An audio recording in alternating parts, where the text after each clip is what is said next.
Hello and welcome to Deal or No Deal. I'm Howie Mandel, and this evening you could walk away with a huge cash prize. In order to do that, you're going to have to be lucky, gutsy, and have a great sense of timing. Now I think it's time I introduce you to my better half. Actually, 26 of my better halves. Ladies, please.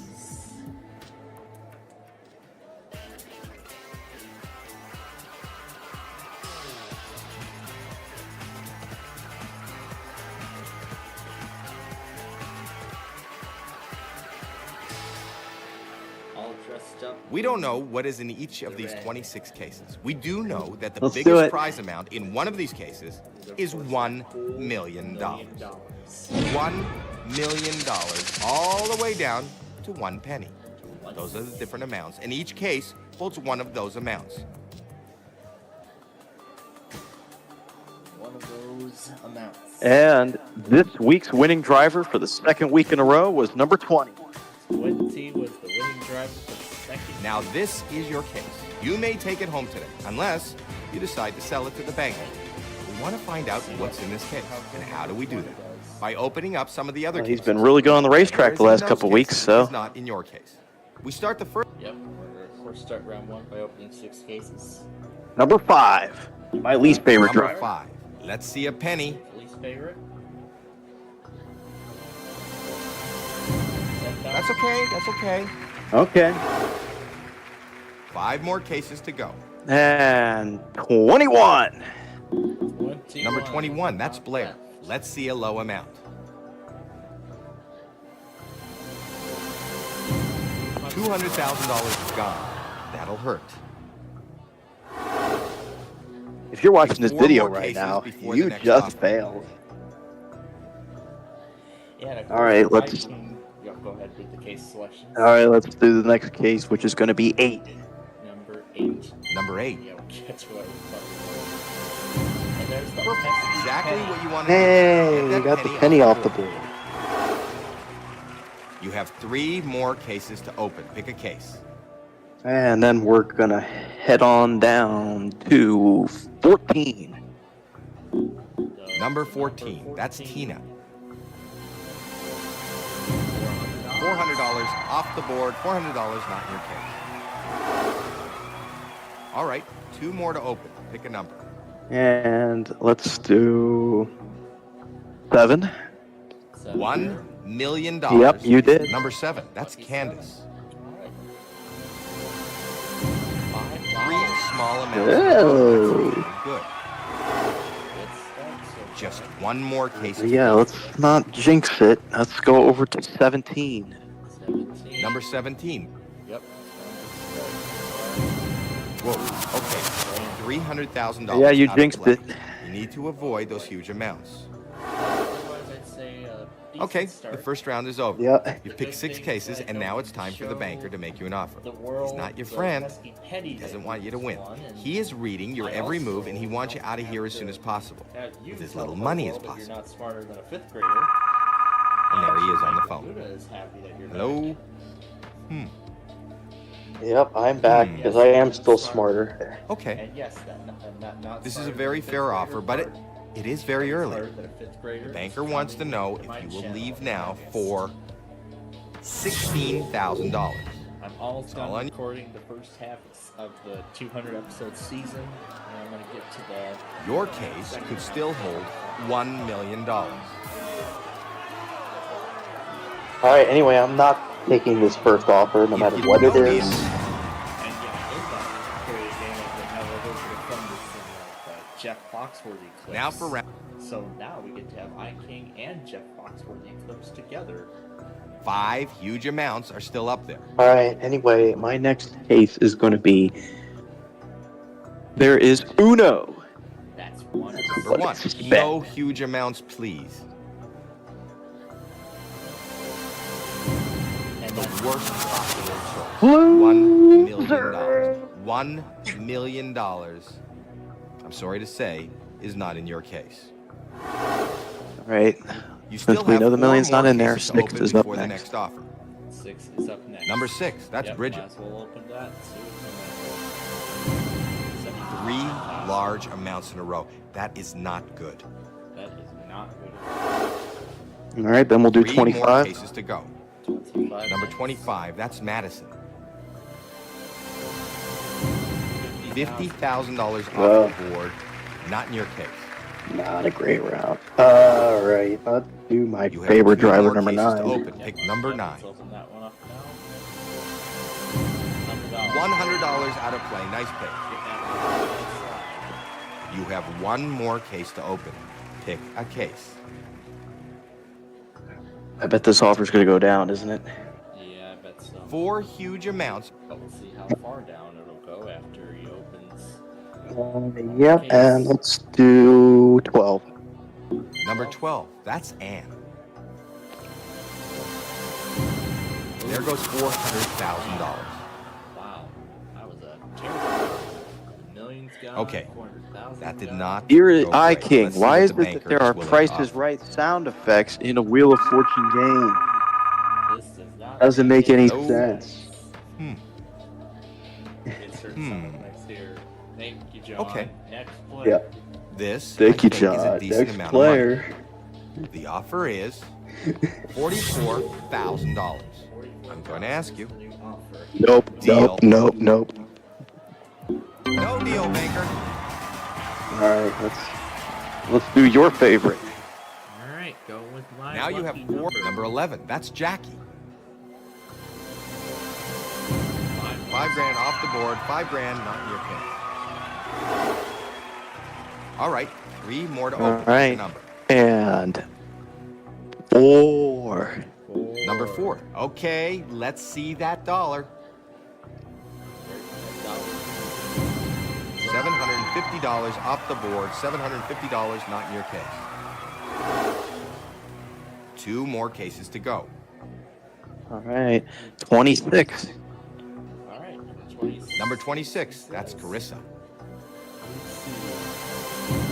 3 small amounts in a row. That's very good. All right, and number 10. You still have 1. Number 10, please show us a low number. 4 small amounts in a row. You are doing great.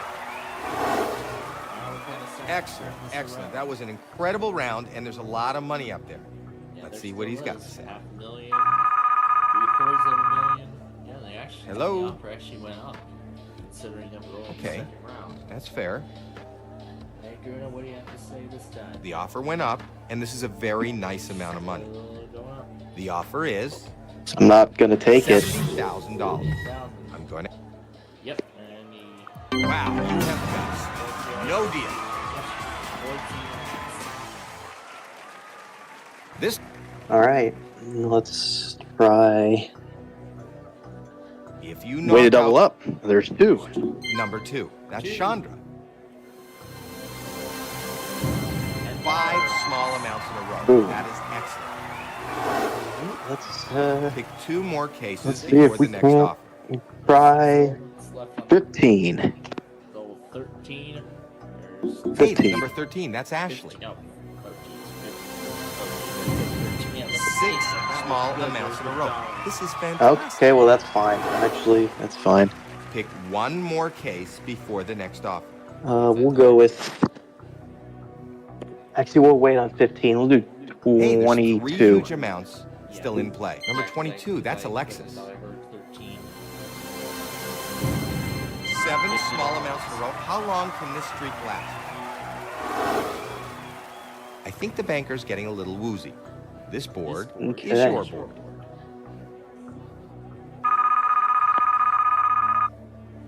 Hello, banker. Okay, I'll tell them. Okay, we're into the 6 figures now. You 6 need to fig. think this through. The banker wants to know if you will leave now for $105,000. So let me ask Nope. you. No deal, banker.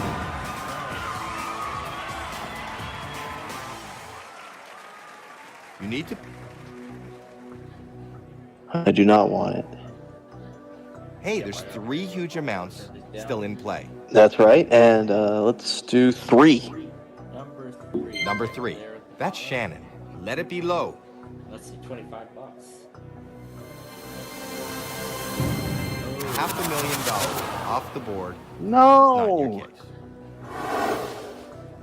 You still have All right. one more case to open. How about before the 23? next offer. All right, let's Number see what 23, that's 23's Stephanie. got. That's good. $75. A low amount out of the way. The board looks balanced. So you know that that's the banker, and it's his job to buy back your case. So Three low amounts he's about and to make you an three offer. big amounts left on Hello? the board. Let's see. What Okay, makes that's this fair. offer after this round. Yeah, This let's is see a what great she's got offer. to say. Maybe it's enough for you to walk away. No, it isn't. He's offering you Our next offer, $110,000. So let me. All right, you can decline that offer, and we've also made it to the critical stage of the game. we have 15, 16, 18, 19, and 24 are left. With this 18. number 18, that's Cassidy. Let's see $25. Yeah, we're still looking for $25. $750,000 off the board. Why? $750,000 out of play and not in your case. All right, that was not very good. We know the offer's going to go down. Let's see how far Yeah, down. it's gonna go way down now. Way down. Hello? We're not going to get the six figures. Okay, again, that's fair. pretty much now for the rest of this game. All right, the offer went down. Think carefully about your next I move. thought he was going to say those picks And really who wants hurt to you know very if you low. leave now for No, he didn't say that. $18,000. $18,000 is the I'm next going to. offer. Nope, nope, nope. But I'm sure, No deal, banker. I'm sure he's going to say that once $100,000 goes out the door. All right, Okay. let's do this year's Daytona 500 winner, number 24. Number 24, that's Janine. Exactly what you want. $500. Okay. Not in your case, off the board. Now that I mentioned $100,000, I think you're making the banker nervous. That was a great round. Let's see what he's got to say.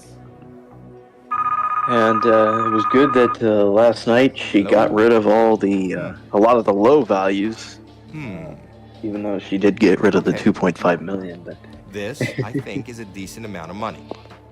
And he's offering you $26,000. So let me. nope, no deal. Wow, you have guts. No deal. You chose. All right, 100,000. 100,000 is still up there. How about 16? 16. Number 16, that's Tori. No huge amounts, please. We don't want to see them. $100,000 off the board. Nope, none You of don't have those. $100,000 Next player. in your case. All right, that was not very good. We know the offer's going to go down. Let's see how far down. It's going to go really far down. Hello? Okay. Okay.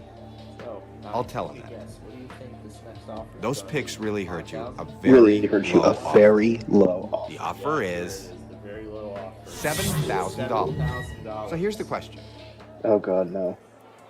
No deal. 25,000 goes off the board. Both- Big trouble. We're already in big trouble. How about 19? Yeah, being meeting Number $25,000 19. goes off the board. $25 is off the board. Okay, I'll take that. Good round. Good round. Let's see how much it helped. $100. Well, let's see. Well, this final offer still isn't going to be that good. Hello? Still a decent amount of money up for grabs here Okay. this week. Considering what's up there, this is a fair offer. The offer is $10,000. Grand. The moment of Nope, nope. no deal, banker. 10,000. And I think we're going to try to switch it this time. Final two before. Is he going to try and switch cases? All right. Open your case and let's see how you did. Not a bad Yeah, deal. made a good Not the choice, best, 25,000. but you could have done Hey, much I made a worse. good choice. Made a good choice. going on 6th grade. That's right. From the Sony Picture Studios, it's America's Game.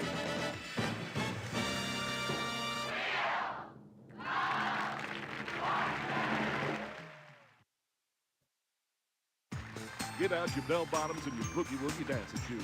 It's 70s Retro Day on Wheel of Fortune. And now, here's your host, Vanna White. Thank you, Charlie. Welcome to another game of Wheel of Fortune, everybody. Yep, let's get this started. Let's take a look at our category. Here comes our first puzzle. Person. We're looking for a person. Okay, start things off. You get us going, player one. And we will do just that.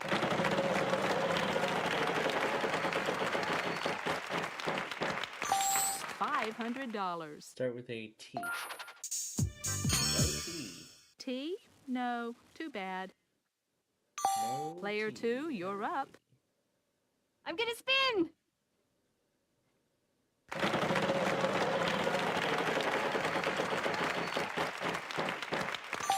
$300. I'll try an L. We have a total of 2 L's. I would like to buy a vowel, please. Are there any A's? There are 3 A's. I'd like to buy another vowel, please. I'd like an O, please, Vanna. There is an O, just the one. I'll spin. Come on, come on!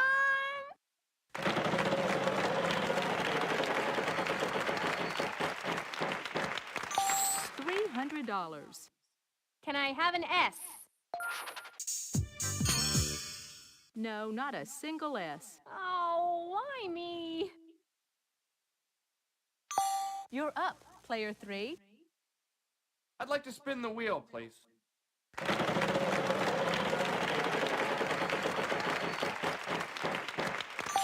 $1,000. I'd like an N, please. A single N up there. Excellent! I'm gonna buy a vowel.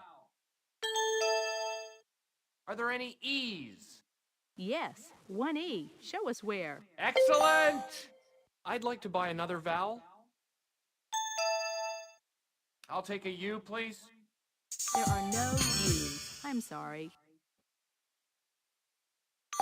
Player one, over to you.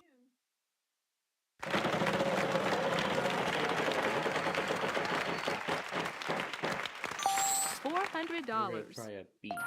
Yes, there's 1 B. Yep, that gave it to me. All-American Boy. Good job.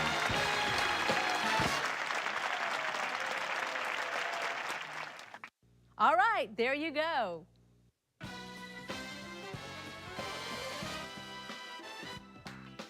That's it for this round. Let's see how all our players are doing.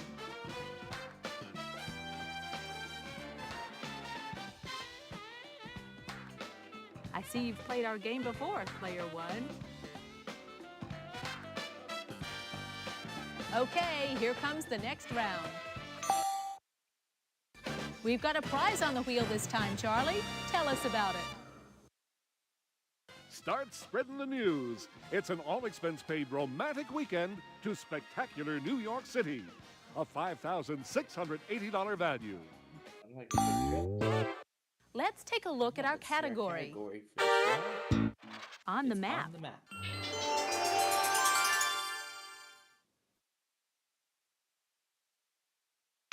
This time, player two goes first. Okay, here I go. I'd like to spin.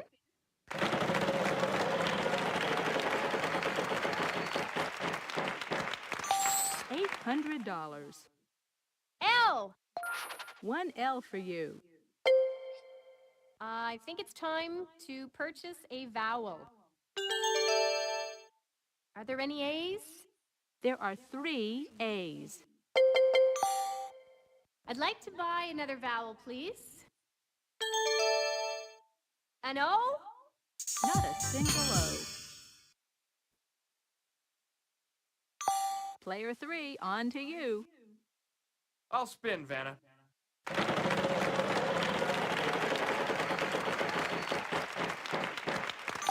$450. Is there an S? A pair of S's. I'm gonna buy a vowel. I'm looking for an E. Yes, 1E. Show us where. I'd like to buy another vowel. I'm gonna go with the U. Yes, 1U. I'd like to buy another vowel. I'll take an I, please. 1I. Show us. That's it for the vowels. I'd like to spin the wheel, please.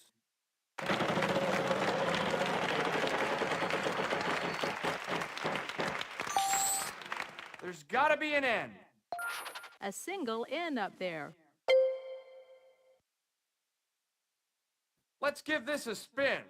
$400. There's gotta be an R. 1 R in this puzzle. Let's give this a spin.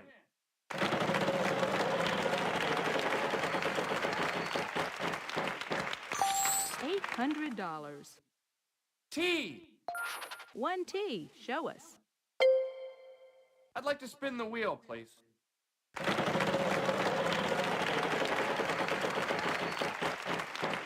Oh, jeez. Aw, bankrupt. Tough luck. I'm afraid you lose that prize too. Sorry. Player 1, good luck. And in fact, I know.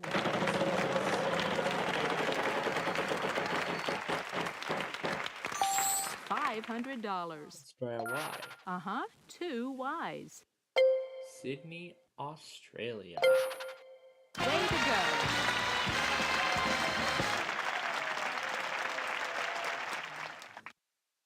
That's it.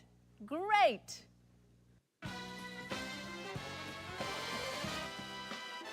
Let's see how everybody's doing after this round.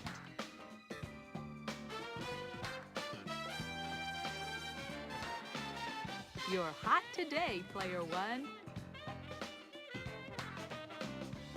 Ready for the next puzzle? Here goes.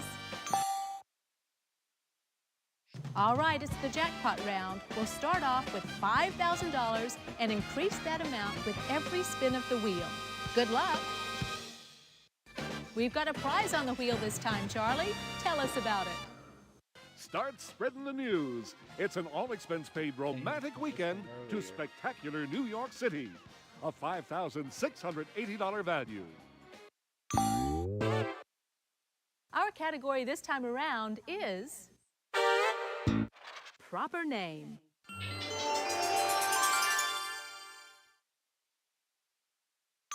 Player 3, you start us off this time.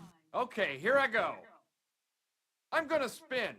$550. L. There are no L's. Sorry. Player 1, good luck.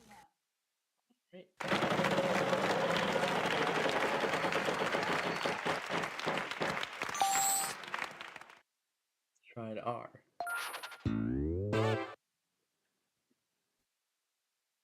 There are 3 in this puzzle. So, since I landed on the jackpot. The jackpot, all this is my right. chance to All you have to solve. do now is solve the puzzle.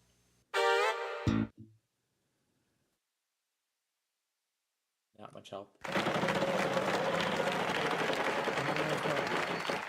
solve. $400. Let's try a T. O-T. T? No, too bad. It's your turn, Player 2. Oh, I'll spin, Vanna.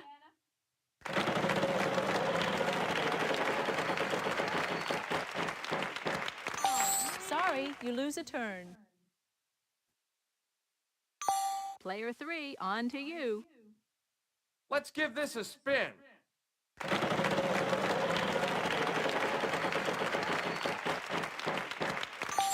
$3,500. S. One S. Woo! Right on! Can I buy a vowel, please? I'm gonna go for an A, please. Uh-huh, we've got one A for you. All right! I'd like to buy another vowel. O. Uh-huh, two O's. All right, here we go. I'd like to buy another vowel. There's gotta be an E. Yes, there's an E. In fact, there are two of them. All right! I'd like to buy another vowel. There's gotta be a U out there. No, no U's. Sorry. Player one, over to you.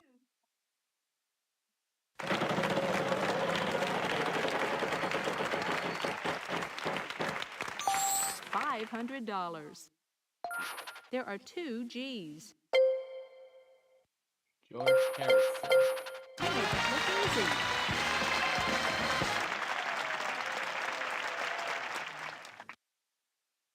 Yes!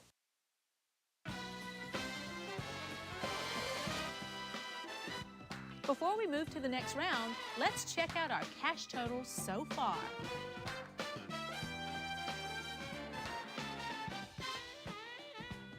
You must be a wheel watcher, player one.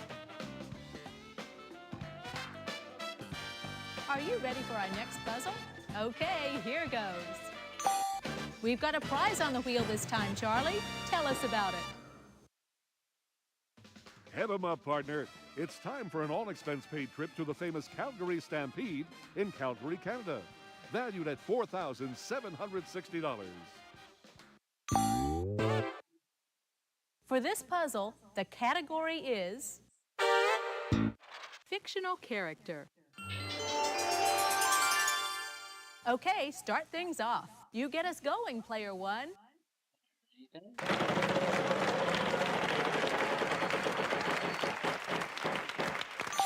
$900. T. Good, two T's.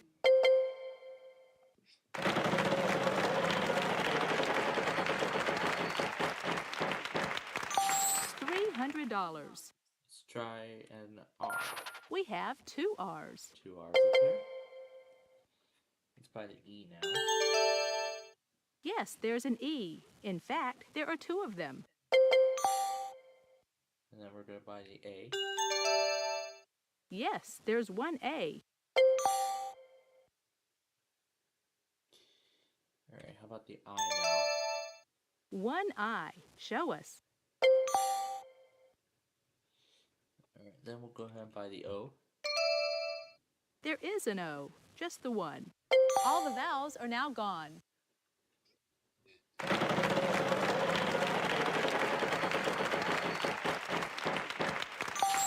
$550. Let's try an S. No S. No, not a single S. It's your turn, player two. I'd like to spin.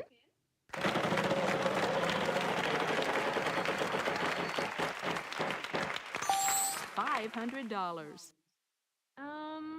Are there any L's? Good, two L's. Let's give this baby a spin. Come on. All right, give me a big one.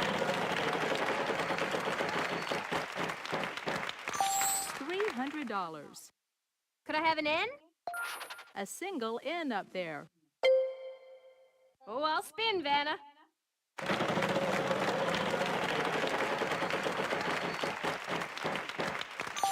$400. How about an H? Yes, there is an H. I think I'll spin, Vanna. All right, give me a big one.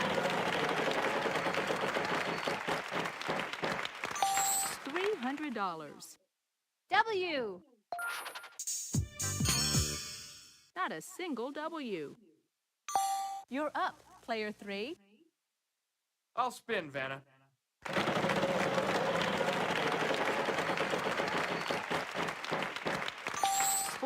$100. How about a C, please? 1C. Where is it? I'm gonna spin. All right, give me a big one. $500. I'd like an M, please, Vanna. No, no M's. Player 1, over to you. Good job. That's it. Great.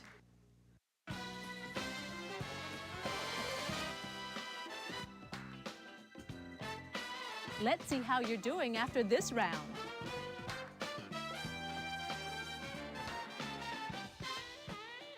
Player 1, what can I say? Excellent start. Next round coming up. On to the next puzzle. Our category this time around is Event.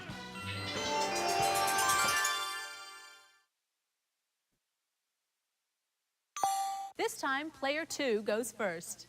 Okay, here I go. I'll spin the wheel. Big money! Woohoo! $5,000. L! We have a total of 2 L's. All right. I'll buy a vowel, Vanna. A. Uh-huh, we've got 1 A for you. Yes! I'd like to buy another vowel, please. I'd like an O. There are 3 O's. Yes! I'd like to buy another vowel, please. I will try an E. There are 7 E's here. Wow. 7 E's. Yes! I'd like to buy another vowel, please. I'd like a U, please, Vanna. U? No. No U's. No, no, no, no, no, no. You're up, player 3. I'll spin, Vanna.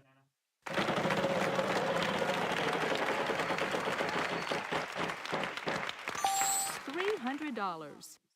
Come on, S. A pair of S's. I'd like to buy a vowel, please. Give me an I, please.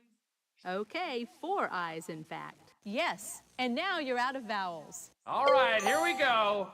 I think I'll spin, Vanna.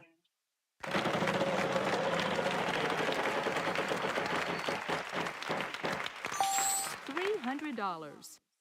There's gotta be an N. We have 2 N's. I'll spin, Vanna.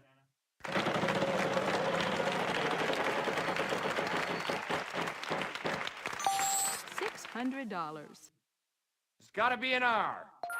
We have 2 R's. I'm gonna spin.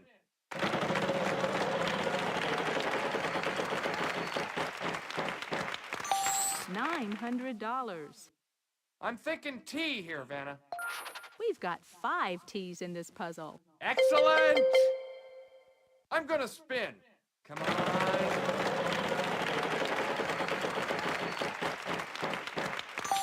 $300. I'd like an H, please. We have 2 H's. Let's give this a spin.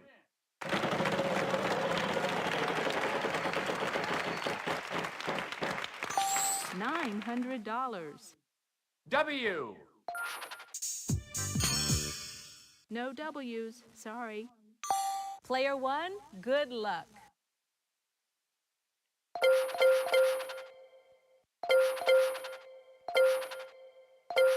Way to go. All right, there you go. That's it for this round. Let's see how all our players are doing.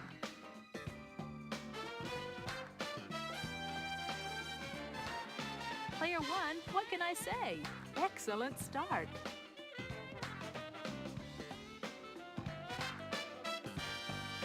Let's get ready for the next round. Let's see what our category is this time. Same name.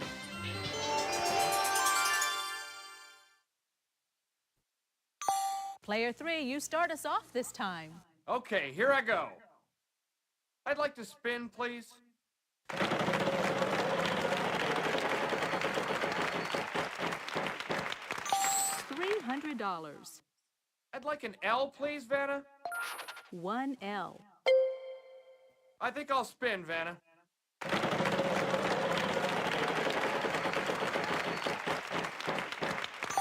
$400. Let's see, I'll try an S, please.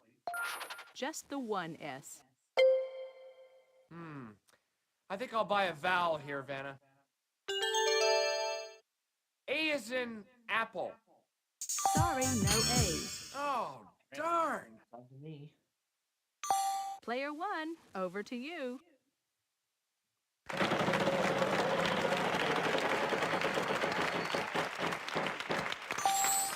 $600.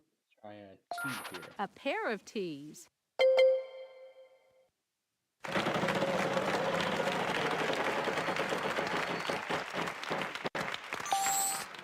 Oh,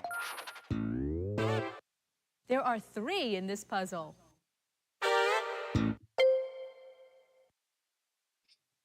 Here's your free spin. let's do an E. Not an E in sight. Would you like to use your free spin? Yeah, I'll use the free spin. And let's buy the I. Wow, 4 of them. Buy the O. There is an O, just the 1. 1U. All the vowels are now gone. $350. C. Yes, there is a C.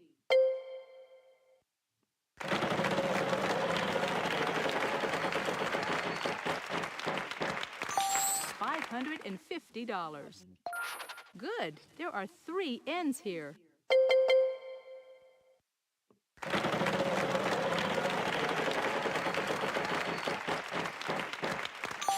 Sorry, you lose a turn. Player 2, you're up. I'd like to spin.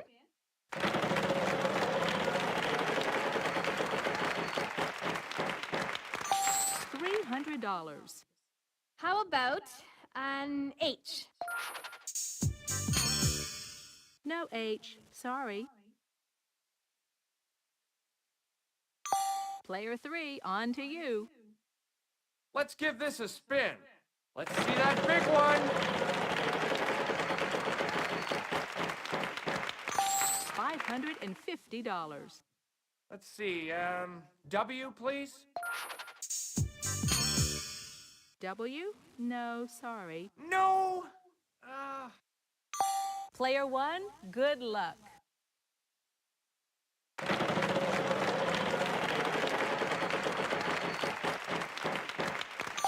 $350. 2 G's in this puzzle.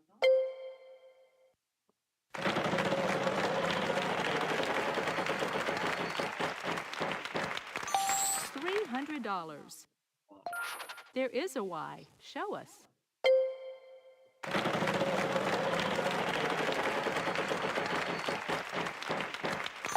$1,000. An F. 1F.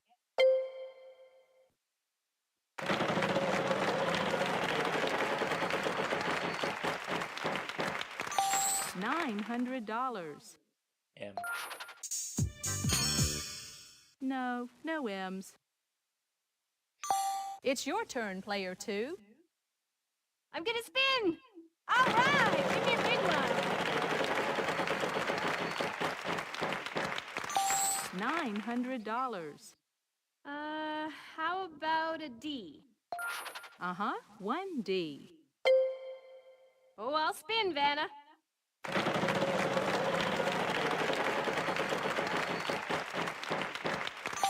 $350. How about a P? There are no P's. Sorry. Oh, I don't believe it. That means we're out of time. We're running a bit short on time here. I'm going to have to give the wheel a final spin.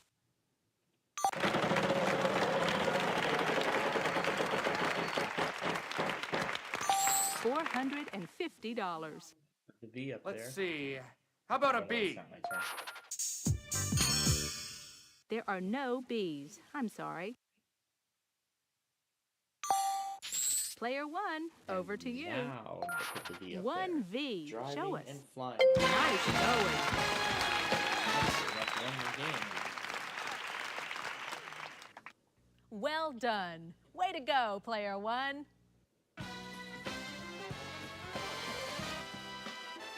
That's the end of this round. Let's take a look at the scores.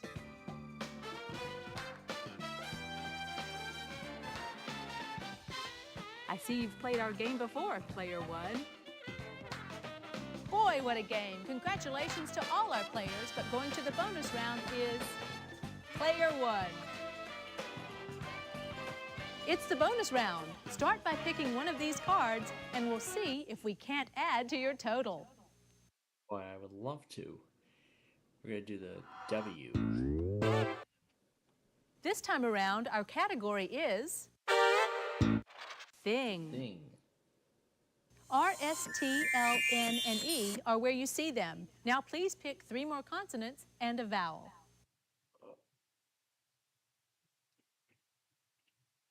All right. H and M. G and O. Here's your bonus round puzzle. Mouth. Nice going. Tell them all about their fantasy prize, Charlie. Birds do it, bees do it. Why shouldn't you? You want all expense-paid skydiving lessons. You'll be under the wing of the finest skydiving experts in the country who will show you all the ins and outs of this exhilarating sport. Later, we'll fly you over the Mojave Desert by private plane so you can test your new skills at 15,000 feet. Fly through the air with the greatest of ease with this exciting prize package worth $15,000. So, the final total. You made a killing. Way to go, player 1. 50. Thanks for joining us on Wheel of Fortune. Bye-bye.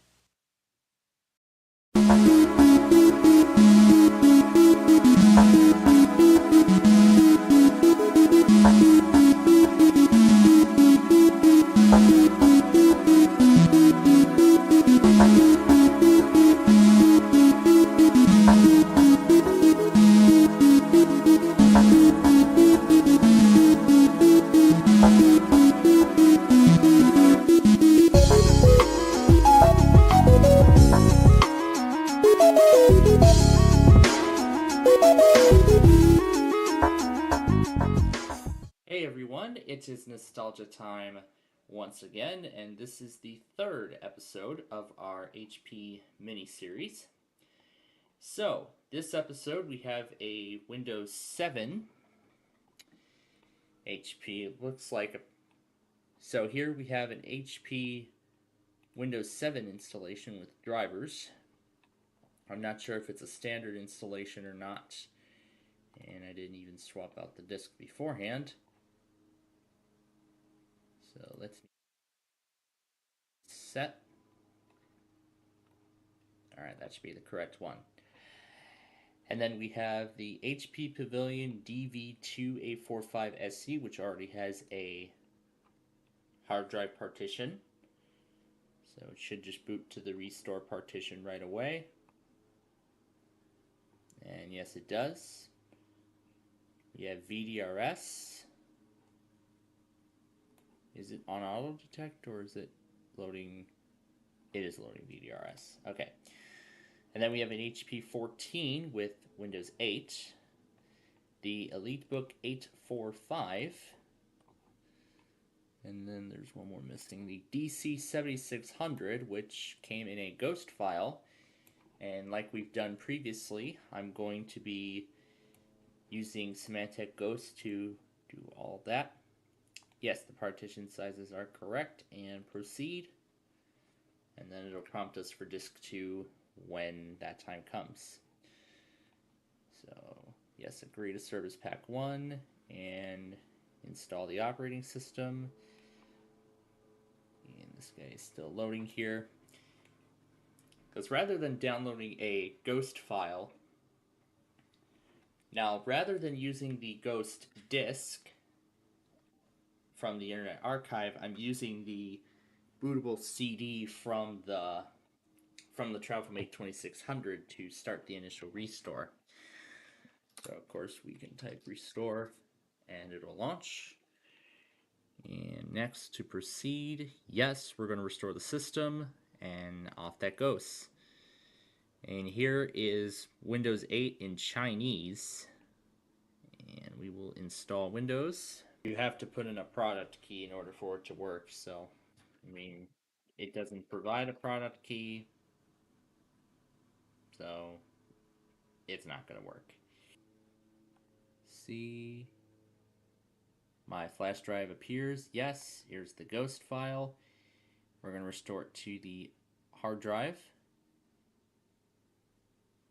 Yep, primary C drive. Yes, proceed. And now it is restoring. It is only 1 gig in size, so it's not going to take that long at all.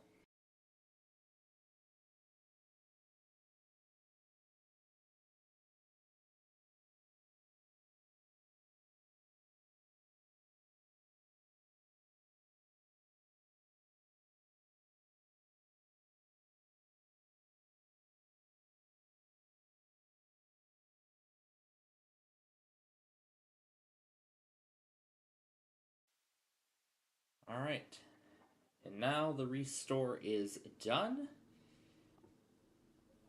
And now we are loading into the out-of-box experience here. Meanwhile, let's see how all the other ones are doing. Windows 10 is still taking its time at 16. And see, Windows 7 is almost done copying over its files. Well, it's already copied its files, it's expanding them. The VDRS is 3/4 of the way done and we'll be ready for the next disk soon. The DV2845, boy, is really taking a while.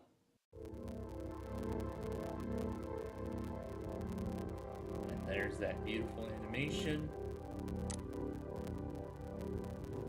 It says, thank you for purchasing this computer from Apple Corporation. And I can tell this is an Italian copy. Let's see. Wonder if we can do what we've done before. Try to change it to United States.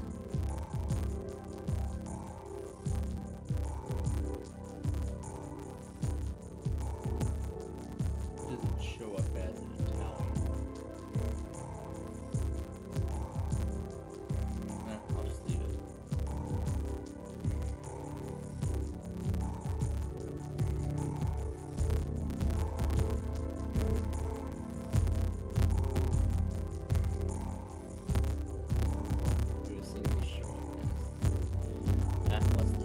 Let's leave it as it is.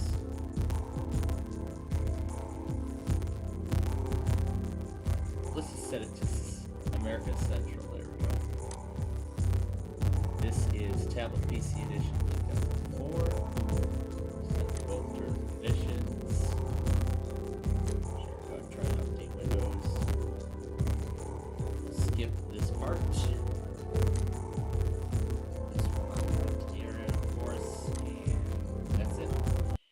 Press finish. It reads, thank you. The software has been installed successfully.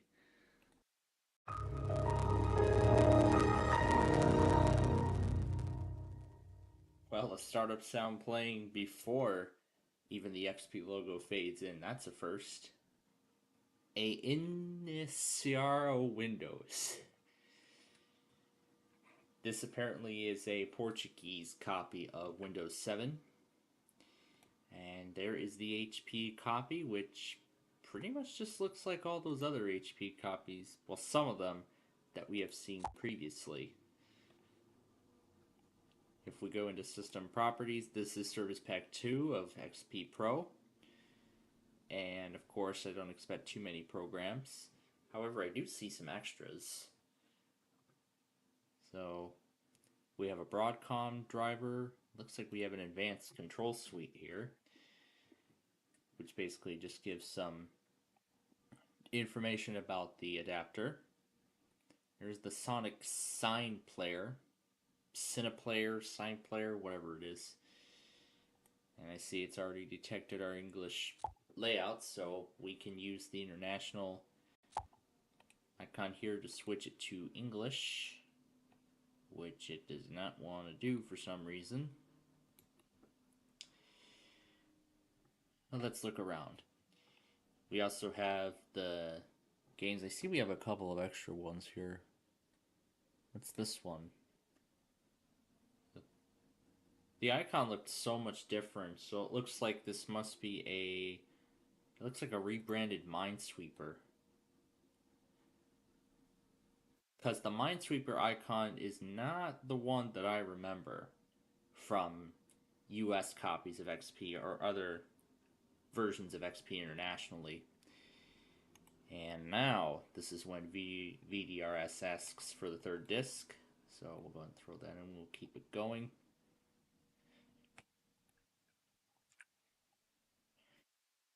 But yeah, as I was saying, this Minesweeper icon is not what I remember. So to me, it looks like it's a flower. It looks like a flower of some kind. But, of course, Minesweeper plays just as it is.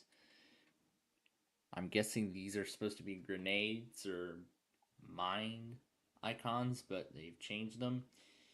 But otherwise, nothing to see there. We have Roxo's Cineplayer here. I believe this is the one I was supposed to open initially. I believe this is one of those pieces of software that has like a trial on it, because it says remaining trial 2. It's saying register your software for 24/7 technical support and additional functionality. So, yeah, see, this is mostly in English. So, pretty much this is just like a DVD player. You could just put a DVD in there. Although Windows Media Player has similar functionality. And I'm guessing this is for .NET Framework, Remote Assistance, and HP Protect Tools is on here too. I believe this is one of the first implementations of such. So you can configure a BIOS password, and you can also have it log in with other things like smart cards and everything like that. Reminds me a little bit of the Sun Java thing that I saw a while back. And what do we have here? HP Mac. This is for a modular keyboard. And this is for some of the remaining apps on the device. Anyway, while this guy may be done, I might want to go ahead and put Falcon 4 into here, so I can fix the issue that has been most common with all these ghost things. Mainly the hard drive controller, which it'll blue screen with the 0x7B error, so I might want to get that fixed before continuing. So it looks like this just installed a client. And the 7 one looks done, and interestingly, this one's the Ultimate Edition. But either way, we'll name it the same way, and we'll call it, I'll name this Ultimate 7 HP. So it looks like this is just a standard retail copy of Windows 7. I'll just leave them all as it is. So it looks like this is just a standard retail copy of Windows 7 Ultimate with some HP drivers thrown in, specifically for the EliteBook. I don't know if it's going to come with any software, considering it looks like it's a retail copy, but we will find out when we reach the desktop.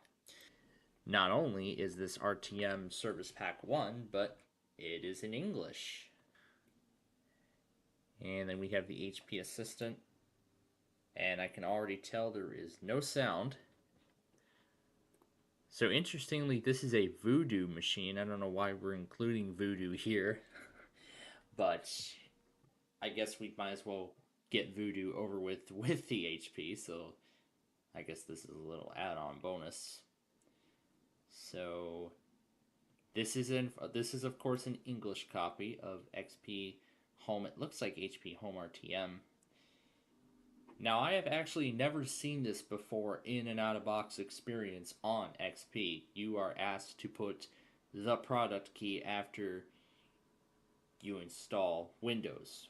It kind of reminds me back in the Windows 9X days where even before you finish installing Windows, you have to put the certificate of authenticity key, which would be included in a little card that comes with the copy of Windows that you would purchase back in the day. And computer manufacturers also do the same thing. They include the specific key with certain products. And just like Windows 8, I can put in random keys and it will not take it. You can't continue to install the OS or continue setting up the OS without a valid product key. So yeah, unfortunately, we cannot do that. Let's just go ahead and hit shut down on that. And I didn't even test the initial installation process beforehand, so it was kind of a neat experience too. So here's HP's Help and Support Center, where you can of course get drivers if it doesn't work anymore. And I think that's it. Oh, here we go. Here's the Mac software. It assigns shortcuts to specific keys on the keyboard that came with the computer.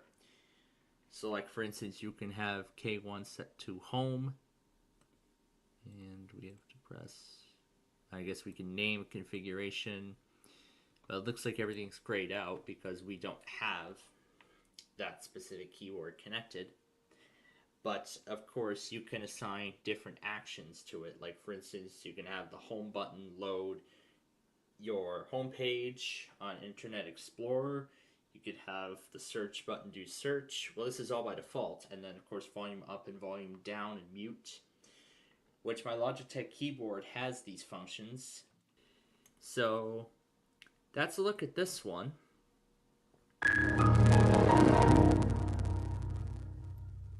So now let's turn our attention over to this copy of Windows 7. And just as I expected, it is just a standard retail copy of Windows 7 with what apparently looks like an activated Ultimate Edition. So it looks like the Ultimate Edition was already activated from the factory. That's pretty cool.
And there is the beloved Just a Moment screen from Windows 10 with those spinning dots that Microsoft didn't even bother changing with Windows 11. Not even 24H2, because Microsoft had released it about a week ago as of the time of recording. And yet still, with that new update, they have not changed the spinning dots at all, except for the boot screen. That happened in 23H2, if I remember. But of course, your typical Windows 10 out-of-box experience. English, US, and we have the UK keyboard layout by default, but I'm going to switch it to United States. No, we're not going to add a second keyboard layout From here, I can press I don't have internet. And here's their thing about the full setup with a Microsoft account, which we are not allowing. I mean, it's nice here that Microsoft allows you to create a local account in Windows 10. However, in Windows 11 now, you're essentially forced to use a Microsoft account in order to set up Windows. And I also found out that they finally stopped the loopholes of essentially everything.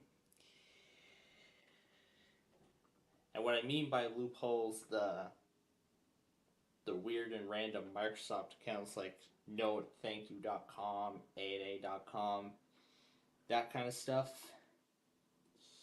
So now you're essentially forced to use a legitimate Microsoft account in order to set up Windows 11. And I've heard many people say things about the pros and cons of using a Microsoft account on Windows. And I even heard one express many concerns, particularly in relation to security and other things. Let Cortana help you get things done. Sorry, Cortana, make way for Microsoft Copilot, the AI in Windows 11. And I see because the hard drive got messed up, now we do not have anything. We don't have Ghost, we don't have anything like that, so essentially we can't run the script on here, but I see we do have a disk C. So even if we can't boot into Windows, what we can do is we can just look inside here and see what was installed. I must be in the Windows folder, am I? We can look at program files and x86 and we can see what it installed. So we have the A.2K, which it looks like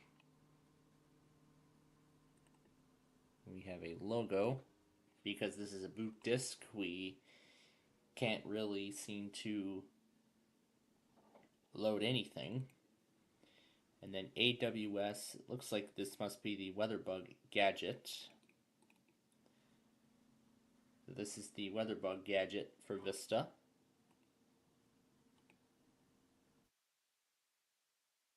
Inside of Common Files, this looks like it has Norton Security. It looks like Norton 2006, I believe. Considering I saw a publication date of 2008, I'm assuming that this is going to be Norton 2007. This is the Connexed Audio. Is that how it's pronounced? I don't know. In this folder, we have the HP Quick Touch with its icon. So it looks like this must have been one of those touchscreen computers. And I see we have a 30-day trial of Office 2007, I believe.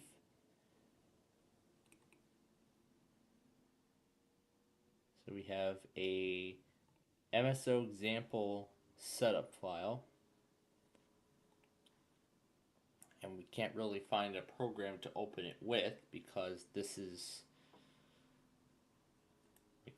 just a trimmed down version of XP. That's the movie maker from Vista. And the online services, Mercado apparently was linked to by default. And I see we have an eBay icon. And Symantec. This is the folder for 2007, which looks blank. And then the rest of them are just the essential components of Vista. And this here contains the rest of the bloatware. So this is Office 2007, as I said. We have Adobe Reader 8. AOL Instant Messenger version 6.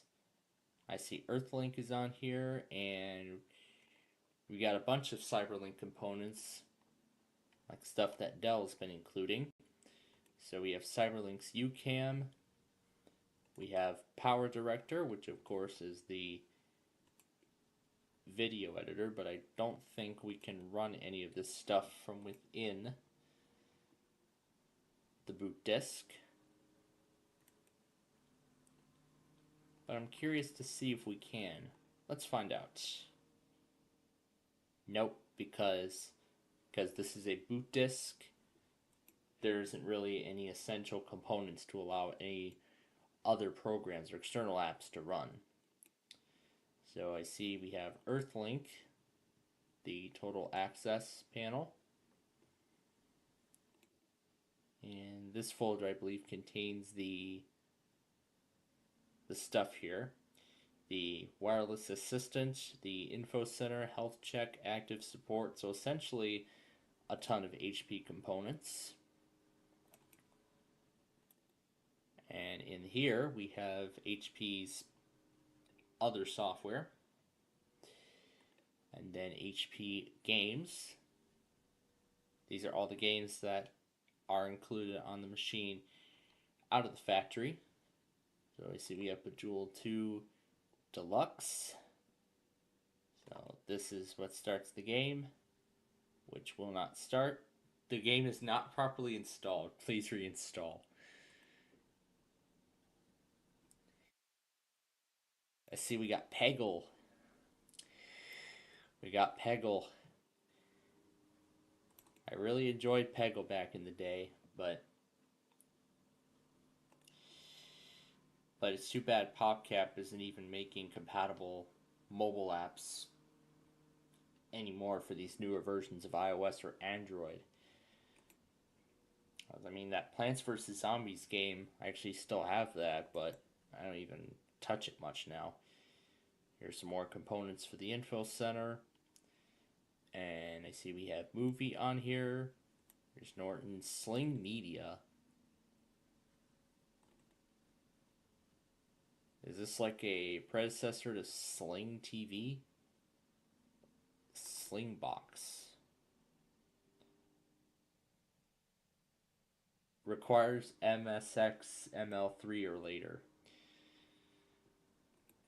But I also see Slingo, Shooting Stars Pool I see. And as before, there's the WinTV component, which I'm guessing there must be a driver for the WinTV component, which I believe would be integrated into Windows Media Center. But WinTV, that name sounds kind of familiar. Or is that affiliated with WebTV?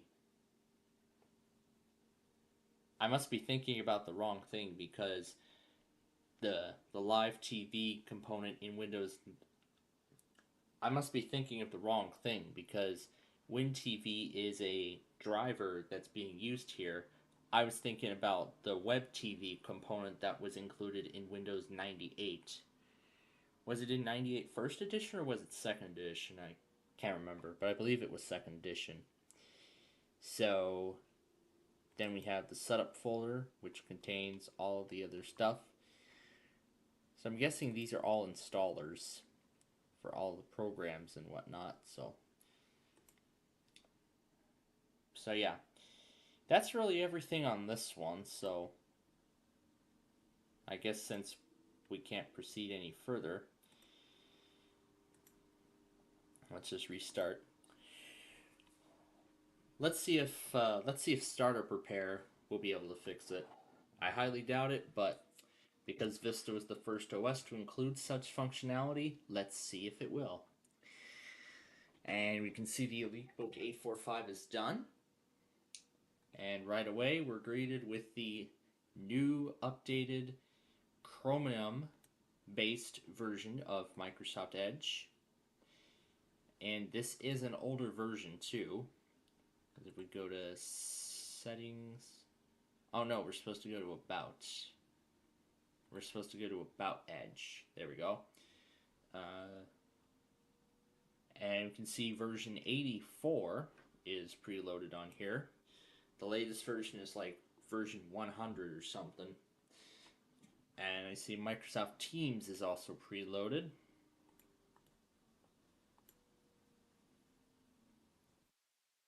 And looking at the components, this looks like it's just a standard copy of Windows 10 without any sort of bloatware from the manufacturer or anything like that.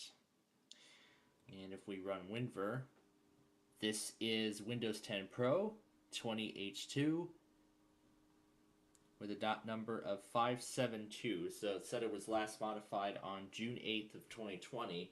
So it looks like it must include the June 2020 monthly security update for the OS. And of course I see that it cannot repair. Well, that's a shame. But hey, at least we got a few more HPs out of the way. So we've got some more as we get ready for part 4 of our HP mini-series. And that will be next time. Until then, thanks for watching, and we'll see you in the next episode.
Hey everyone, it is nostalgia time once again, and welcome to the 4th and final part of the HP mini-series, as we have 6 final HP machines to take a look at here.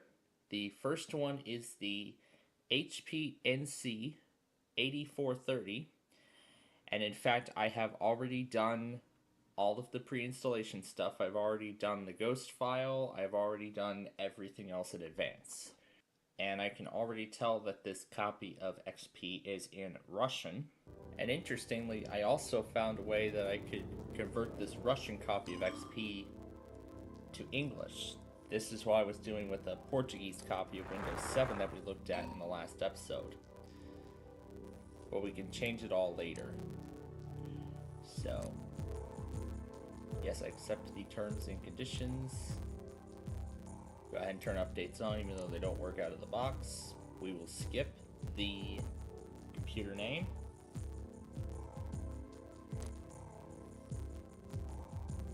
And I can tell this is the professional edition. So we'll hit finish.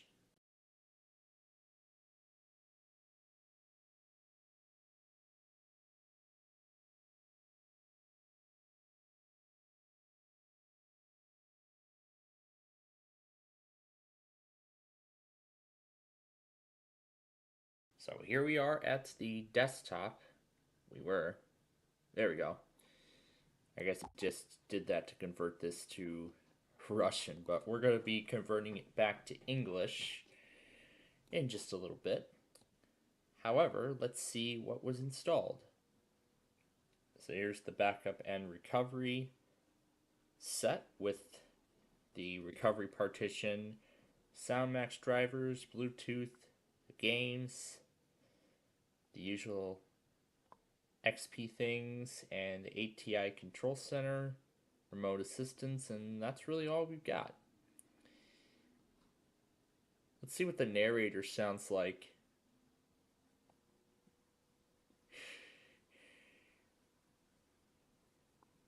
that's on-screen keyboard.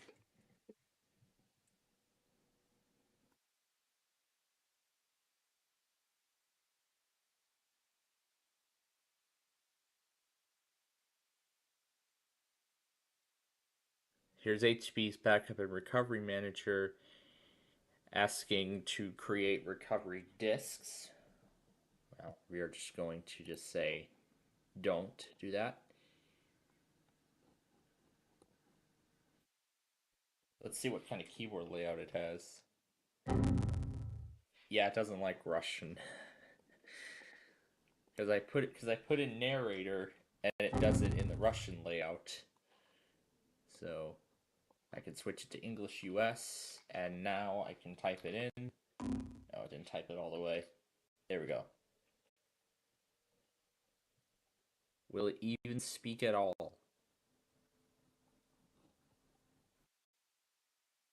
Wow, Sam doesn't know any Russian. Oh gosh. Okay. Now let's try to convert the system to English. So we go to language and region. No, that's internet. This is language and region.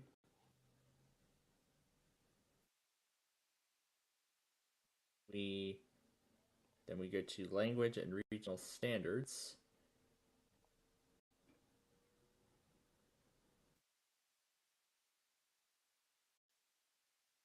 And if we scroll it up, we will find the English countries. This is English United States. And as you can see,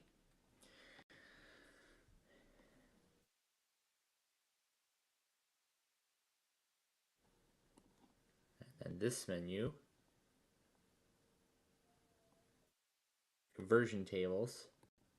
Just gonna, well, I can't change that.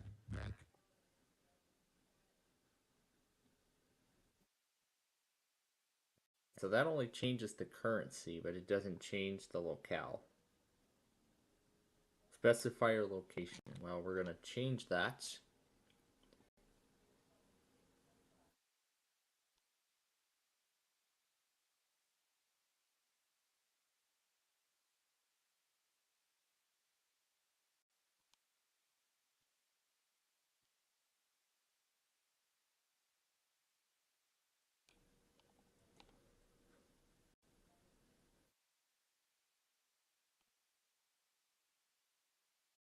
And we'll need to keep scrolling up.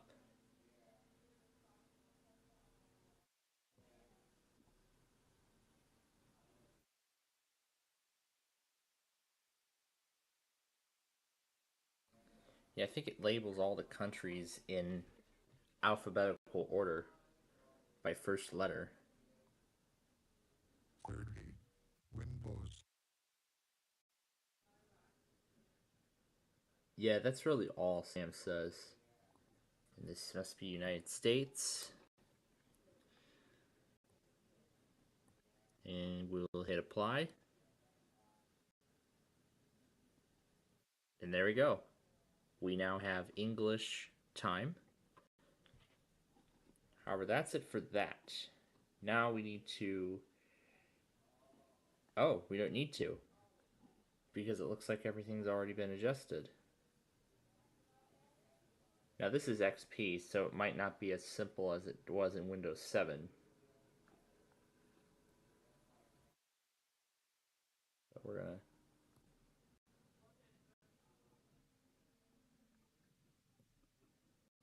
We can add display languages.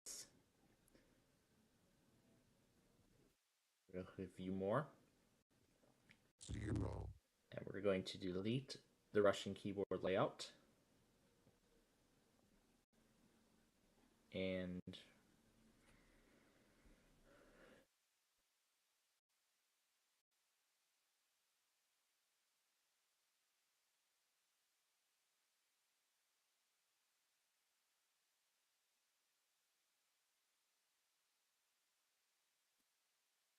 press OK.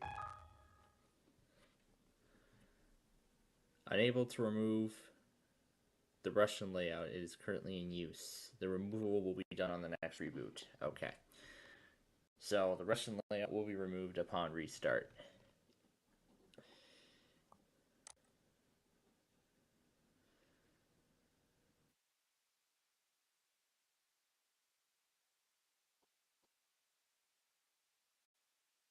But yeah, that's the best.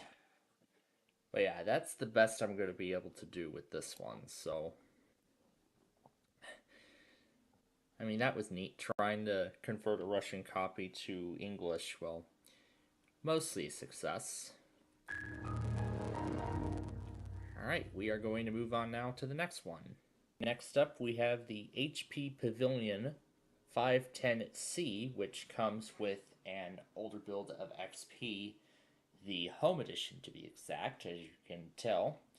This is either RTM or Service Pack 1, but we are about to find out. And I didn't go to Winver on the other one because I already assumed what it was going to be. It was going to be Service Pack 2. And just like the other one, well, I was about to say the mouse didn't work. Well, the mouse didn't respond right away, but now it's working. So it's starting to recognize everything as the out-of-box experience loads up, and we're not getting any code purple errors so far, so that's good news. And no video or animation, whatever. That's a shame.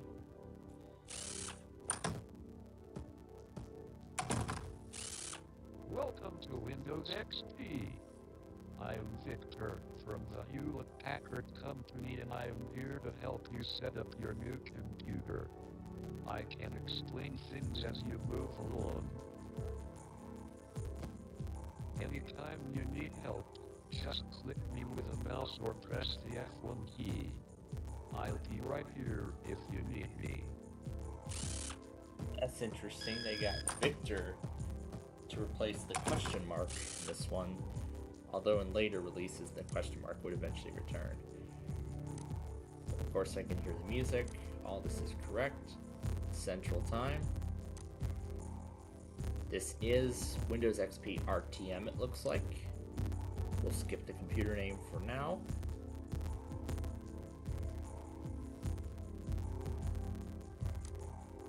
And skip that.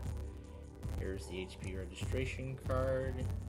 Yes, we're going to skip registration. Do not remind me to register at all. And now we'll click finish.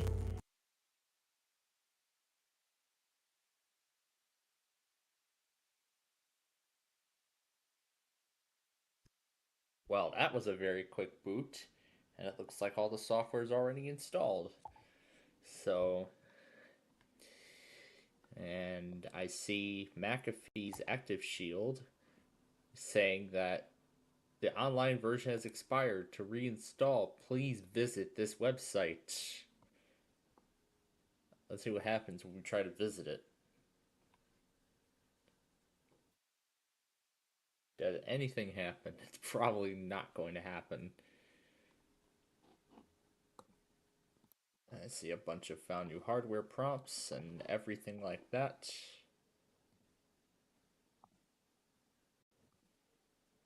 The page cannot be displayed as I've expected.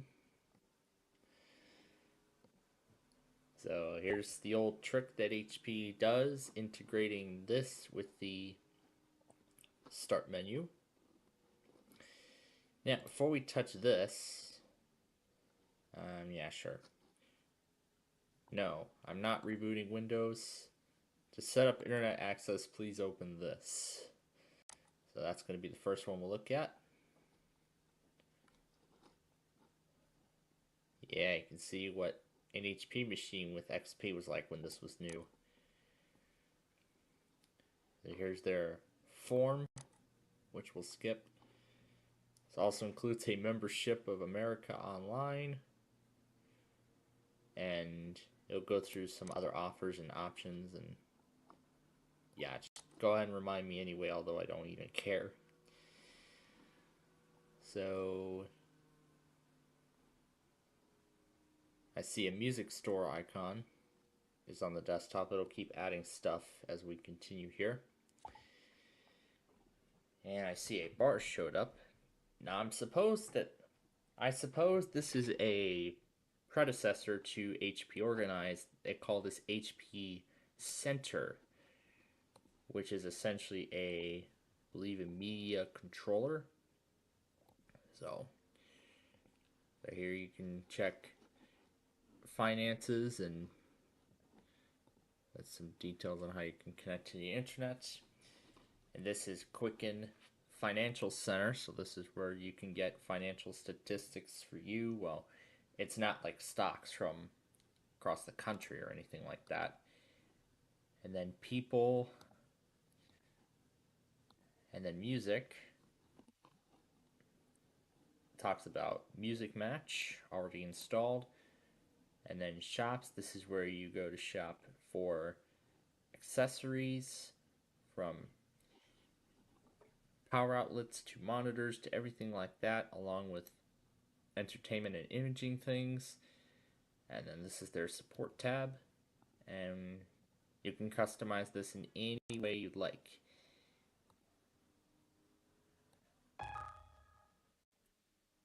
And you can have something on the ticker, which it doesn't give an option to do anything.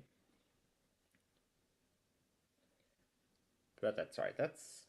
That's pretty neat. Although not much of a predecessor, but it's pretty neat. So, let's see what was installed. Of course, nothing here, but we do have the Microsoft Interactive Training for Windows XP Home Edition,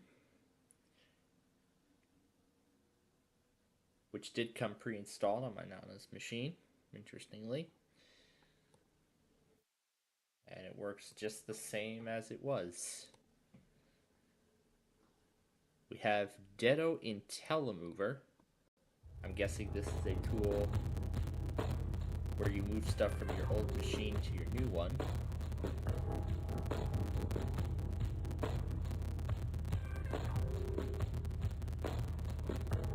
Just let the demo run.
I do not even know if it even exists anymore. So, that's the little demo, but that's really what it is. So, no special games. And then record now is that DVD creation app.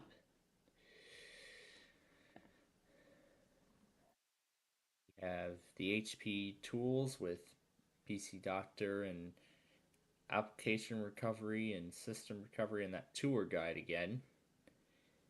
So just for fun, let's have the HP tour guide and the automatic updates thing running at the same time. It's gonna be good. This is gonna be good with all this stuff running. Good afternoon. Well, didn't like that.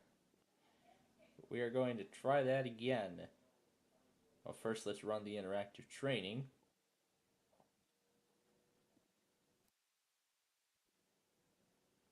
But before we continue, let's see what else we have. We have Kazoo Keeper.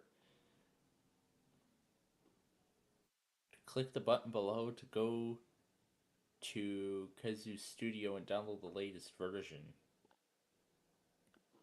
And that's it. I don't even know what the heck that tool is. And then we have McAfee. Well, we can't do that. There's Works, which we know that's a free version of Microsoft Office. And in fact, Microsoft actually just released, as of the time of recording, a non-subscription based release of Microsoft Office. They call it Office 2024. And I believe it is available for free, so that's great. You get the premium features of Office without a subscription. So I guess they wanted it to be a sort of predecessor to Microsoft Works.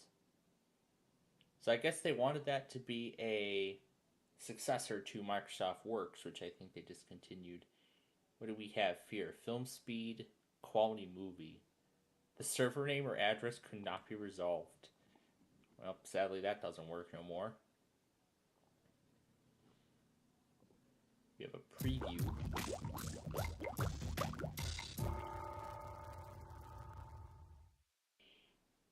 And then in my photo center, it looks like we have Photo Fantasy 2000, which runs full screen apparently. Get Fantasy, Get Photo. So, yeah, I suppose this is where you can take pictures and you can create wacky things with them.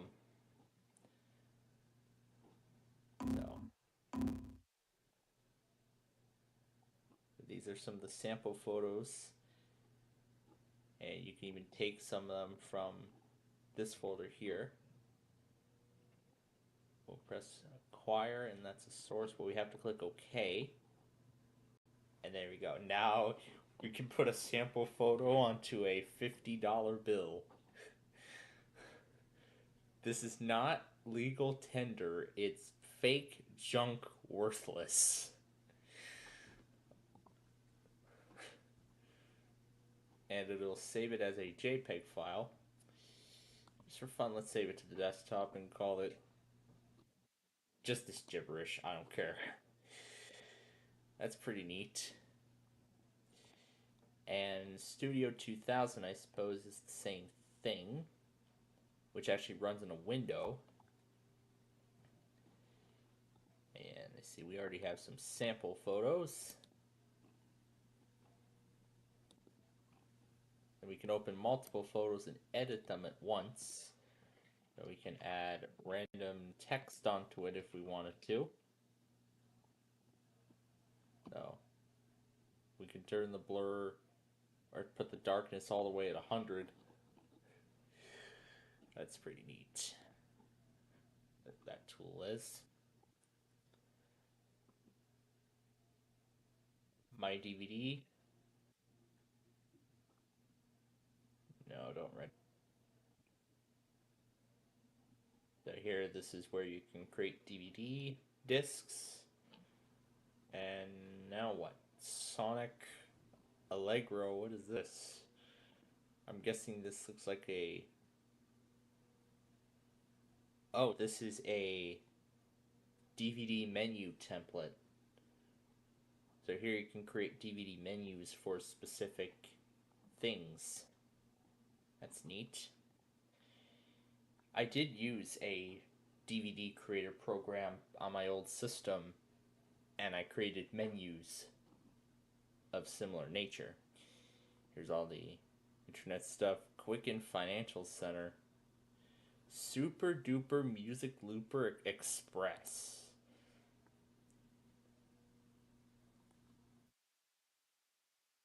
And then it just opens up Music Match as well, which is HP branded. I like that.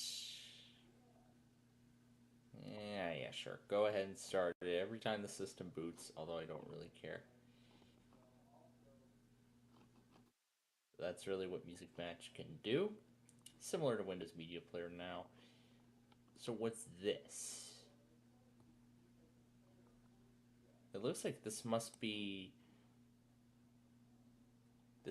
some sort of like GarageBand kind of thing. So what do we do here? Oh, we draw? This is like the simplest version of GarageBand I've ever seen.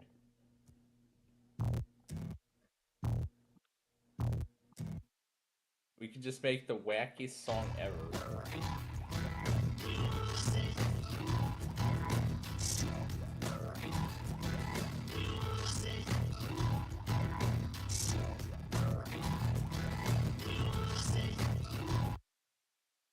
Okay.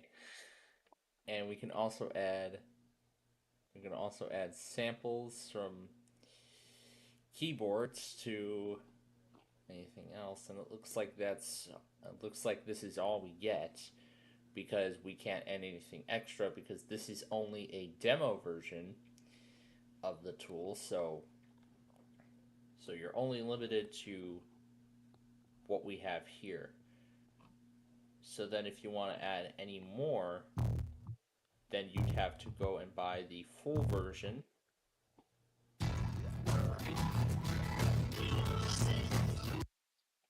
Okay, I'm not going to mess around with this any further. That's pretty cool. Almost like a, I guess that was the GarageBand before there was GarageBand.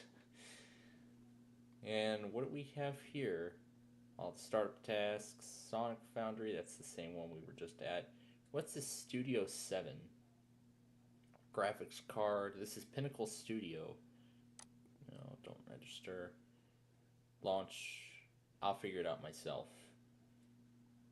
And this is a movie editor, I can tell. So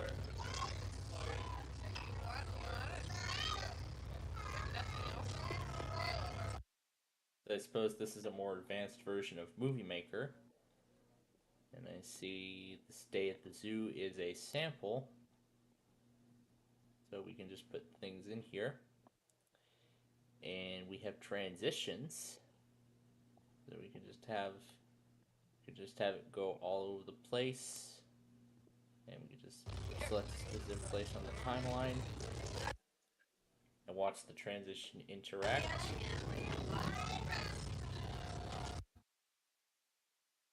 I'm not sure what zoo this footage was recorded at, but from what this looks like, it looks like it's coming out of Disney's California Adventure or something like that.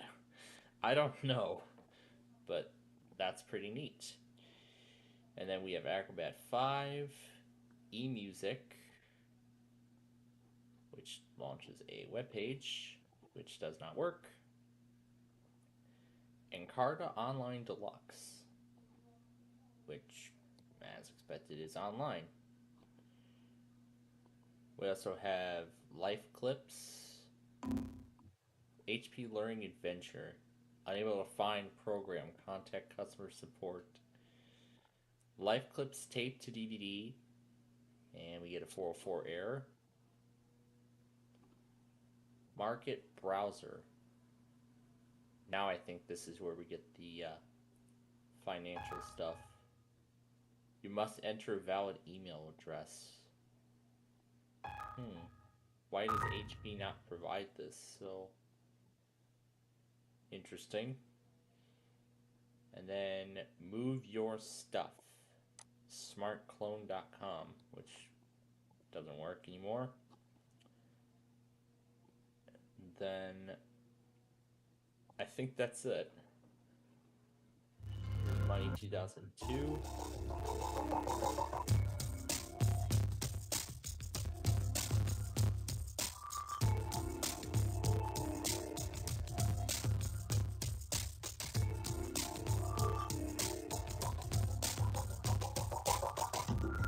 Introducing Microsoft Money 2002, the easy-to-use personal finance management feature that enables you to automatically download and install software updates over the internet.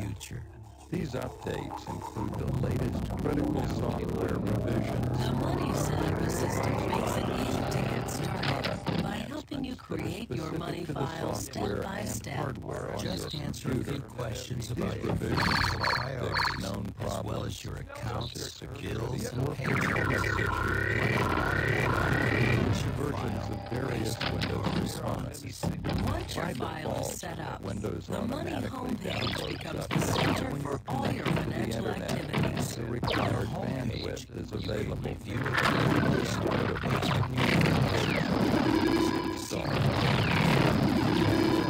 And get updates on your cash. To display the information you want to see most often.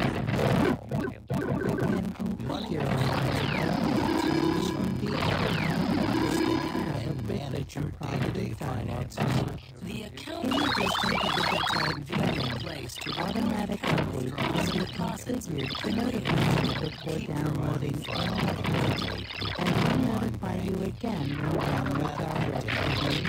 transactions from if your you bank prefer manual and have them updating, you instantly can also use this dialog to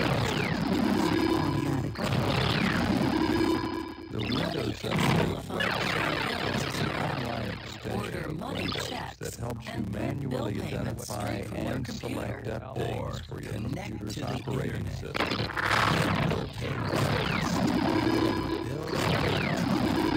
Money makes it easy to keep up with your finances, even when you're away from home.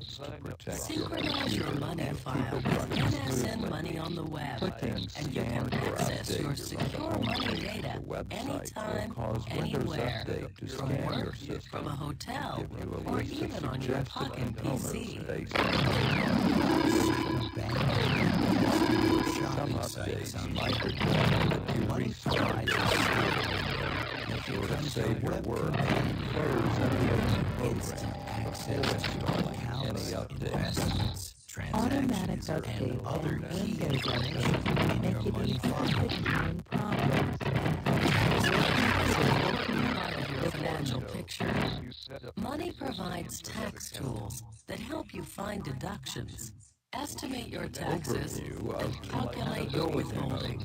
You can simplify tax preparation Windows-based programs exporting your share information common from files. money directly This to your helps tax computers software. with limited resources run multiple Microsoft Money programs. helps you look beyond Today's today powerful and use computers it for no longer need long-term to share financial files goals. to run a How are variety your of investments programs. doing? Instead, modern Windows-based programs are increasingly self-contained. You can always keep your investments up to date with current prices from Debt. However, Use the debt reduction plan.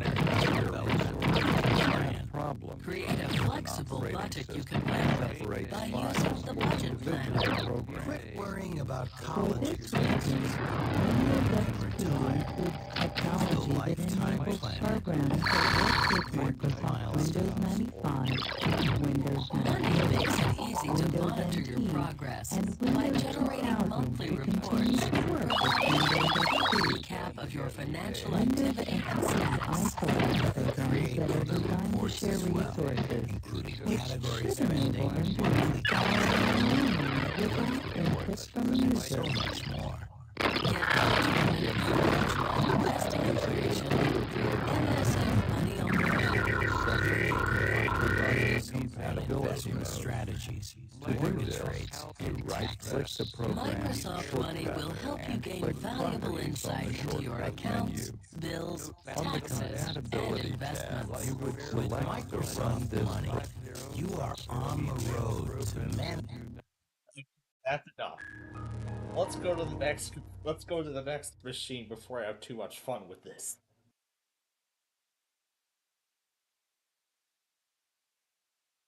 So, the other two came with Vista, and their restore processes both were unable to start because it gave a 0x7 something error. And of course, I don't even know what those errors are because those are errors I've never experienced when actually using HP's recovery software, if I even did. So, we're on to the HP Pavilion 452 UK, which also came with XP Home RTM or Service Pack 1.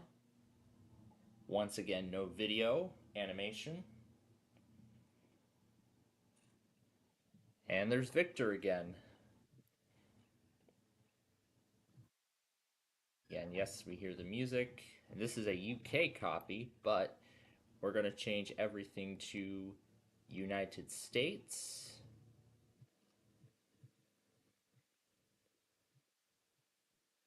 Yep, US. And we're going to switch the time zone to US Central. Once again, this is RTM. Will it skip?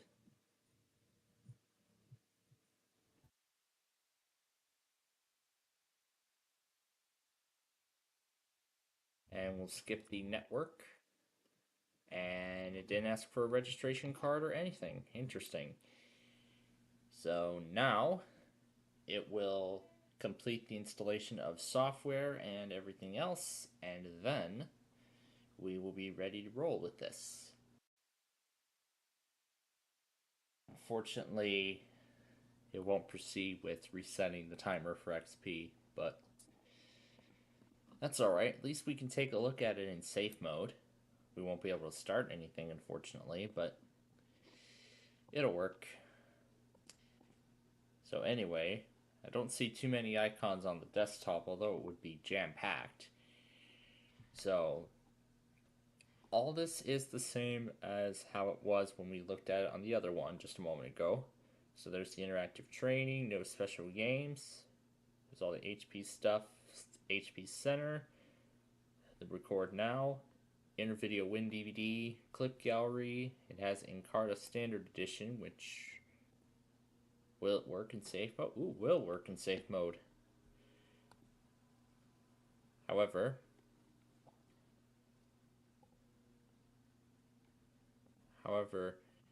you would need a Encarta CD in order to read the information, or you can copy it to the hard drive and then you won't have to worry about it.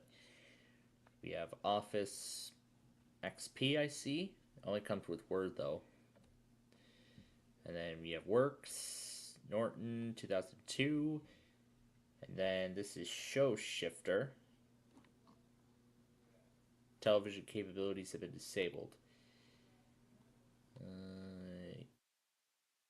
Yeah, go ahead and turn that off because we're in safe mode. So, the television functions. So what's this about? I suppose this is where you go to play videos, and you can even do live television on this? Wow. I guess this is a good alternative to Windows Media Center. And here you have the slumber mode. You can stand by, you can turn it off, and we can close the program and return to Windows. So yeah, this is sort of a good alternative for Windows XP Media Center Edition. Veritas Storage Guard, the Sonic My DVD, and then we have Autoroute 2002, which will not work. Picture It, Money 2002. And what do we have? My Software Choice. What's this? And it tries to open a web page, but it won't. So, yeah, that's essentially it for this one. Now, for the last one, we're going to venture out of the digital world. So we are on the HP Pavilion laptop with Windows 11, and this last machine actually arrived in a VirtualBox disk. I installed the latest version, VirtualBox 7, and unfortunately it looks like it does not want to start. And this was a common problem that I had when I was messing around with the Macrom Reflect and Disgenius images that I was trying to do before this episode. And here we just get a blinking cursor and it's not going to go any further past that point, no matter how many times I try. So that is going to wrap things up for the HP mini-series. In our next episode, we're going to be taking a look at some Dell machines. Some Dells of the past. Unless if they don't work. But until next time, thanks for watching, and we'll see you in the next episode.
Hey everyone, it is nostalgia time once again, and welcome to the first of 6 parts of the Dell mini-series.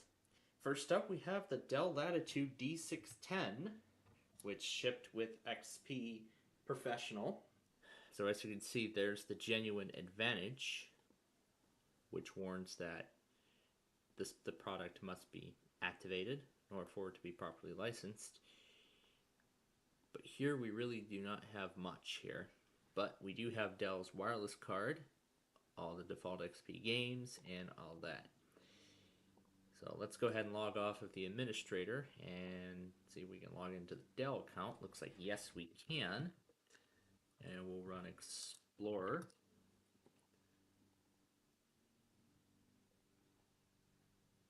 No, we will not restart. And let's see what's on here. Well, same as before. So it's just a standard Dell installation of this Latitude of Windows XP with nothing too exciting to see other than having all the updates. Next up is the Dell Inspiron E1405, which is one of the Media Center Edition laptops of the time. So it's already loading into Media Direct. Okay, we have a disclaimer that says that this gives access to all media files stored on computer except for licensed and private content. Could include some music or videos purchased online, but you can access them in XP. So this is just a reminder. So essentially this Media Direct thing is it's a media extension of Windows XP. So essentially you can access your music without having to go into Windows. However, there are some limitations. Licensed content you can only access from Windows XP. You can't access them here in this menu. But I saw a bar at the top while it was booting, so Control F11 restores the system. We'll get to that in a moment. But first, let's see what this Media Direct is about. So, and of course, it doesn't have anything, has nothing to play because there's no operating system on the disk. But essentially, that's what this is. And it looks like there's actually some sample songs already. So we got some artists, some songs. But, of course, I'm not going to play them all. Of course, watch DVDs, videos, and even view pictures. And it looks like all the sample pictures from XP carried over. Nice. Okay, so we're going to exit Media Direct, which will boot us back into Windows. However, there is no Windows partition to boot off of. So, what we will do is once we see the Dell screen, we'll hit Control F11. Okay, it looks like that stopped it.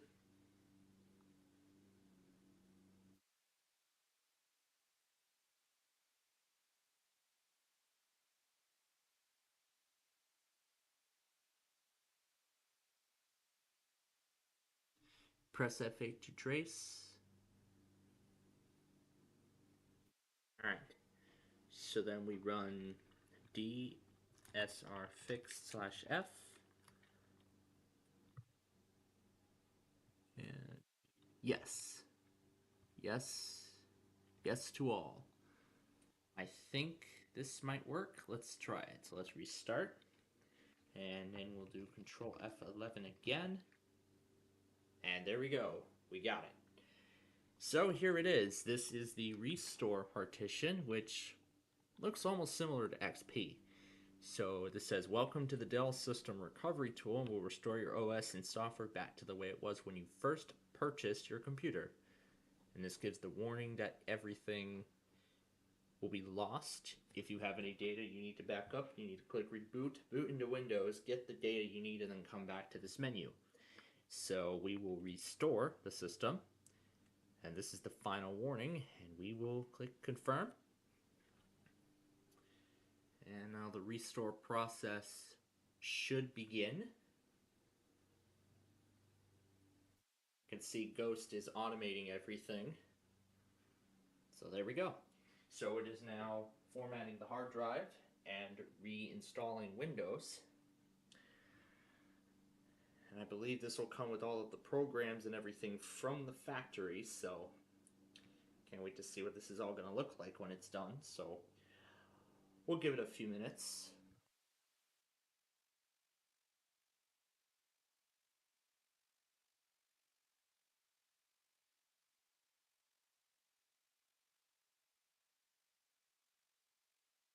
So the restore process was successful, and when you turn your machine on for the first time, you're actually greeted with this end user license agreement screen, which is something that nobody even does anymore.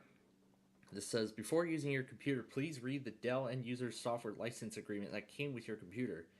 To comply with the terms and conditions of this, you must consider any CD or diskette set part of Dell installed software as backup copies of it installed on your computer's hard drive. If you do not accept, please call the customer assistance telephone number listed in the system documentation. So that says to press any key to accept.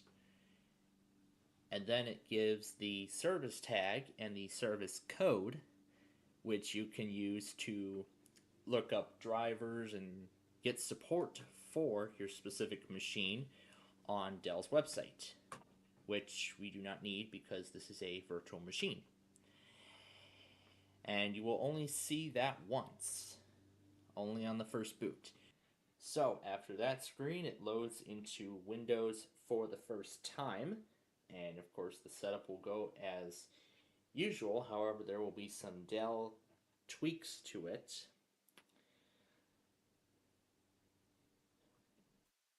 As it's booting here, my school actually uses Dell technology for their computers. And this was my school's first OS. Well, that I know of right now. But then came Windows 7 and Windows 10. And now, is it going to be Chrome OS and Windows 11? Or is it just going to be Chrome OS? Well, I don't know. Well, that is as of now. as of the time of this episode's release. We're going to see what this originally came with, and I can tell that it came with Service Pack 2 or 3, and right away the sound drivers don't work, and we didn't get any sort of animation. And it said, thank you for purchasing this computer from Dell. Oh, actually the audio does work, but it's quiet. It's quiet on my part. I had the speaker volume so low. I'll turn on the desktop audio so you can hear the whole thing. And we don't get any music. So of course it is US. We are in the Central Time Zone.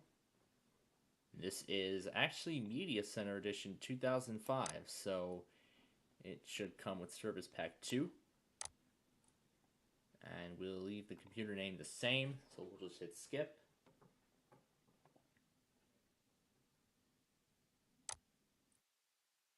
And we're going to skip connectivity to the internet. No, we will not register with Microsoft. And here are some of the things that they have. You can enhance a connection with 6 months free of AOL or Earthlink. Or if you have a high-speed connection, you can get a $100 mail-in rebate for some select retailers. Offer expires 9/30/2006, September 30th, 2006. Well, the offer is long expired. But then here's all of the dial-up and broadband internet connection options. As I said, AOL, Earthlink, and there's also a 3-month trial of NetZero on here too. If that's another option. But of course I'll be using it. And it says, thank you. And here's the custom screen that they have. Mentions about dial-up and high speed. And it says, warning, this next step will take approximately a minute, during which time the screen is blank. Do not turn off your computer during this time. So we'll click finish. And now, this is what it said. So it said, do not turn your machine off, as it will do the rest on its own. And here we are. We are at the desktop of this install at last. So let's see what we have here. We have a McAfee 90-day trial. Yeah, go ahead. We'll use this information, not sure. Accept the end user license agreement. No, I'm not setting it up. Nope. Error loading this file. I'll just see if I can. Looks like I can't get it to close, so I'll just force it to do so. There we go. Okay, perfect. Now let's see what we have. We have a link to the owner's manual, which opens up in Adobe Reader 6, version 6. So here it is. I see Install Shields Update Manager is on here. So you can see what the computer would look like. And also options for power protection and other important things about the machine. Well, I just renewed it for the purposes of this demonstration. And here's Dell's support program. This is an automated notification system that offers you updates, upgrades, and information relevant to your computer, which is sort of what Dell is doing nowadays with their support assist thing that they have, which you can have it it'll automatically check for driver updates and other things from Dell, and then we'll tell you, hey, we have a driver for you, this is a new driver, please restart to apply it and whatnot. Yeah, sure, I guess.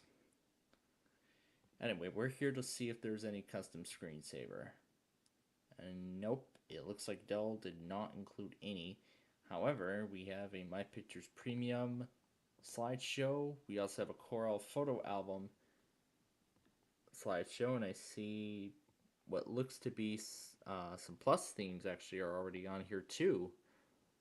So I believe it comes with the Microsoft Plus package pre-installed. So here's the user guide for Windows Media Center. Educate you learning from Dell, providing online courses at affordable prices. And then this is the offer for AOL. Here's AOL 9. Please make sure that no one's using the phone right now. Goodbye. And then here's the games, music, and photos. So here's all the games and photos and other utilities. There's a 60-day trial of Coral Photo Album. There's PaintShop Pro.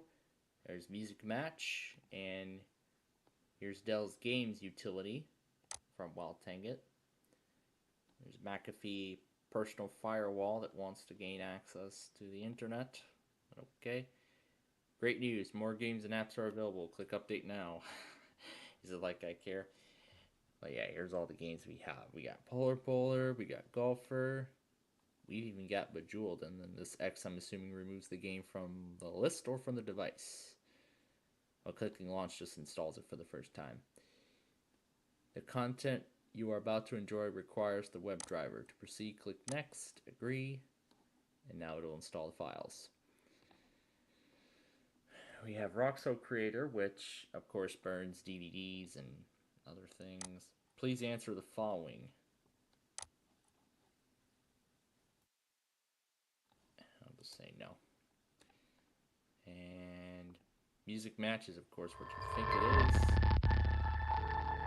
It's a jukebox. And then what does Coral Paint Shop? Yes, I accept the terms and conditions. I'll just accept the photo album too. Just get them both done. So here's what Roxo Creator looks like. I'm guessing this is Dell's edition. So just what you think it is. You can create backups, burn disk images, and everything like that. So we can just close that out. Yeah, just granted access. I don't care. Everything wants access.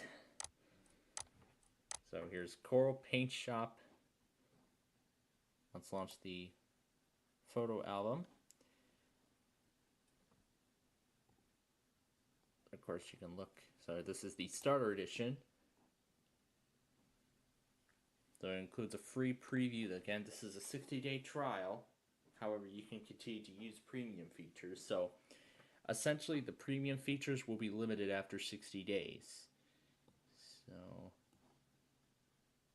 So we can go to the Digital Photo Lab. But really, this is actually like a little bit of a tour, essentially, as to how the program is used. And of course, you can look for stuff everywhere on there and whatnot. And then here is that Paint Shop Pro. Looks like Paint Shop Pro version 10. So, of course, you can get photos, you can retouch and restore, you can add effects to them. In the Photos app now on Windows 11, you can do just that. And this is Dell's game tool. So you only have 60 minutes of playtime before you are then required to activate I should say buy the game. So we'll go ahead and close that manager out. And let's see what else we have while it loads. So nothing. Media Center. These are some of the application is requesting access to the internet. Of course, it's not going to sound that well.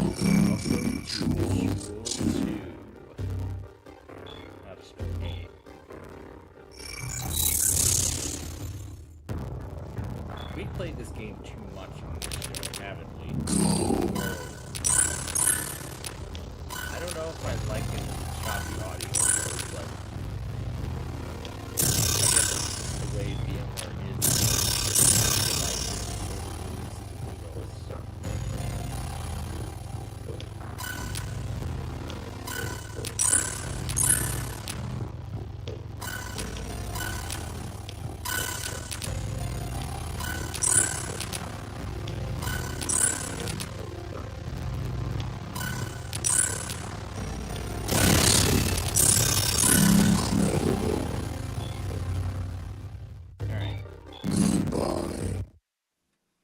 not going to play too much of that, sure, go ahead.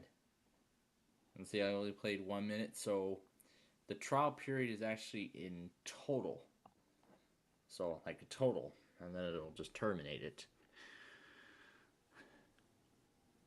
Let's see, what media programs do we have? Gem Master. Of course it isn't, but of course it'll run. Yeah, grant access. No, I don't want to join. No, don't even try. And I have to say no.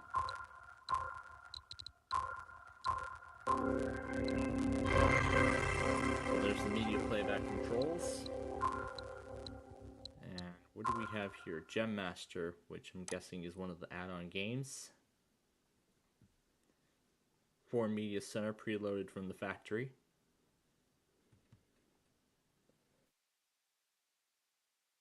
And it seems like we're not getting anywhere here.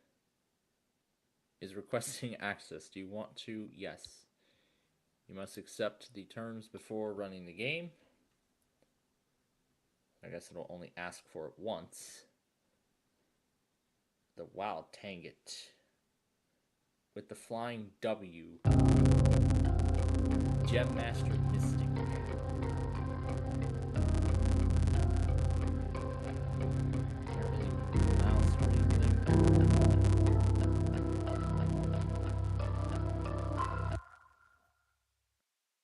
I'm guessing you control that thing with the TV remote or something. But then again, I don't want to go too much into this, so.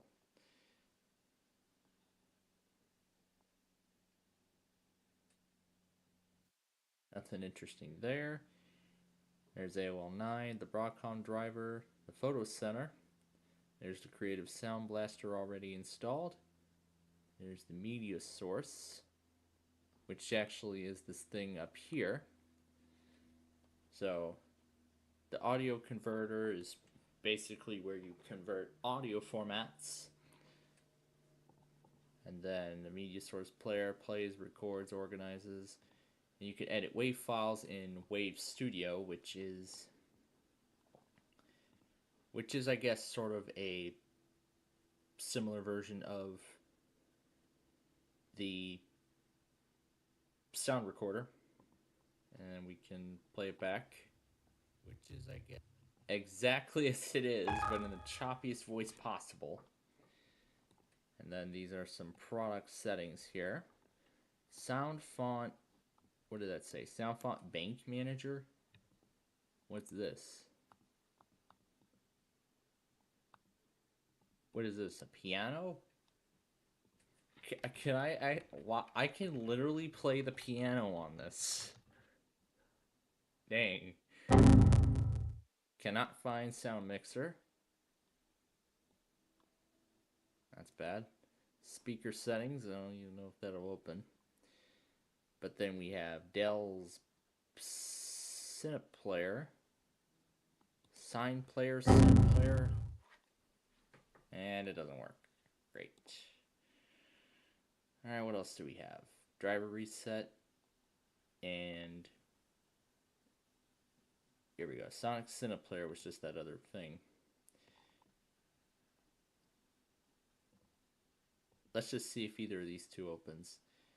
But then again, here's where your service tag is. So that's just some information on your service tag. And then this is some accessories. These are the games that Dell includes from the factory. I see Scrabble is also on here too. Pretty neat. And then what else have we got? We have its quick set driver, then Dell support stuff, and we can open the page at any time. And of course it's got to extract its files for the first time before even opening it. A Dell Wireless's card, XP Games, Java, McAfee, Modem Helper. What's net waiting? Is this a like telephone utility? The Print Me Internet Printing. It's got WordPerfect Office. So I'm guessing this is like a free version of Office. So I want to see what all this is. Perfect expert. Yeah, it's just going to keep nagging at me and whatnot. Clipbook. And then I see we have digital media enhancements on here too.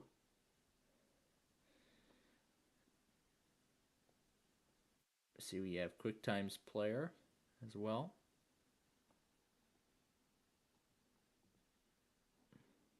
So, yes, I accept all the terms and all agreements. And Clipbook is essentially a clipboard. You can write down names, descriptions, everything like that.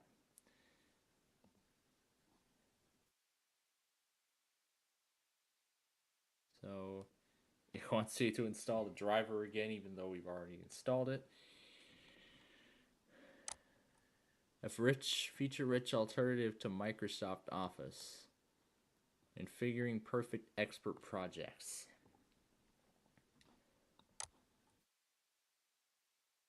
Let's see what else. Roxo is that same tool we had.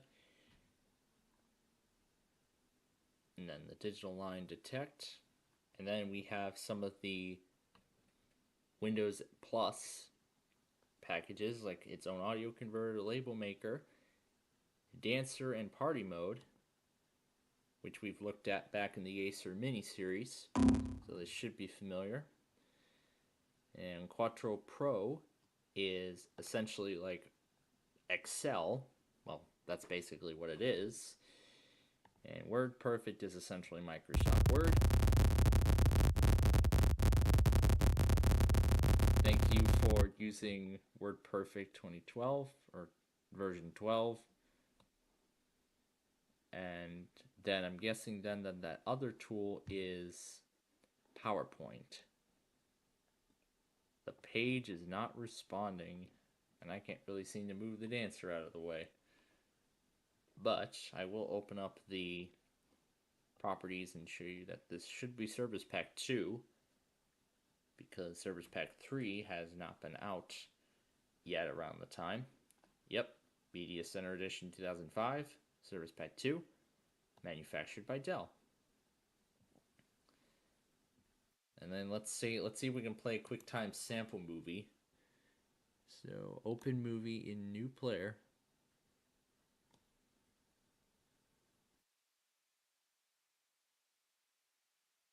Yep, let's play the sample movie. I'm not really gonna play around too much with Scrabble. Wow, the taskbar is already getting filled up quite massively here. You've chosen to end well. That's it. That's it. That's all it has to say. Okay. And considering that, I believe it also has the special sounds from Microsoft Plus. So those should already be on here as well. So we'll find it in Sounds and Audio Devices. It'll take us to Sound Schemes anyway, because it'll pull up that same menu. Here's the Scrabble. Let's try and play the sample movie again. This time see if we can see it. Yeah, that's all it's going to let us see. My gosh.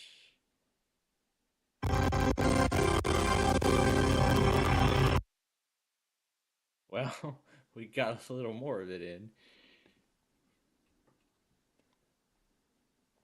So, no, it doesn't look like it comes with any of the other sounds. So, it doesn't come with the plus sounds. These are the default ones.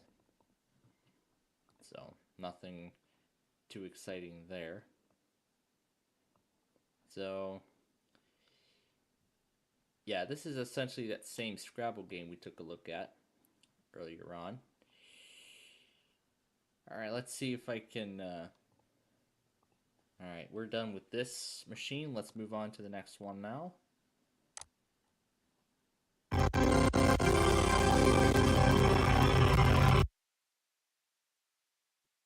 See how many more times we can play the sample movie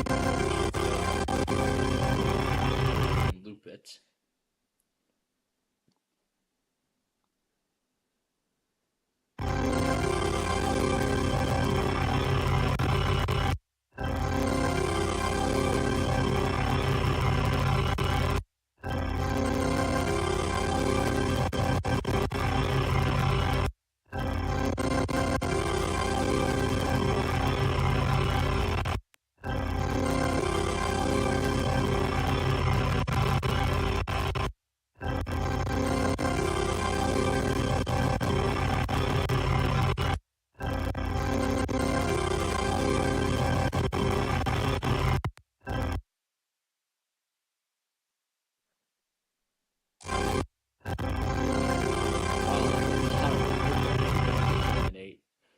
Just before it gets shut down. Well, that was fun. Let's see how much fun the next one is. So, we are trying the Inspiron 1505 next, and right now it's not looking fun at all. Because when I booted up the first time after attaching the VHD file that I have, after trying another copy of it initially,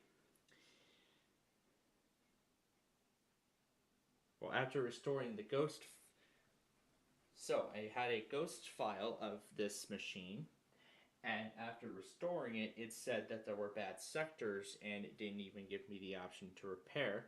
It didn't even repair at all, because it said fatal error on disk, cannot perform action on that DSR fix disk. So I had the VHD lying around, so I decided to just go and throw that in there, and we got further, mostly, only to come to an error that said that a critical boot file for Windows was missing or corrupted. So what I'm doing is I am loading up a retail installation disk of Windows XP, the Home Edition that is, and I'm going to see if it'll give me the option to repair the installation.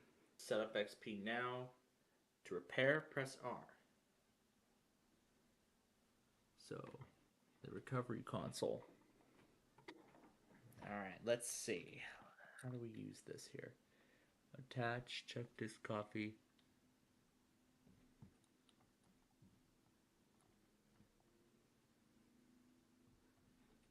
Alright, let's do fix boot. Yes, write a new boot sector. Okay, and then fix MBR.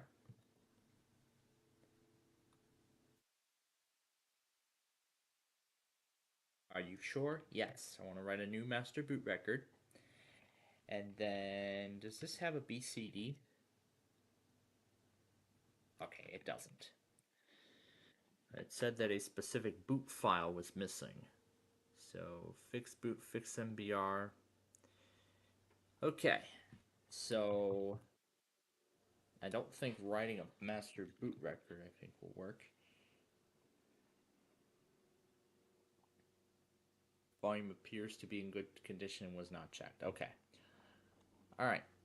I don't think fixing the boot record's going to do anything, but let's find out.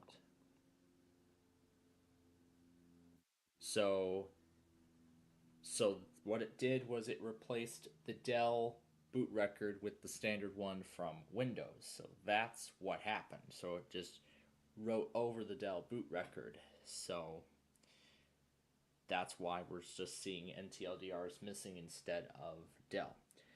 But looking at the archive photos, this machine is exactly the same as the other one, except it's in Russian. So we're not missing out on too much. So next up is the Dell Dimension E521. And just like the 1405, we have the same screens as before. And that's the service tag for it, except instead of the laptop example, it is being shown in the desktop form. So here's the same out-of-box experience from before, except now it's in a much larger resolution. But of course, everything is correct. Central Time Zone does Eastern by default. This is the home edition of XP. So this will either be Service Pack 3 or 2. It is most likely going to be Service Pack 2, because by the time 2009 came around, everybody was using Vista, or preloading Vista, or in the very early stages of preloading Windows 7 on their machines. I was about to put the wrong name in there. Now, instead of showing the internet thing, we just see the warning below the configure for internet access thing. Now it'll do some final steps, and then we will be ready to roll. Alright, the activation timer ran out, so we're in safe mode here, but really everything is just about the same as we saw in the other one. Just the usual things, except we have the interactive training for XP Home, which we've already seen on our last mini-series we did, the HP, so that should be nothing different. As most of this looks about as similar to the other Dell machine that we just looked at, except there's Google Desktop, McAfee, comes with Office 2003. I'm assuming it's a trial. It's got Works as well. We know what those are. Coral Snap Flyers on here. We can't look at that, sadly. We have the Real Player, the Roxo DVD Creator, Adobe Reader 7, plus Photo Story 2, the Modem Diagnostic, and the Yahoo Music Jukebox. And that's really all there is to see on this machine. Comes with Service Pack 2 of XP Home. Nothing special, no plus packs, no nothing. So that's that. Next one. So here it is, the Dell Inspiron 2200. This is the next one. We didn't even have to go through the end user license screen upon first boot, like with those other two, including the Dimension, which we just looked at. Well, only for a brief time, that is. And this will also come with XP Home Service Pack 2. Judging by there is no addition label on the boot screen. Right away, there it is, the same resolution as we just had. Same as before. If anyone's purchasing from Dell, that is how everything should appear. As I just said, this is Home Service Pack 2. Sure, go ahead and do automatic updates. No to the computer name.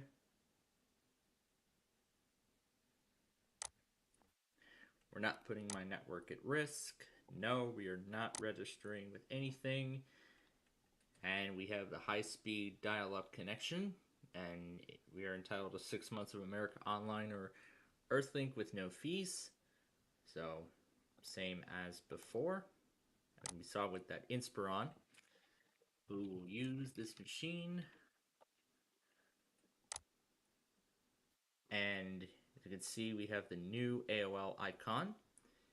And this is the icon that's supposed to be on the desktop for offers.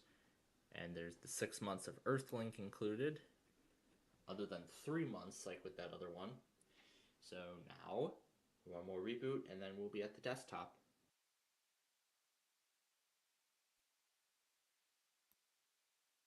The administrator is a cow. Interesting. But pretty much what this is, it's the same as we saw before. There's 3 months of NetZero, 6 months of Earthlink, AOL. There's the high-speed internet icon, which opens up an HTML document. Talking about the kinds of internet connectivity options. There's the owner's manual, and what's Simple Start Edition? This is for QuickBooks. And let's see what else we got. Typical XP accessories. There's the interactive training once again. America Online 9, Dell support, accessories with the code, QuickSet driver, support tool, wireless card, XP games, network adapters, Java Start, McAfee, Encarta Encyclopedia Standard Edition.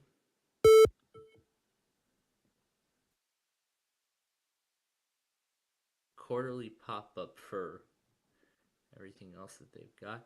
The new Encarta is now in stores. So you can view parts of the world. We'll have to use the arrows to navigate around the globe. And we can... And then we have some definitions, but we would need a disk in order to copy them over. And then you can access Encarta from the search bar. There's Office Tools, there's the Picture It.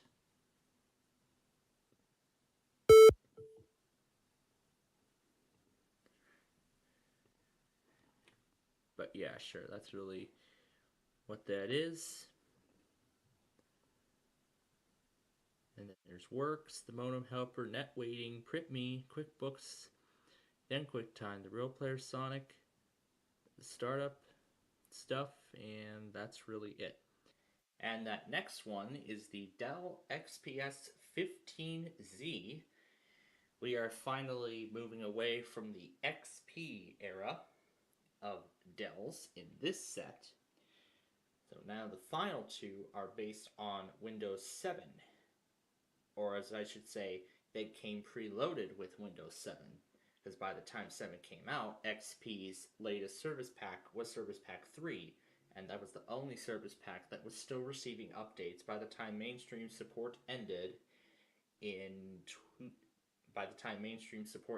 2009 or 10, somewhere around there, where it then got additional updates until then, until its end of support in 2014. And it doesn't work. Error code, all this stuff. So the final machine of this set is the Dell Inspiron N5110, which came preloaded with Windows 7. Yep, as you can tell both by that screen and the boot logo. Well, and we saw for a split second. I should really say a split second, but we saw it for a second or two. And now we got the Vista boot animation. Because by this time, everybody stopped preloading XP on their computers, with the only exception being for some of those smaller netbooks that can't even run the basic editions of Vista. But then there are manufacturers that were going more premium and preloading Windows 7 on their machines. And of course, this is in Russian, so I should know how this works. Here's the factory image, and yes, let's proceed.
Okay, the restore was successful, and now we're booting into Windows 7 for the first time.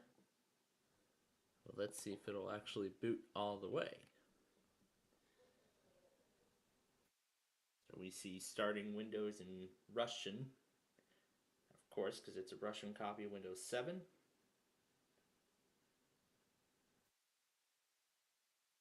And there it is. Setup is preparing your computer for first use.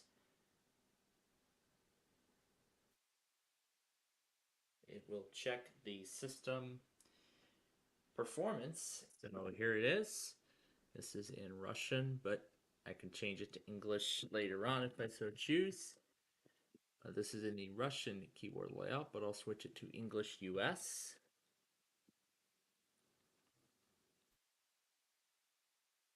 $51.10, I'll name it. I'm not going to do a password. This is Home Premium Service Pack 1. And we'll just keep everything as it is. We'll just tell it that this is a home network. So let's see what this copy of 7 Home Premium has to offer. Essentially, with the whole restore process wise, it's literally the same thing as the Dell Vostro, except the only difference is that this is the Home Premium Edition and this copy of Windows is Russian.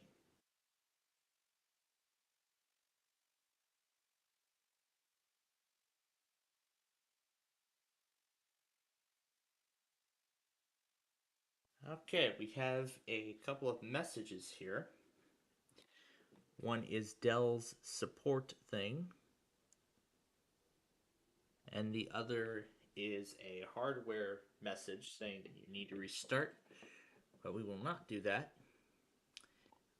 And basically these are the license terms and agreements from Dell on hardware support and software stuff. Now on the software side, as I've mentioned, I've been able to turn a Portuguese copy of Windows 7 back in the HP mini-series to English. Now, let's see if we can do it, and I can show you how it was done on this Russian copy. But first, let's look at all of the software that comes preloaded. So we don't see anything on the desktop, but this is the page I was going to open up. This is Dell's Getting Started Guide, which has Sync Up,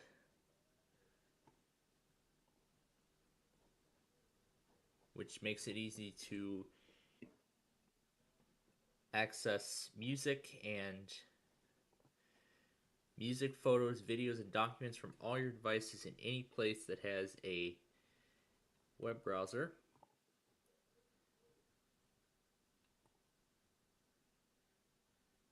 And let's see what this is. This is a control center. What is this doing? This is Sync Up, and this is about pretty much all it does.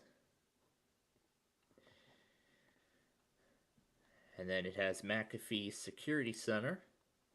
And of course, Dell Data Safe Local Backup is Dell's Restore utility. And then these are just some final things to note about product support from Dell. And there are some gadgets you could put on the desktop from them, but they're not really anything too special, because these are the exact same gadgets that are bundled by default in Windows 7. And then there's Windows Easy Transfer, where you can transfer your data from your old computer. And then there's Dell's Support Center, which of course you can get hardware and software support from Dell.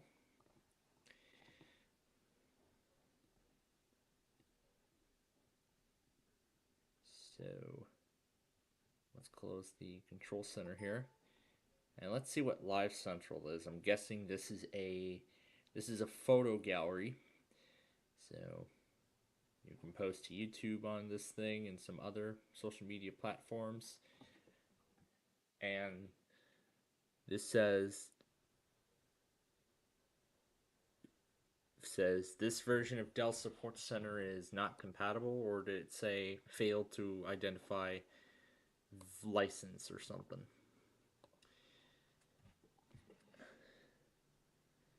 And this says you do not have the correct graphics driver installed. And that's what the sync up thing is.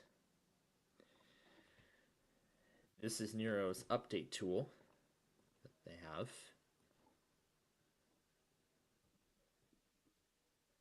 Let me close it so we can look at all the other programs. We also have Adobe Reader 10. We have Office 2010, which again is a trial. Stage Remote, I think that was what that program was. Let's see, it says accept. And Stage Remote,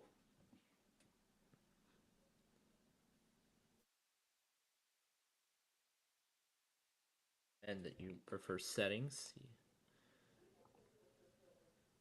So I'm guessing this is, we'll find out what this is. I can tell this is a photo gallery, because then we have some pictures provided by this program, and then we have the photos that usually come by default in Windows 7. So essentially it acts like a secondary file explorer, but really it isn't. So here I'll try and close all this crap so we can keep looking. We have Zinio Reader 4, and I see we have Live Essentials bundled here as well. So there's Windows Live Messenger and all that stuff. And then we have Dell's utilities, the Sync Up, the Dell Stage, and you can also get weather conditions as well, all in one place. This is about, air. What does that say? Desktop weather gadget has stopped working. Well, that can't be good.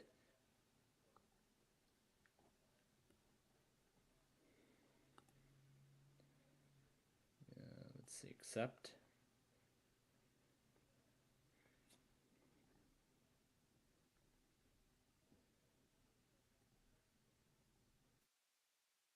The stage remote is like, what do you want to transfer or something? And then there's Dell's Webcam Central, Intel stuff, McAfee, Silverlight, Nero 10, NVIDIA's 3D Vision, Roxio Creator Starter. There's the rest of Windows Live's Essentials. Then we got Windows 7's default stuff, games, accessories, and everything like that. And now if we go to properties, this is Home Premium Service Pack 1. So that's really everything that comes bundled with this. Now let's see if we can make it all easier to read. So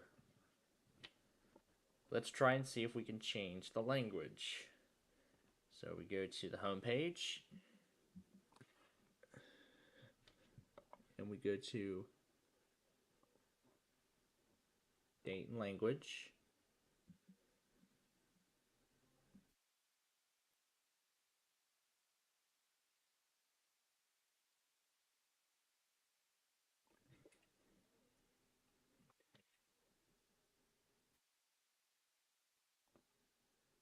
It says Finland.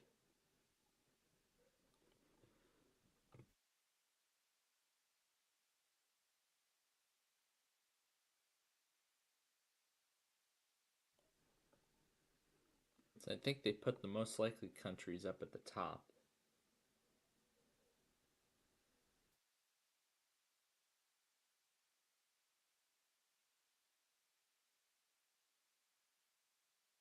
Actually, it doesn't matter. I'm just going to change it to Australia because all I care is I want it English. And then this is where we change it to USA.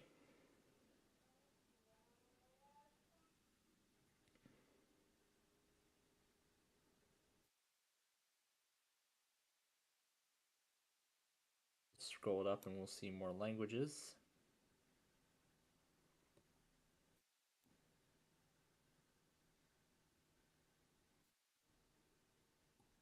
Let's see, we have a Spanish USA. I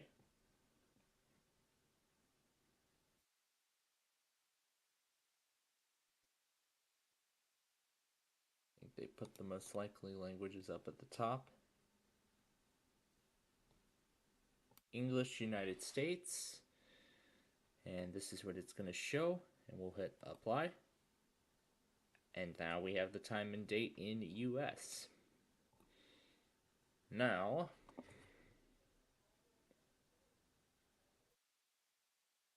this is where we change the system locale.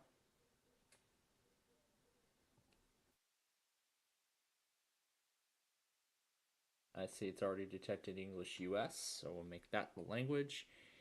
And can we delete this keyboard?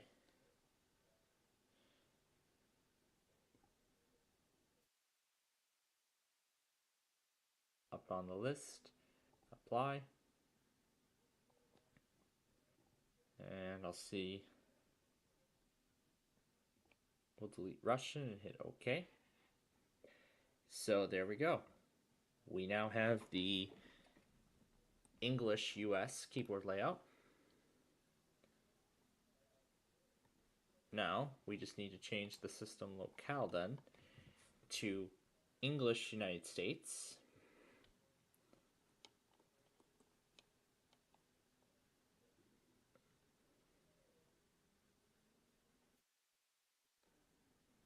Probably just need to keep scrolling up.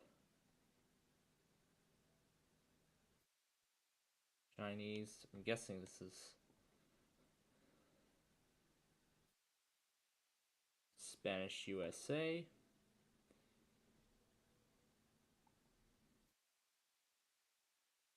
English USA. Yep. English. We'll click OK. And now it reads that the system language has been changed. We now need to restart. So it mostly worked.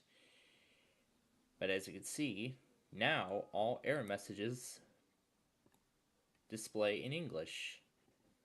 So most of it worked. However, other elements did not. Because you could see the rest of the system is still in Russian. So we've only got one of the error messages to correctly display in English.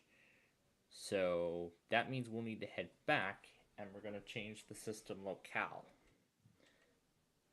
Because that's what got the thing to work. You can see the home network thing coming up.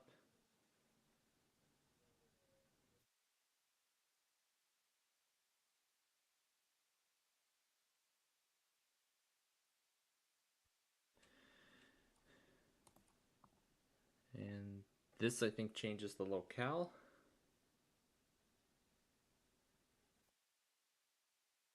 So, welcome screen. So, the welcome screen and boot screen both still display in English. Let's see what these checkboxes do. Apply to welcome screen and user accounts. Okay. The welcome screen remains in Russian. Let's head back to the settings and try to see if we can further convert it to English. So that's Windows Live.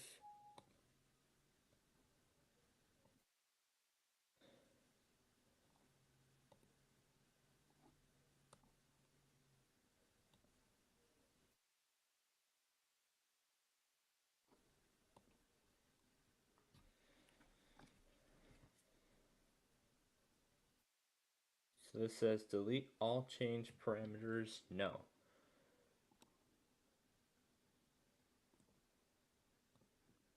This one is the same thing. Same thing here. Same thing here. Alright. Where do I remember going to change the system locale?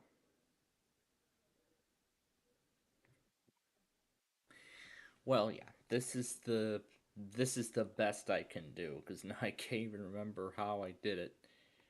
Managed to do it on that Portuguese copy of Windows 7. But hey, at least it was worth the shot, though. So that's going to do it for part 1 of the Dell mini-series, the first of 6 parts. We've got a whole bunch of dells to go, and we'll see you next time when we do the next set.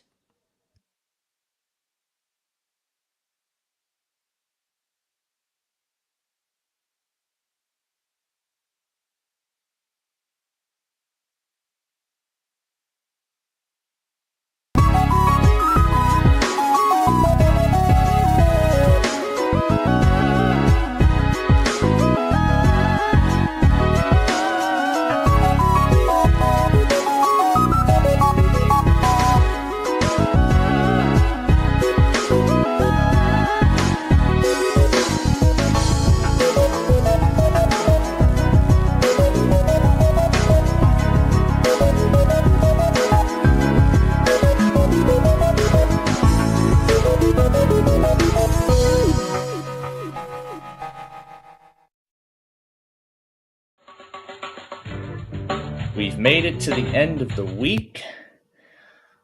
Let's do lucky 7, because that's what today is. All right, here we go. 23.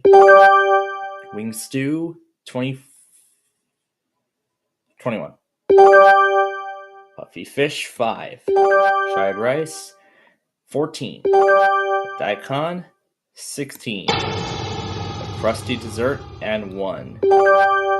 Zucchini salad. All right. First offer coming up. It's discount lasagna. No to that. Okay, 24. Cigars, 12. That was the strawberry cake. 26. The oysters, 20. Vomit bun, and 10. The meatballs. All right. Top amount's already down to $500,000. Next offer is this creamy pasta thing. And I say no. I'll just call it creamy pasta thing for now. Okay. Number 6. Red onions, 19. Chicken feet, 8. Roast lamb, and 22. Mushrooms.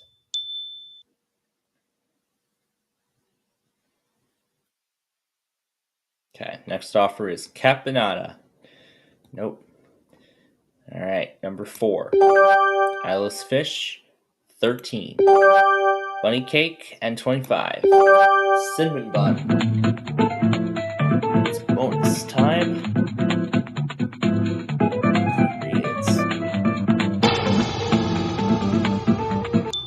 $50,000 decrease. Okay. Offer caponata. Nope. Okay, 11. Banana surprise, and 18. Tomato pizza. All right. The offer is semifreddo. No.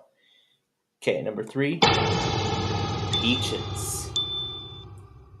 The juicy peaches.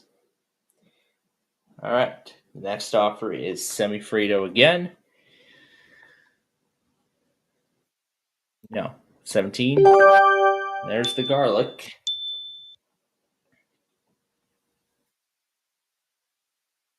Okay, the offer is Napoleon Dynamite. And 9. There's the eggs and toast.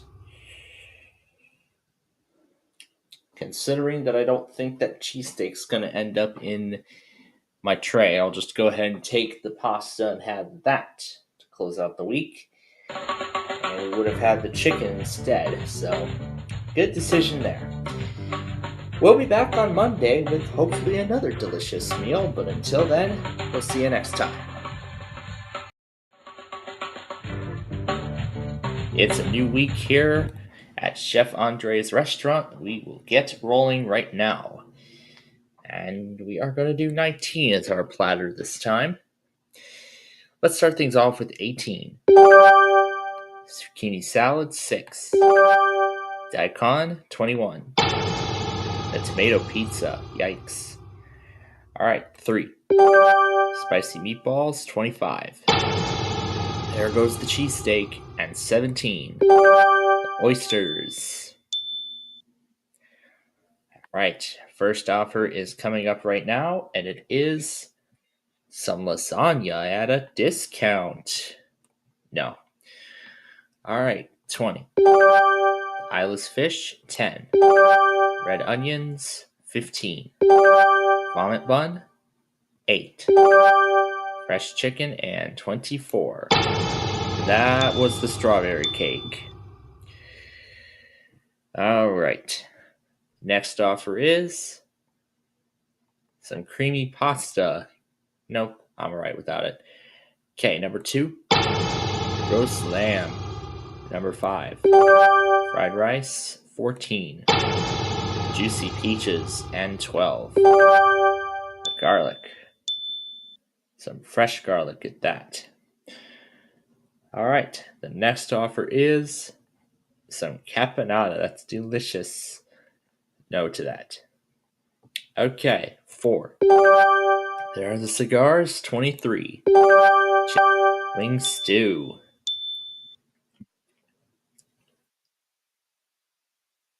All right. Next offer is semifredo. Some honey semifredo. Nope. All right, number 1. Intestines, and 22. Cinnamon bun. All right. The next offer, Napoleon Dynamite. No thanks to that. Okay, 13. And there's puffy fish. All right. The next offer is golden peaches. No. Okay, number 9. The banana surprise. And it's platter bonus time. A 1x multiplier. All right. The offer is some golden lobster. Nope. Okay, 16. And here comes our next offer. And it is more lobster. Nope, 7. There goes the eggs and toast, but hey, we could have that crusty apple dessert. Well, let's find out. After I say no to the lobster and open up our tray. Some mushrooms. Not sure how tasty those will be, but well, we'll be back tomorrow with hopefully something more delicious than that. But until then, we'll see you next time. It is Tuesday. Let's get to it. And we are going to do number 10 as our platter this time around. And we'll start things off with number 20. Mushrooms like yesterday, 6. Banana surprise, 23. Fried rice, 9. There are the cigars, 15. Onions, and 25. The cinnamon bun. All right, great first round. Let's see what the first offer is. Some nice bubble tea. No thanks. All right, number 5. Bunny cake, 14. Fresh garlic, 16. The intestines, and it's platter bonus.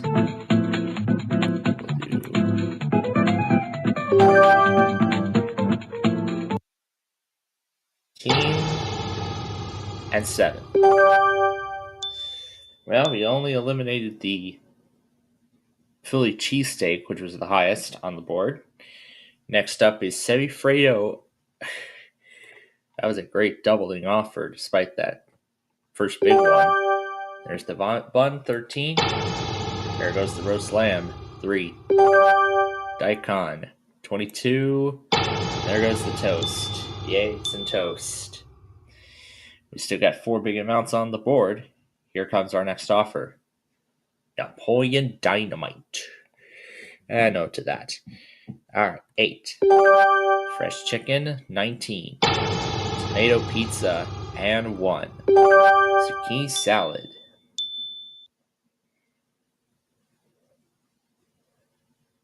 Okay, next offer. Some golden peaches. No thank you. Alright, 17. Well, there go the juicy peaches and the dessert. Yikes. Might want to consider this next offer very carefully here.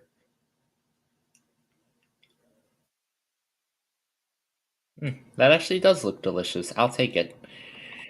Alright, going with the Napoleon Dynamite, but what's on the tray? $400 puffy fish, but I'll enjoy the dynamite more than that. Well, we'll be in the middle of the week tomorrow, so come back to Chef Andre then, and we'll see what else we have. Until then, we will see you next time. We are in the middle of the week, so let's get started. I do 19 as our tray, and we'll do number 10. Eyeless fish, 21. Daikon, 18. Eggs and toast, 6. Fresh garlic, 24. Tomato pizza, and 3. Juicy peaches. Alright. First offer is lasagna at a discount. I say no. Alright, 15. Vomit bun, 22. Chicken feet, 5. Fried rice, 14. Wing stew, and 16. There are the intestines. Alright, the offer, a nice custardy bun. No thanks. Alright, 20. Zucchini salad, 2. Roast lamb, 8. Strawberry cake, and 13. There's the cinnamon bun.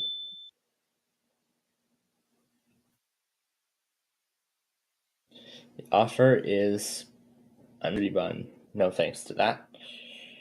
11. Fresh chicken, 12. Onions, and 25. There are the oysters. Alright, well, we're no longer entitled to the cake, but there's the caponata.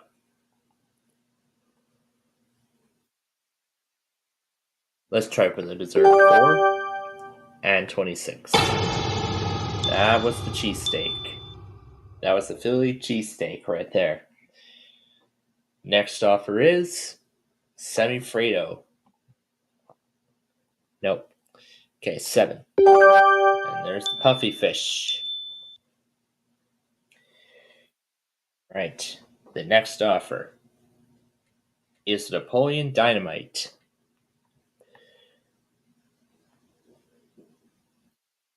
Something better. There's the banana surprise. Let's see if we're going to get something higher up now. There's the dynamite again. Might be our only chance, but I'll go ahead and take the dynamite. The Napoleon Dynamite. What was on the tray? Ah, look at that. The cigars was on the tray. Glad I took it. So, we'll be back tomorrow. Hopefully those things don't end up on my tray. And furthermore, I get something delicious. But until then, we'll see you next time. We are almost done with the work week here. And we will get things rolling with number 20 as our platter. Alright, we will do number 6. To start, there's the chicken, 13. Banana surprise, 22. Onions, 3. Meatballs, 10. There are the cigars, and 19. The fresh garlic. Alright. We're going to get our first offer now. Some bubble tea. Nope. Okay, here we go again. 16. Eyeless fish. And the platter bonus. And will be doubled. So this could be good. Alright, 5. 25. Mushrooms, 11. Here goes the cheesesteak at 17. The cinnamon bun. I'd say that was a decent round, even though the 100,000 made it off the board. Semifredo. Look at that. We're already at the semifredo. No. Okay, 8. Tomato pizza. 14 is eggs and toast. 23, the vomit bun. And 1 is the peaches. Ooh. Half of the big amount's gone in just that one round. But look at that. We're still being offered the semifredo. Let's do number 9. Bunny cake. 24. Crusty dessert. And 18. There's the oysters. Okay, let's see what the next offer is. Some more semifredo. You know what? Something different than the Napoleon Dynamite for once. But what was on the tray? Even better than that wing stew. So I will definitely enjoy that. And we hope you'll be back with us next time to close out the week. We'll see you then.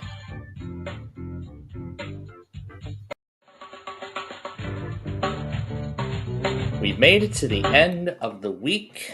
Let's get right to it. And we're going to do number 20 as our platter. And we will start with 7. Fried rice, 18. The bunny cake, 25. Ooh, the cheesesteak, 3. Juicy peaches, 14. Roast lamb, oh wow, 6. There's that bun. Yikes, 3 big amounts already off the board.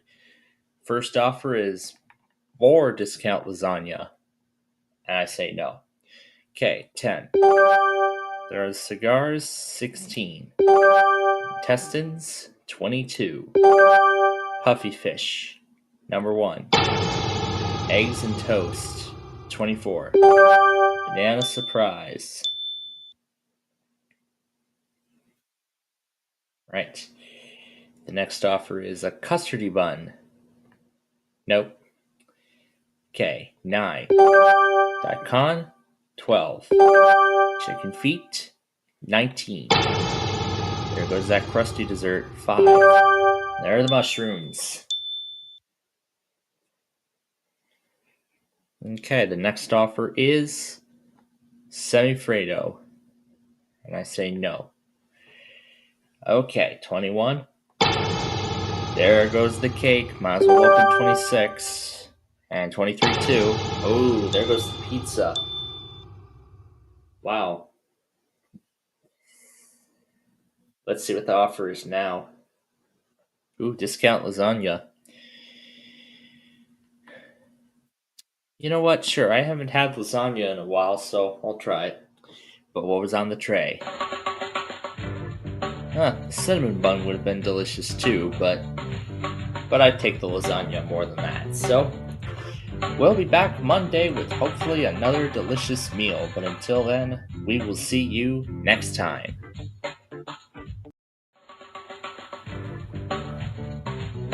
It is a new work week. Let's get started here.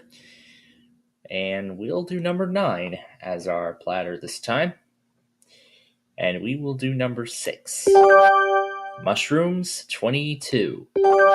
Fresh garlic, 5. Daikon, 24. Tomato pizza, 16. Cinnamon bun, and 21. There is that salad. All right. Here comes our first offer. Some lasagna. Nope. Okay, number 2. Puffy fish, 18. Bunny cake, 14. Oysters, 8. Meatballs, and 20. The chicken feet. Right. The next offer is a custardy bun.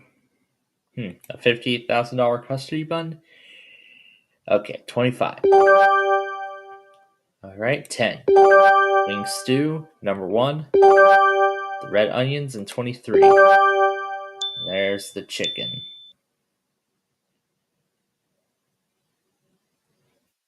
The offer is Napoleon Dynamite. Yep, because we're still keeping the other big amounts on the board.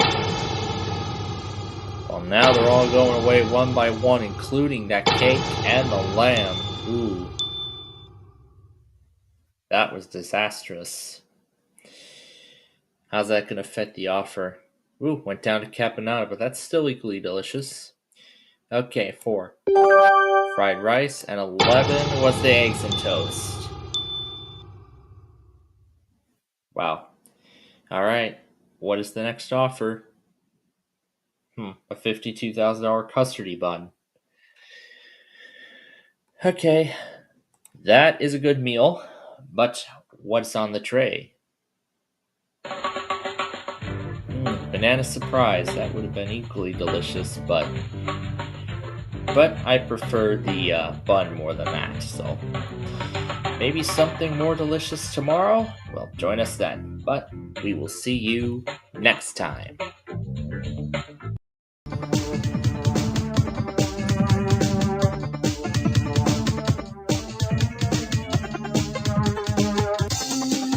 Alright, welcome to Friday. It is the end of the week, and we are ready to get ready for the weekend and what the weekend has in store. Let's start off with 17, why not? We'll do the right side.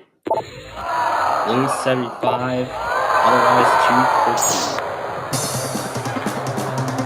Alright, number 5.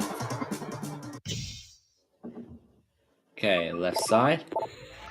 $4, otherwise would have added 75%. Alright, 21. Let's do the left side. Nothing there. Other side is random 2. Alright, number 10.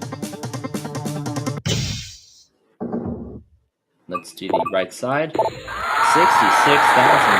otherwise $250. Very nice. Let's go to number 12. Let's do the left side. There's the auto 1. Otherwise we would have doubled. So we're already in 6 figures, and that's great. What was sandwiched in between? A nothing and an add 25. Alright, 18. Yep, let's do the right. 33,000 and a random 4. Okay, number 6. Left side. Nothing there. There's $32.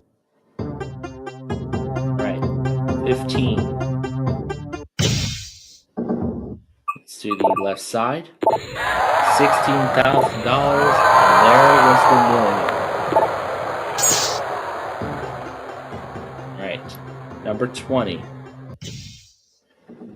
Let's do the right side. $1,000, otherwise nothing. And we'll do number 14. We'll do the left side.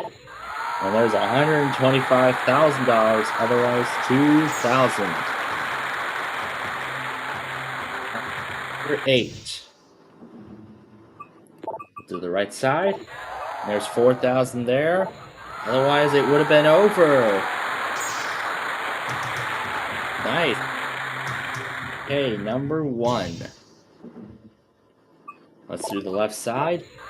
$500,000. There goes $125. All right, number 19. Be good, please. Right, left side. Lose 25%, otherwise lose half. Let's do number 13. We'll do the right side. Random 3. There's lose 100. we won't be losing everything now. In fact, now we can just go ahead and build up our bank. Just add another $8 from floor 9. Let's go to floor 16.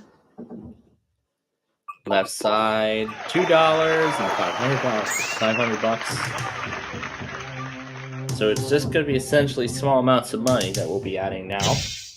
All the big amounts are out of play. $1 and $16, I believe. We will do the right side of number 4. 8,000. Add half. Oh yeah, I forgot about that last edition card. Yep, that was the last one. Add a 0. There it is. Oh yeah, look at that. $6.5 million. So it's gonna be $6,514,690. That will be our final total for today. Boy, that is quite an amazing way to end the week. Well, let's see if we can start the week on this same kind of note on Monday. So join us then, why won't you? Till then, we'll see you next time.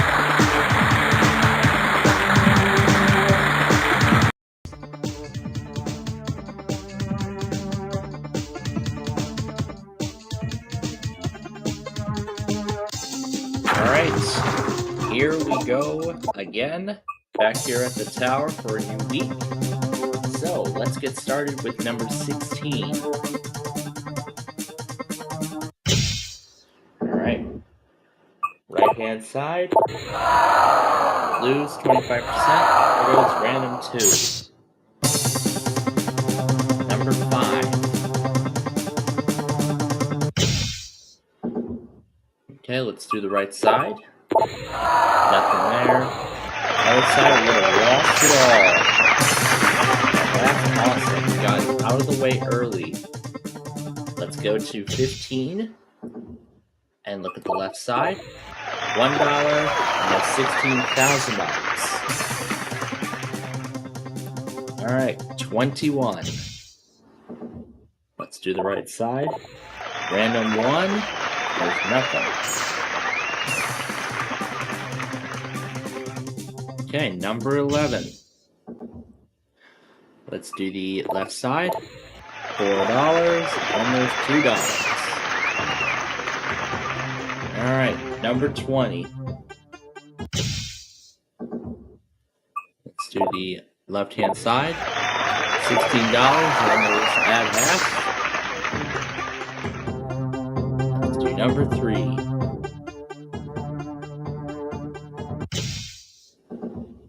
Right, left side. Double our money. Otherwise, nothing at all.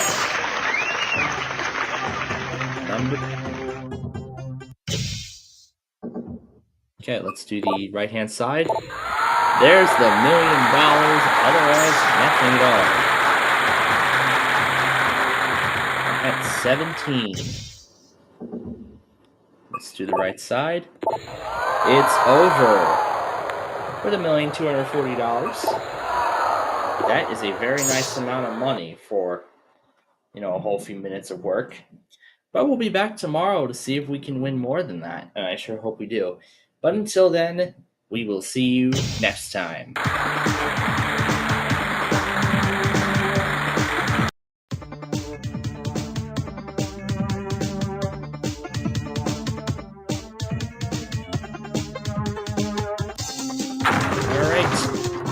Welcome to Tuesday. Let's get started. We are going to start things off with number 10. Alright. We'll do the right hand side. Nothing. Other side is lose everything. That's awesome. We got it out of the way early, and that's what I like. Let's do 18. Alright. Right hand side, $8, otherwise $2. Hey, number 6.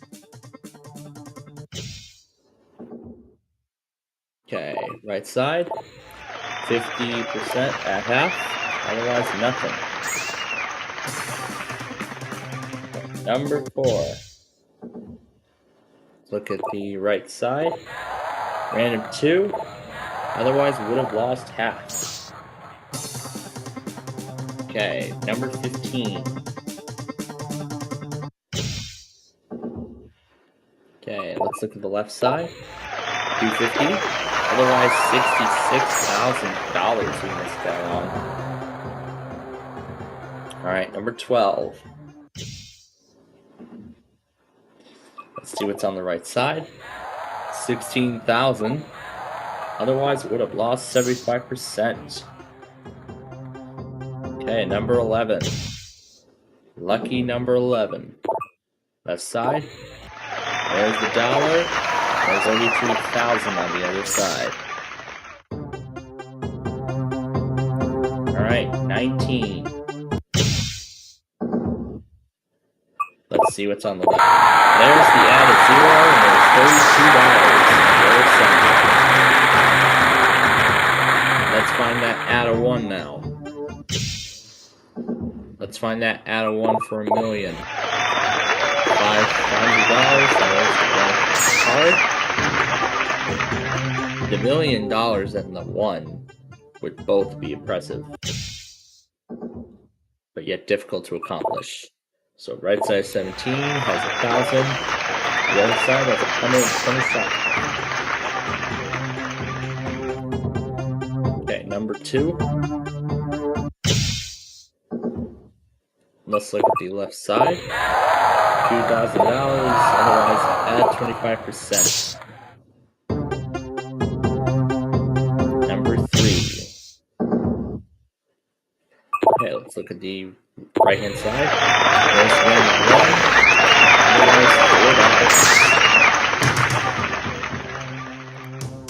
1. Alright, 21.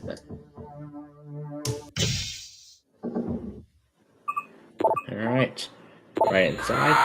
$500,000, otherwise it would have been over. That is impressive. Let's do 13. And do the left-hand side. Lose 25%, otherwise would have added 75. Alright, 16. Show me the right side. Nothing. Otherwise, $8,000. Alright, number 5.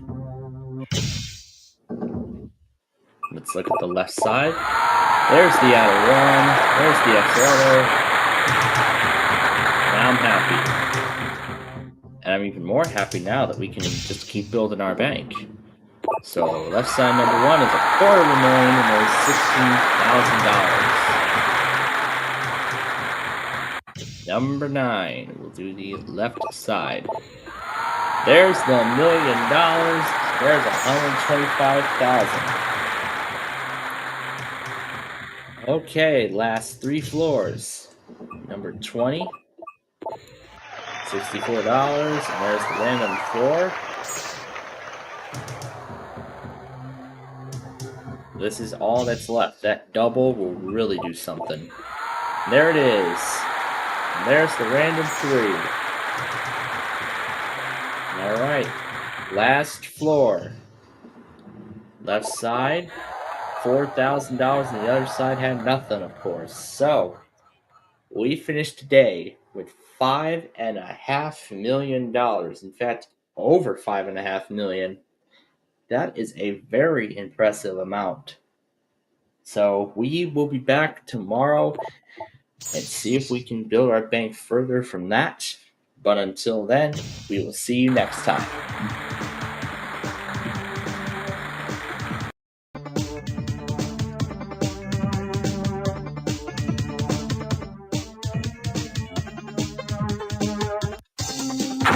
Alright, welcome to Wednesday. We're in the middle of the week. Let's get started. First number, 8. Okay, let's do the right side. Oh, that's great. Add a 1 right out of the gate. Alright, 20.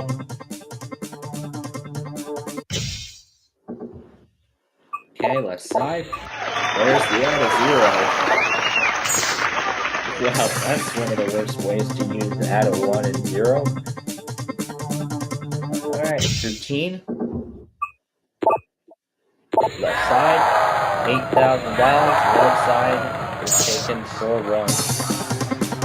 How to play. Just for fun, let's go to floor 1 and see what it has. Right side is 125, the other side has nothing, so would have missed out on $125. 13. Yep, left side. $16. Other side at 4,000. Alright. Number 18. Let's do the left side. We lose it all. And there's the random 2. But we got it out of the way early, which is good. And with very little amount of money, too. That's even better. So, let's start from scratch and build it right back up. That ain't gonna do anything. Well, that wouldn't do anything either. Okay. Alright. Let's do the left side of 10. $32. And it would have been over. We would have walked away with nothing. Okay, let's go to number 3. Show me what's on the right. I believe that's the second to last deduction card. Oh no, I don't need another dollar bill. Okay, 17.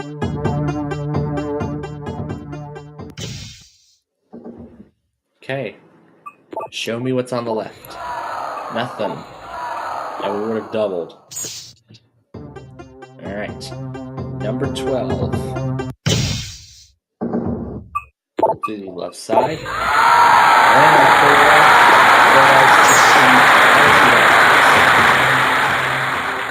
Alright, 21. Let's do the right side. Add 25% and there's $1,000. Okay, number 2.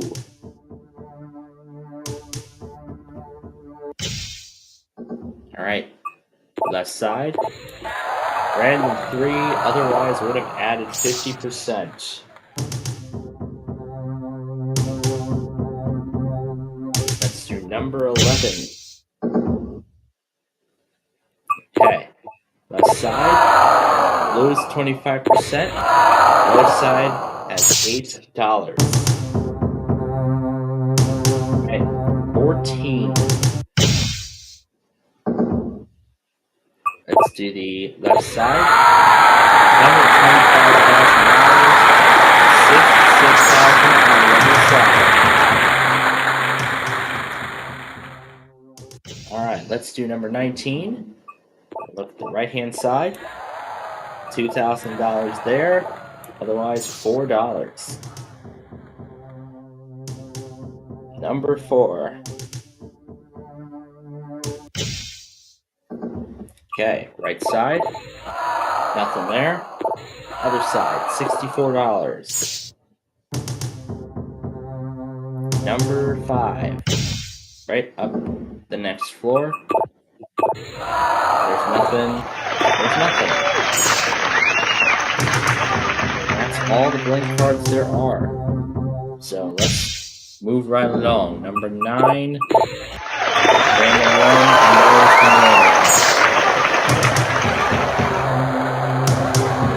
1. 7. Left side. $500,000.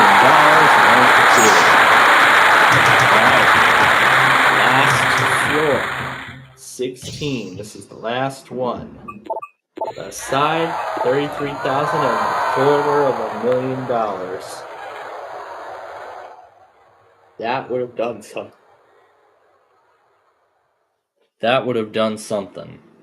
$726,638 is what we leave here with today. Still not too bad of a total. But we will return tomorrow and we will try it again. Maybe we will win even more, I hope. But until then, we'll see you next time.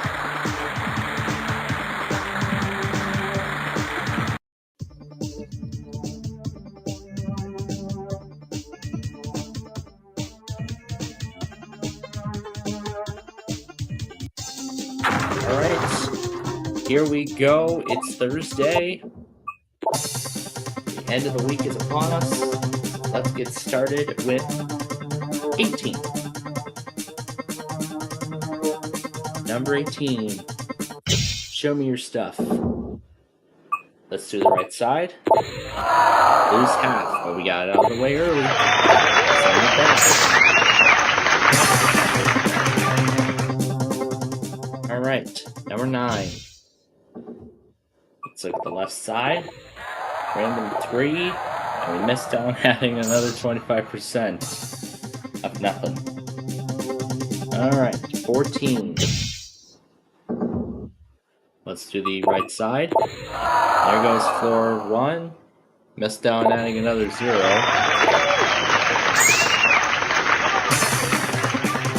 Okay, number 7. Alright, right side. There's $1. What did we miss on the other side? $16,000. Alright, 19. Alright, right side. $125, otherwise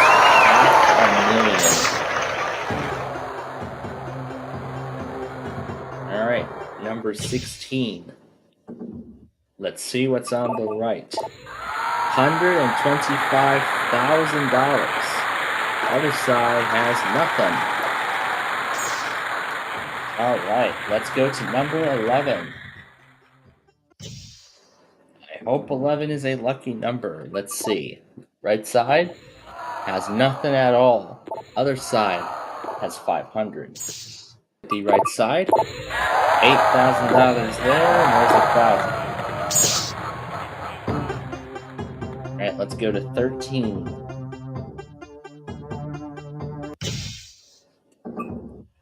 Okay, right side, $66,000, otherwise nothing at all.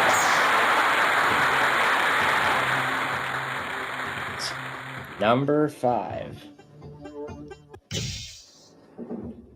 Okay, on the right side, lose 25%, and there was the million.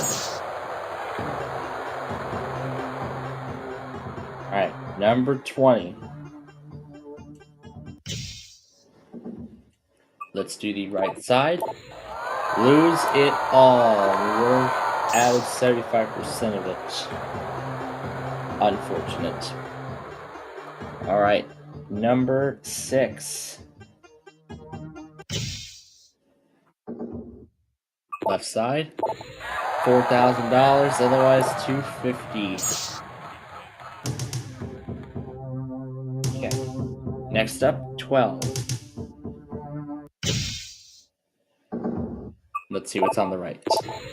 $8, otherwise we would have added a 1. Alright, number 2. Alright, left side. $2,000, otherwise nothing. Okay, 15. Let's do the right side. $33,000, otherwise $32. Alright, 21. Alright, right side. $250,000, otherwise random 1. Okay, let's go to number 4.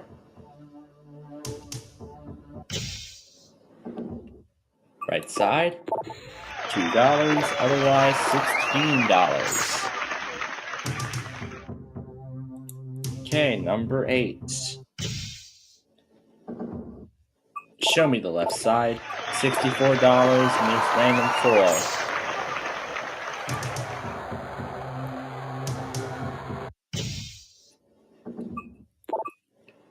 Right side number 10 does the random 2, and the other side would have ended the game. But the game is going to be over after this last floor. Left side has add half, and we would have doubled. But hey, $434,643. That is still not too bad, especially for the day. So we will return tomorrow to close out the week, and hopefully on a good note. But until then, we will see you next time.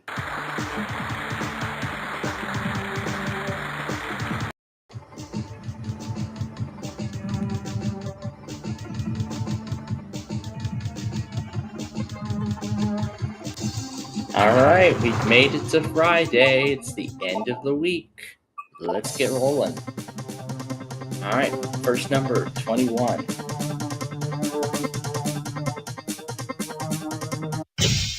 We'll start at the top for a change. Left side, $125,000 or 16,000. Alright, let's go to number 5.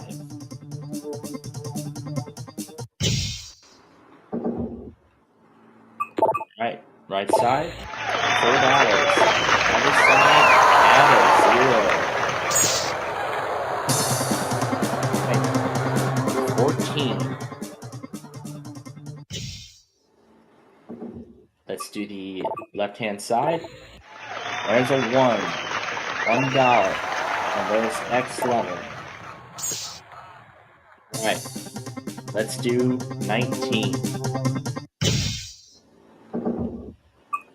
Let's do the right side. There's $4,000.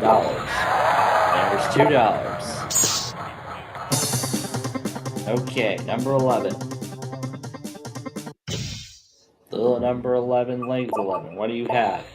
$125. There's $32. 18, left side. $8,000, and there's to lose everything. Number 8.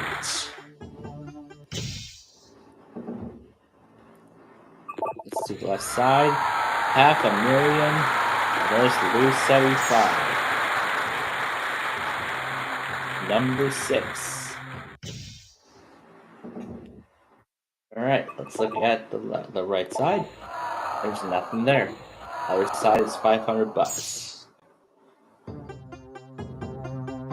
Okay, 13. Let's do the left-hand side. There's nothing there.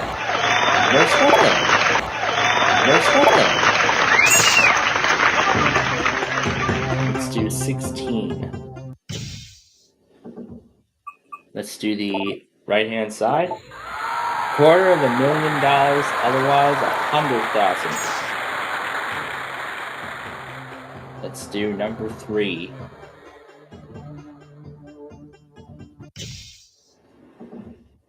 Let's do the left side. $16, otherwise add a 1. Number 12. Okay, left side. Add half, otherwise nothing. Okay, 15. Let's do the right side. It's over. But hey, we won $1.3 million today. That is a great way to end the week.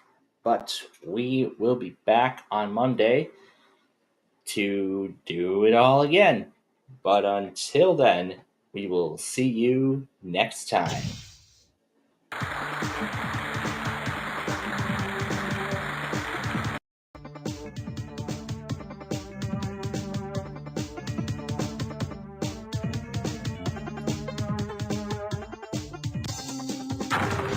All right, here we go. It is time for another week here at the Tower of Cash. We will start things off with number 18.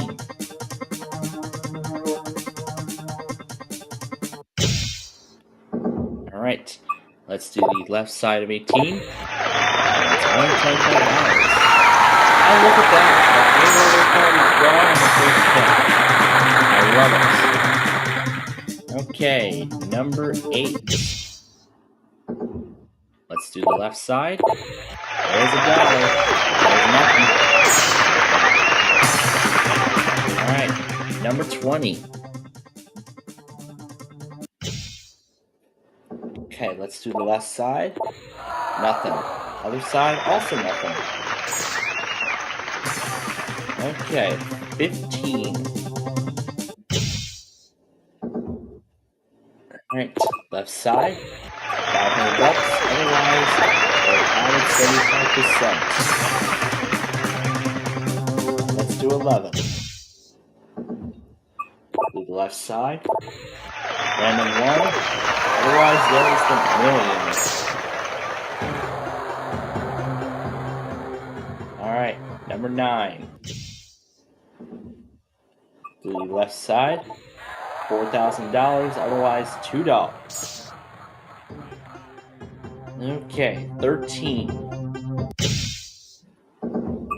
Left side. $64, otherwise it lost 75%. 21.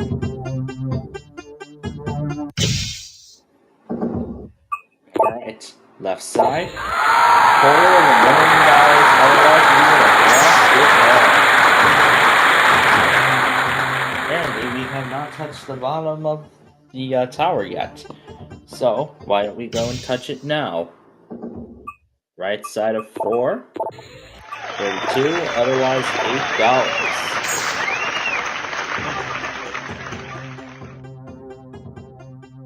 Number 6. Left side. There's the add a 1. There's add hat. Alright, 17. Let's do the right hand side. Double the money, otherwise $16,000. Alright, 5.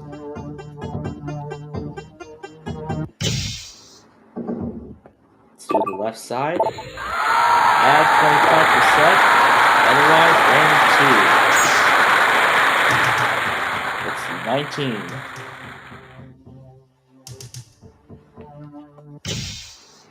Okay, let's go to the right side. Nothing there. Lose half. Lose 25 is still there, but otherwise we can just go ahead and build our bank. Random 3, and there's the 4. Number 3.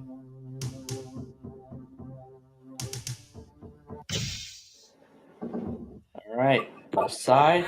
8,000, let's lose 25. Number 10. Left side 10. There goes floor number 1 and $16. Alright. So, there goes $500,000. Okay, 14. Left side. There's the added 0, and there's $1,000. Alright, number 2. Right side. 66,000 and random 4. And finally, number 7. The last floor on the board. Right side. $125,000 and $2,000. So we finish with, oh my goodness. Ready for the total? $31,676,380. Wow. That is certainly an unbelievable total. I think one of the biggest totals that we've had yet on this show, which is just amazing. Might be one of our highest winnings ever. One of our highest winnings ever. I don't know if it really is the highest winnings. I can't remember off the top of my head, but that's what I know of for sure. So, can we repeat it tomorrow? I highly doubt that, but we're going to see if we can. But until then, we will see you next time.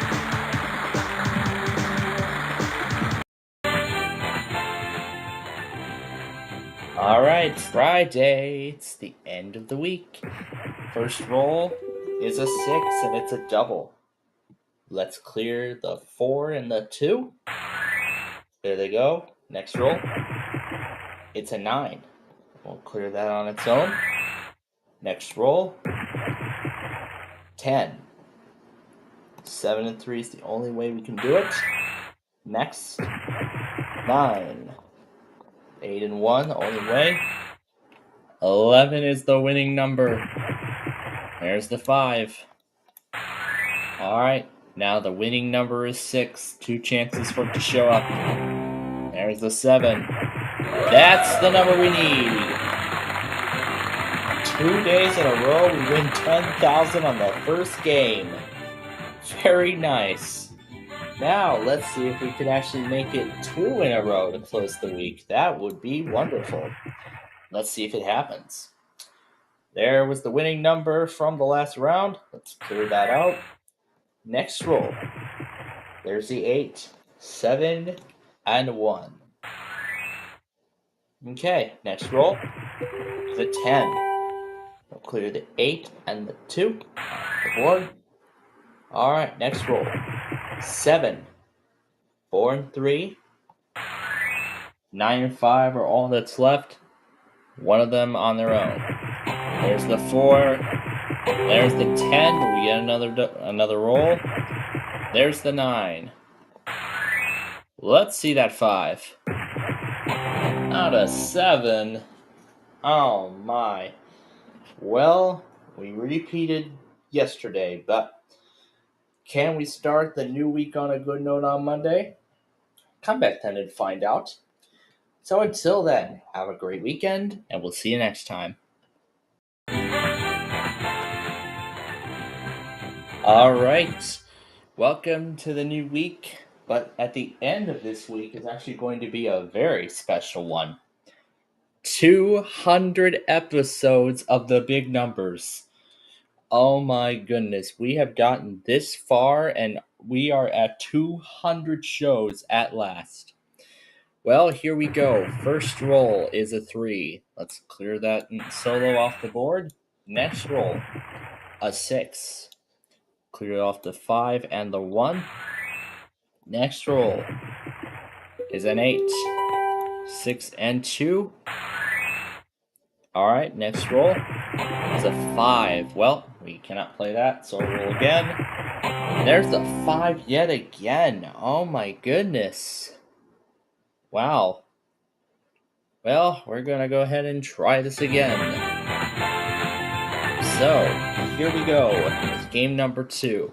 First roll, a 3. Let's clear the 2 and the 1 off the board. Next roll, a 7. Let's clear 4 and 3. That's the ones we need. Next, an 11. 6 and 5. Next roll, a 6. Unfortunately, that costed us. Well, didn't do it this time, but maybe tomorrow. Come back then and we'll see how we do as we continue our 200th episode week. Until then, we'll see you next time. Alright, day 2 of our 200th show. So here we go. Start with a 3. Let's do the 2 and the 1. First 2 off the board. Next roll is a 6. Let's clear that. Alright, next roll, an 8. Let's clear that. Next one, a 9. And we'll clear that 9. Alright, next roll, a 7. And we'll do the 4 and the 3 off the board. Okay, next roll, an 11. 1 off from the 12 that we needed to win the money. Ah, that's unfortunate. But we're going to try again. Game number 2 as always. Now here we go. First roll, a 9. Let's clear the 8 and the 1 off the board. Okay, next roll, a 10. We'll do the 6 and the 4. Next roll, 2. That's the only way it comes off. Next one. An 11, but we've been saved. Same with this, but except we get a free roll. There's the 11. There goes the last marker. And the 6 ends the game, unfortunately. Well, half of the numbers gone, only 4 remained. Well, we didn't do it again this time, but tomorrow we will have another chance in our 3rd day of our 200th show week, and we hope to see you then. But until then, we will see you next time.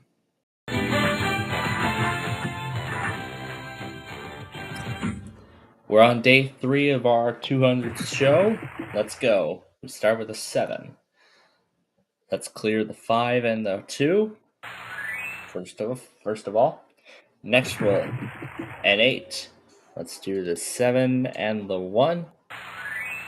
Next roll, a 9. Clear that. Okay, next roll, a 6. Alright, we're getting there. There's a 7. Okay, natural 8 for 10,000. I always call these numbers and it comes right up. Is this dice hearing my call or something? I'm sure they are. Okay, let's try again in game number 2 and maybe we can make it 2 in a row this time. Let's see. First up is an 11. Let's take the 9 and the 2 off. Okay, next roll, a 12. Let's do the 8, 3, and 1.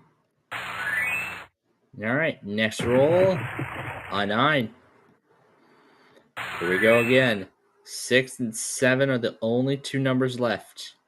Nope, can't do the 11. There's a 5, 1 off. It felt like we were getting lucky and then it just goes down the other direction. Oh my goodness. Well, day 3 was a success. Otherwise, we won the 10,000, but let's see if we can do it again on day 4 of our 200th show week. But until then, we'll see you next time. It's day 4 of our 200th show week.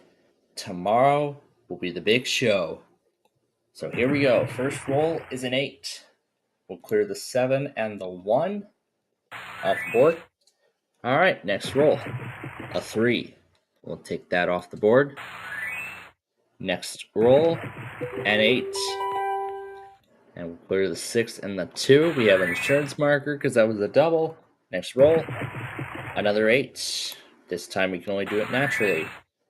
Next, another 8, but we've been saved. There's the 5.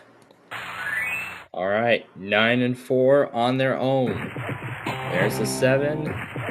There's an 11. Too much. Well, yep, it's just how the dice goes. But we are going to try again in game number 2.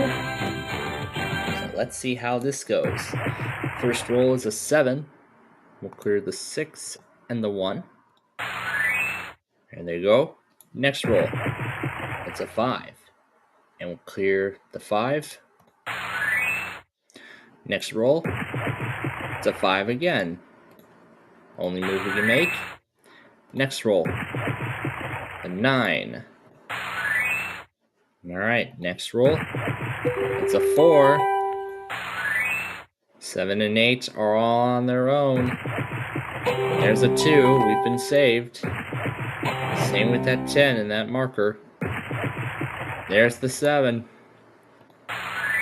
One chance to see an 8. And we see a 10 yet again. Oh my goodness. Well, let's see if we can make the 10,000 happen tomorrow. Our 200th show. But until then, we will see you next time. Here we are, folks. The moment we've been waiting for. Episode number 200 of the big numbers. I cannot believe how far we have gotten on this show. And of course, it's all thanks to your support for making this happen. But let's get started. First roll. It's an 8. We're going to clear that 8. All right. Roll again. It's another 8. This time we'll do the 7 and the 1. There we go. Next roll. An 11. Clearing the 9 and the 2. Okay. Next up, a 10. We'll do the 5. No, we can only do the 6 and 4 here. All right, 2 chances to see an 8. There's a 9. Last roll, a 7. Oh my, so close. Well, this is going to be our last chance to see if we can win that 10,000 before the end of this. I would love to see it happen.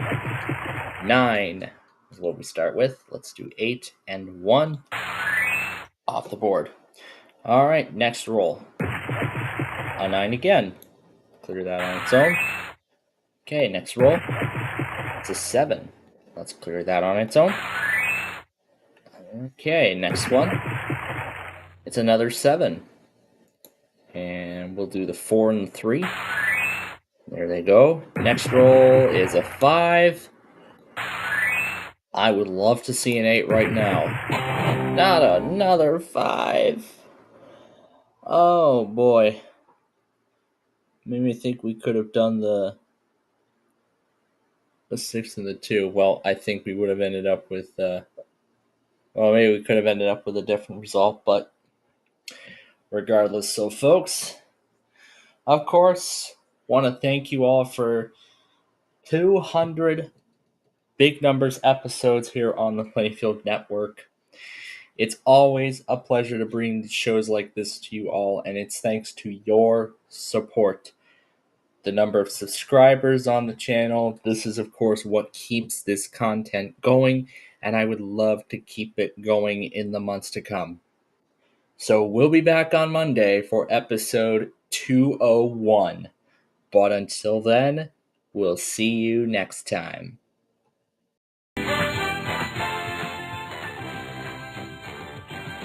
All right, welcome to a new week, and this is number 201. Hope you enjoyed the 200th show on Friday. It was a great show nonetheless. And we start things off with an 11. Let's clear the 8, 2, and the 1 off the board. And there they go. Next roll, a 10, and it's a double. Let's take the 6 and the 4 off. Okay, next roll, it's a 9. We can do that naturally. It's the only way it comes off the board. Next roll. It's an 11, which we cannot play. So, another roll. And we cannot take off that 9, sadly. That's unfortunate, but we're going to try again. And maybe we'll have some better luck this time. Alright, first roll. 6. We'll take off the 5 and the 1 off the board. Okay, next roll. It's a 10. Clear the 8 and the 2. There those go. Next roll, it's a 4. We'll do that naturally because that's the only way it comes off the board. Next roll, it's a 7. Alright. Next up is a 4, but it's a double. We've been saved. And we've been saved again by the 4. Yet again for the 3rd time. But not this time, sadly, with that 5. Well, that's a shame. Not how I wanted to start the week, but, I mean, all those doubles, I thought we were going to end up getting back into the game, but we will be back tomorrow to try again at 10,000, but until then, we'll see you next time.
All right, hello everyone. Good afternoon. Sorry we're running a bit late here. I had to get physical materials for college, just ridiculous. All right. So let's get through the Wordle quickly here, and everything that happened up to this point, I'm going to save those for after the show because we are pressed for time. So we were supposed to start half an hour ago, but whatever I had to get taken out of the house for took a bit longer than I expected. So my apologies. So like I said, I want to get to the Wordle as quickly as possible. Just go to the plate and wait for the chief there.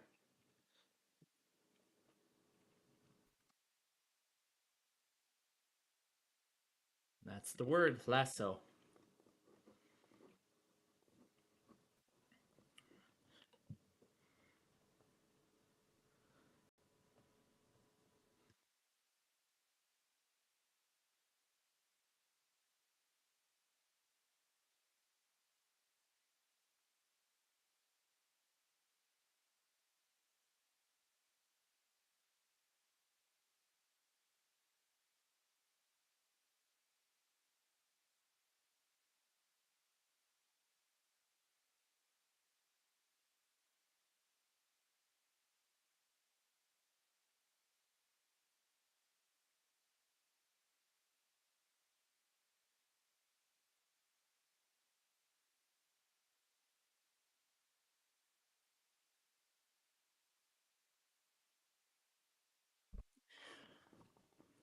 All right, let's get started.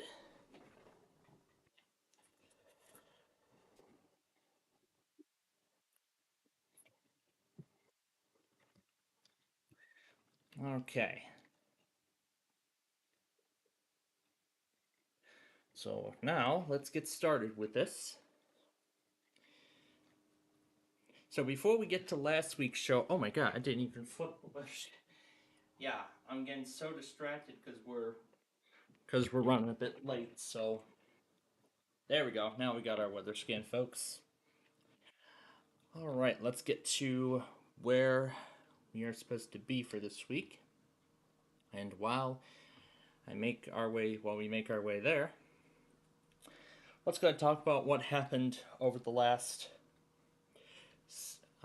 past several hours. Well, we were actually with you all the whole time, but I know a lot of you were asleep while we were still live. But all day yesterday, I have been playing an incredible catch-up game on the severe weather event. In fact, this is possibly the biggest severe weather event so far this year. In fact, it actually took me, let's see. So Friday we started, and then it was when it all started then. Then everything just started coming in like wildfire, and I was so far behind by bedtime on Friday night. I was so far behind. And then what else? So yeah, I was so far behind, and I mean, I couldn't literally keep up. Even going into Saturday, when we left, I was still really behind. And on Sunday, it was the same story. Although I didn't have too much else to catch up on afterward, because I had already finished the majority of the catch-up game on Saturday night going into Sunday morning. And that night I was up till 4. I was up till 4 in the morning on Sunday, which was like the old way. But now, normally on Sundays, I'm up till like 3:30 a.m. But of course, you all know why that is. So, and then I was able to get through it all at the usual time. I ended up going to bed, well, actually a few minutes after. But I was up till a little bit after 3, which is again kind of normal, but I guess it's good nonetheless.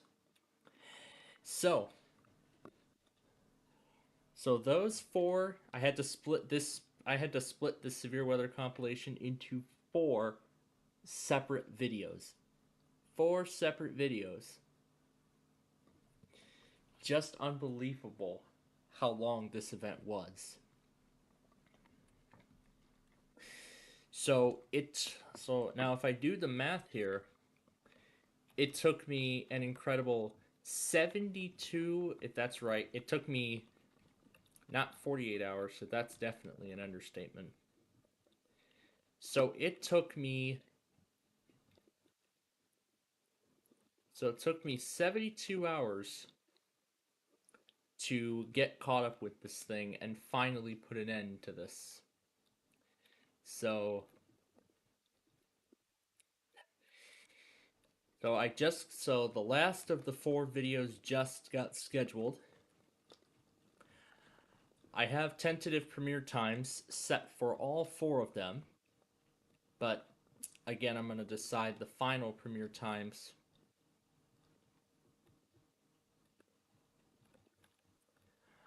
on final premiere times when we get to the Wednesday tests later this week. I see there's a huge marginal, so I don't know who's still going to test and who won't, but again, it's still a few days away, so we'll have to see how that develops.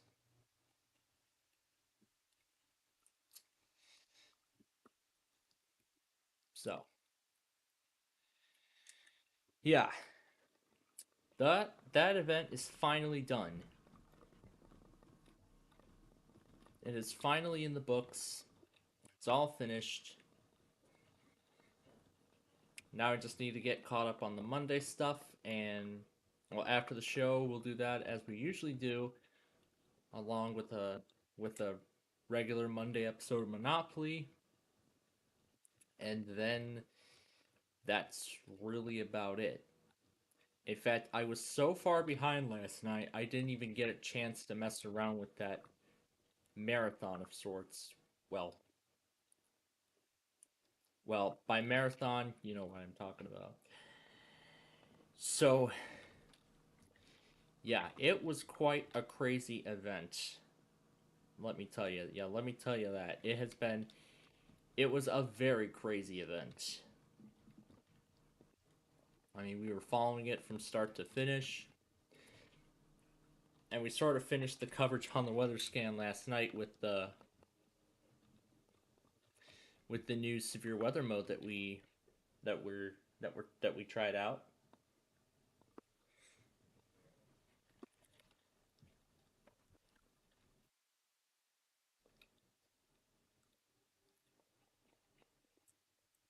So hopefully with some positive results. But it's all right.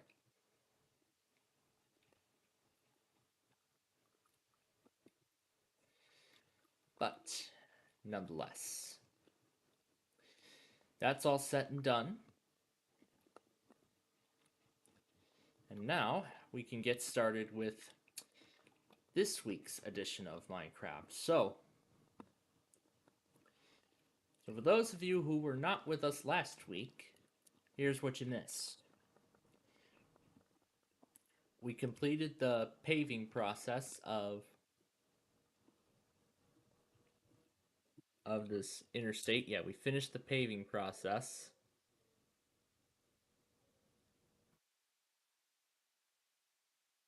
We haven't put up too many exit ramps. You can see there's a lot of overpasses on this side, on this roadway we still have to do. So that's what we're going to do on this week's show. So that's what we're going to do today. We're going to continue the process of creating the exit ramps for this new highway. This one's most likely going to be the longest process of them all. If the paving process wasn't as simple, this is definitely going to be a lot difficult because there are so many exits and so many things things to put up and whatnot. And then especially here, I gotta name the roads and all that. Oh, man, it's gonna be a mega monster when this is done. But as I said, I'm hoping to have this finished by... Well, I don't expect the finishing process to finish very quickly, so we're looking at May or possibly June having this finished. Or if we want to speed it up, we may have to add a second we may have to add a second Minecraft episode each week. Or do a special Saturday episode.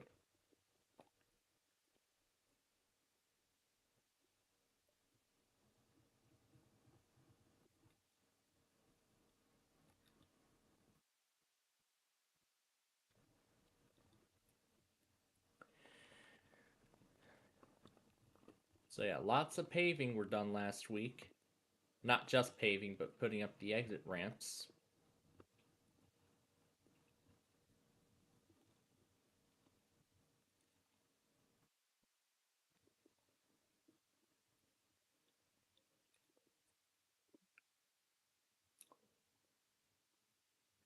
Yeah, like I said, whatever we don't finish this week, we'll continue with next week. And I was hoping we were going to get a lot done on last week's show, but the mobile experience wasn't that optimal, so...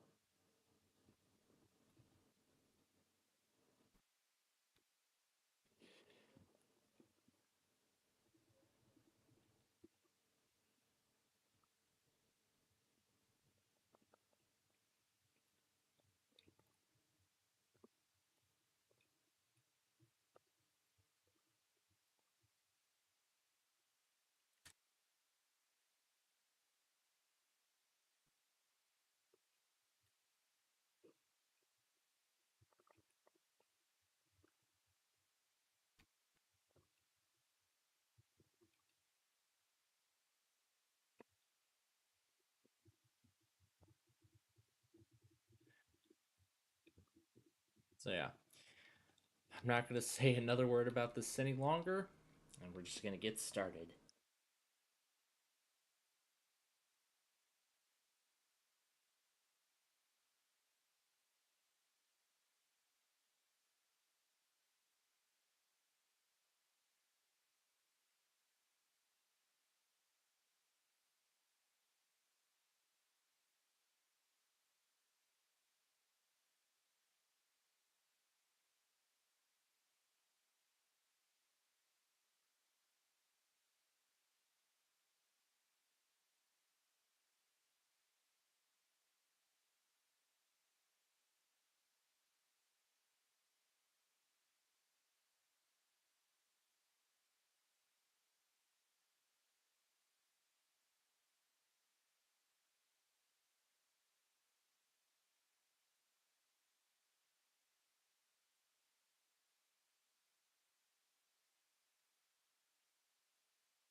Alright, I hope my parents forgot about Wheel of Fortune.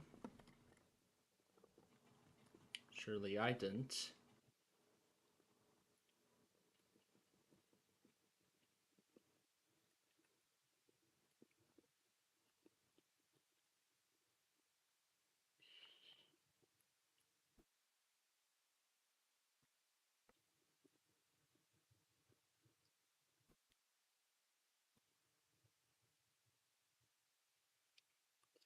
I saw Drew was in the call earlier on my server.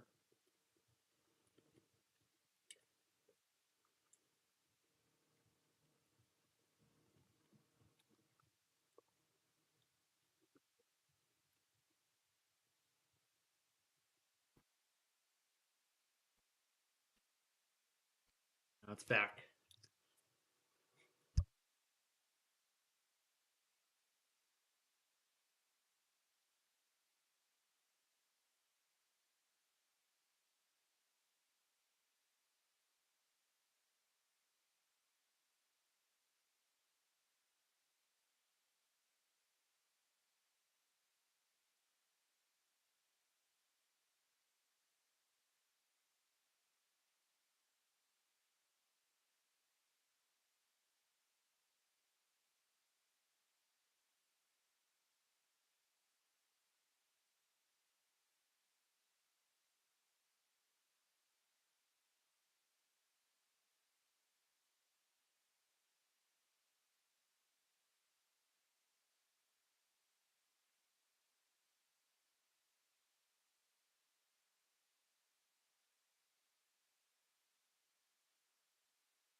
Yeah, my iPad's having the same exact issue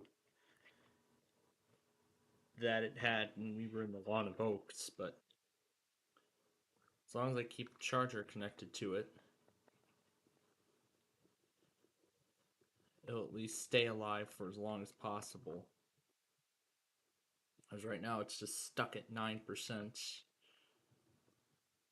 and it hasn't gone up or down, but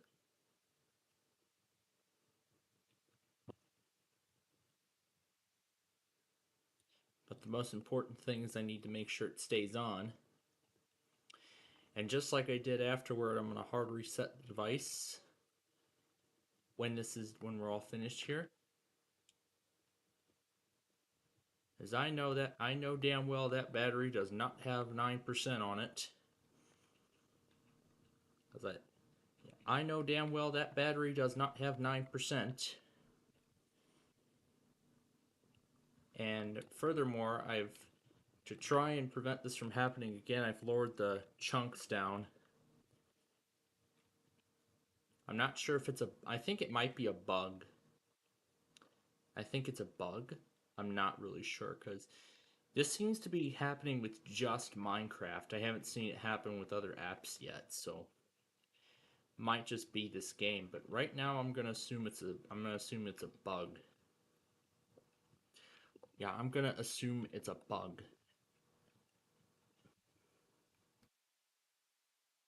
I'm surprised 18.2 did not fix it. 18 point whatever.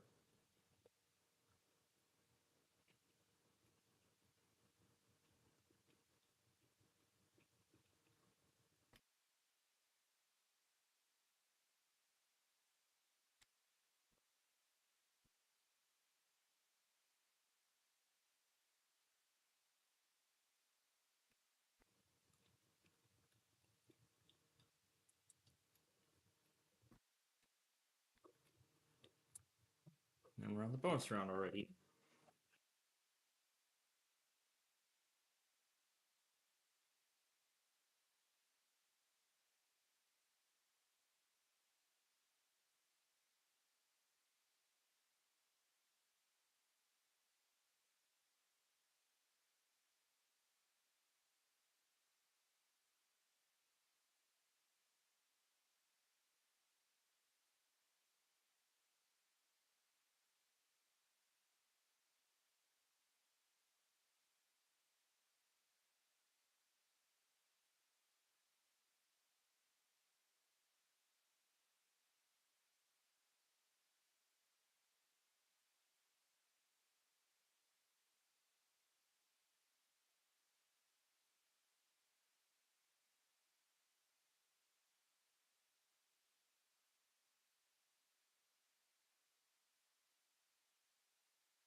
All right. We are all done with Footside. 1730 was the other builder.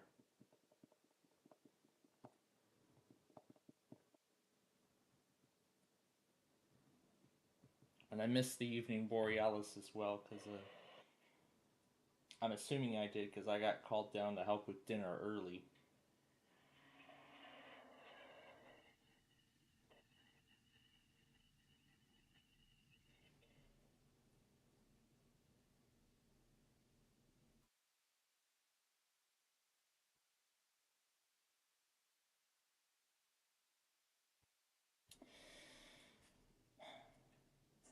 When did it show up in Wauwatosa?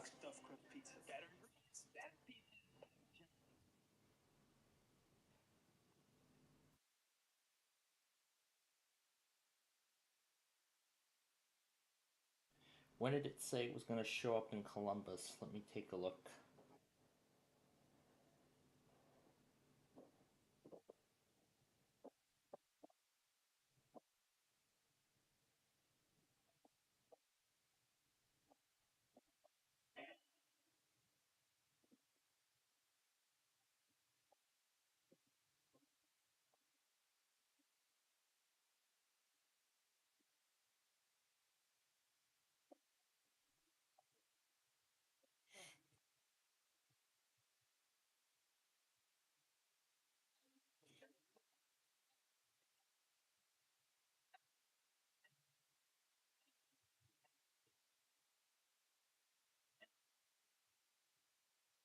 All right.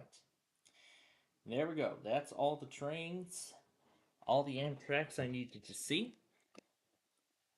All right, so with prime time fully finished, and I took care of Jeopardy now too.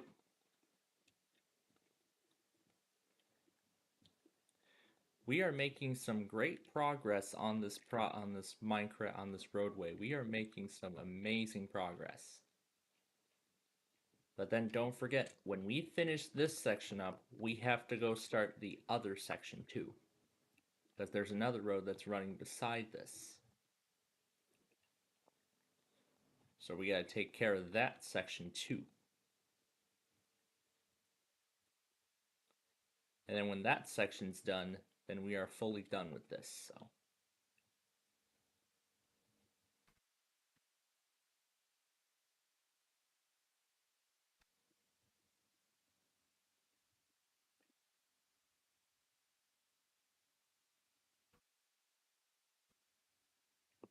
But this part of the road is almost ready.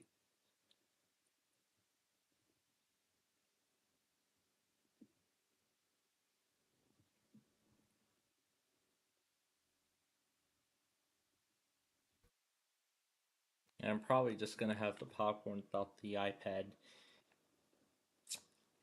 Because the battery is... It's like I said, the battery for some reason is not...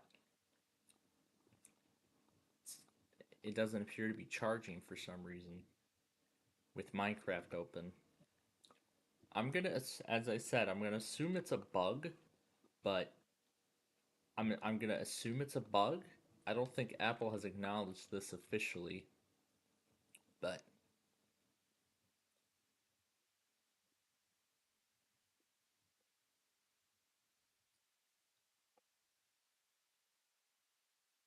Because I know damn well that battery is not at 9%.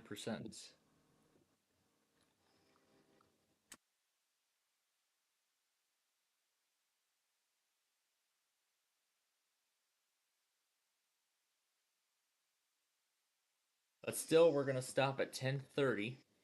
And we're going to see how far we get into the other side later on. So I took care of Jeopardy that I missed earlier this afternoon. I took care of that. And it was to pick up some supplies for my foundation, my new class that has its first lecture tomorrow. Which is why I said I moved Roblox to Thursday now instead of Tuesday. Backyard Baseball will be taking its place. And also I'm hearing there is a possibility that And also tomorrow we might have to start backyard baseball early, so do keep in mind we may have to start backyard baseball early tomorrow. But again, it depends on how it all goes. And if I end up missing Jeopardy tomorrow too at the same time, then at least there's the replays on their YouTube channel, some of the highlights from the show, Final Jeopardy, and one of the top categories from the episode. So.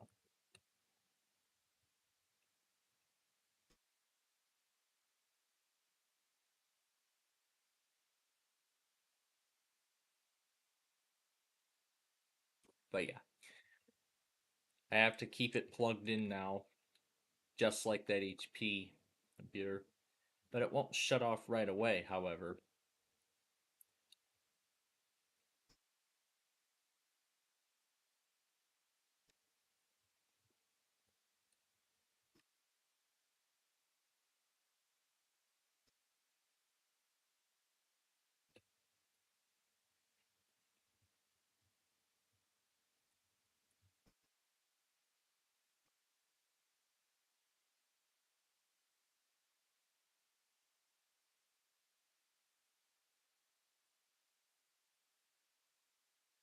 But it's kind of such a shame, too, that this could be the last year I'll have an iPhone XR before Apple drops support for that phone. Because when that happens, it's going to be time to upgrade to a new phone. Like I said, Apple released because as we were talking about before spring break, Apple recently released the iPhone 16e, which appears to be sort of a budget phone. So that would sort of be my first experiences with 5G. 5G networks and how fast they are. Well, I may not get the super fast capabilities but at least I'm going to get my first experience with 5G. At least it's a budget version of the iPhone 16, and the XR I think was a budget phone as well. So yeah, it's kind of weird what Apple did with these iPhones. They did the iPhone 8, the 8 Plus, and then they did the XS, and they did the iPhone 10, the XS, the XS Max, and then we got the 11, the 11 Pro, the 11 Pro Max. I mean, the number 11 is actually coming to me now, considering now we have Windows 11.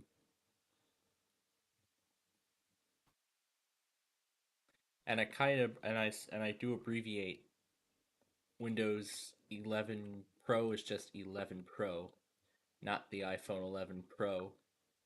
And then there was the iPhone 11 Pro and the Pro Max.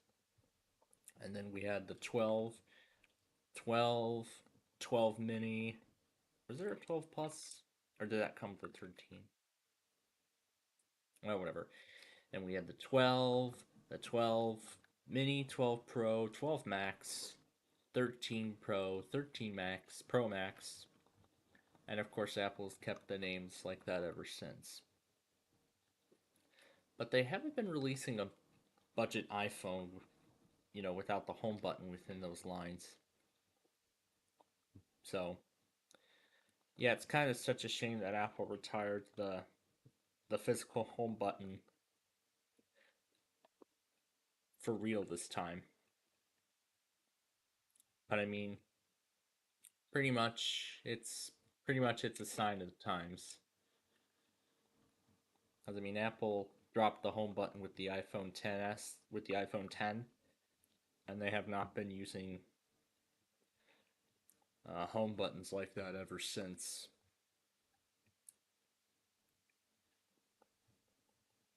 But I mean, I'm surprised it's only up until now that finally one of my apps is causing a major issue with my main iPad device. It's most likely I'm going to assume it's a software bug. I don't know if anybody else is having this issue, but I'm going to have to see. I'm going to have to take a look if I remember to do so tonight.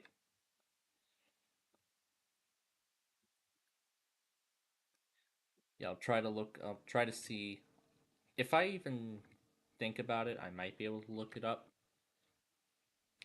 But also I was earlier thinking too about the times I wish to premiere those severe weather compilations from over the weekend. So, right now I currently have them set to premiere on Saturday and Sunday respectively.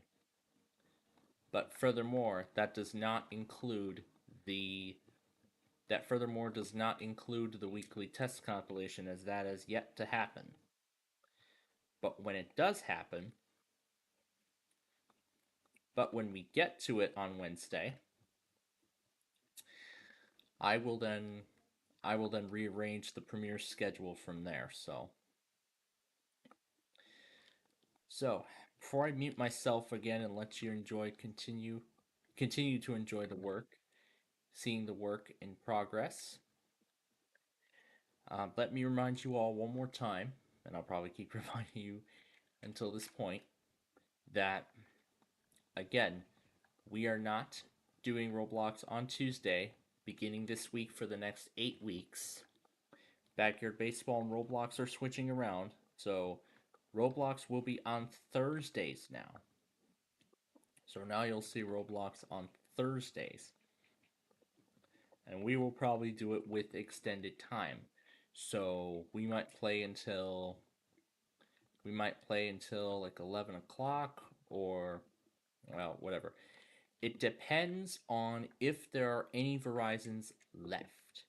So whichever Verizons have not tested, yes, they start tonight. And I was also earlier thinking too, I'm going to try and put the M3U8s back in again. Maybe it's because my Linux version was outdated. So I was thinking, how is Antonio picking up Verizon 11 when I'm not? So I was thinking maybe I haven't updated the subsystem, or maybe M3U8s do not work well on the Linux subsystem in Windows. Well, those are two possibilities. But now that I've updated Ubuntu, the command line version, to the latest, it should be able to work. But let's see. But I'm going to put the Verizons in, and we'll wait and see which one will test first. And we'll see what happens. As I've actually had this issue after we rang in the new year, so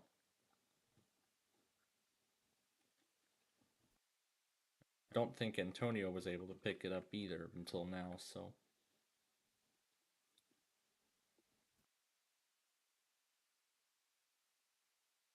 it's pretty nice that he has Verizon 11 in his monitors now, so. But yeah, we also have yet to find out if my iPhone XR is going to support iOS 19 this year.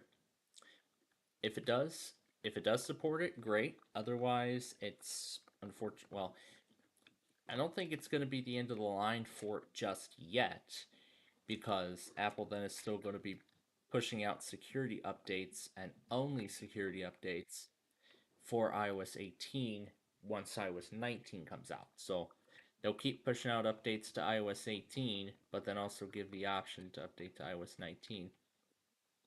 Then I also have to check to see if my iPad is compatible with the latest version of iPad OS. If it is, then I'll update to that. If it's not compatible, then it came out in 2021, so it has to be supported for like 5 years, so.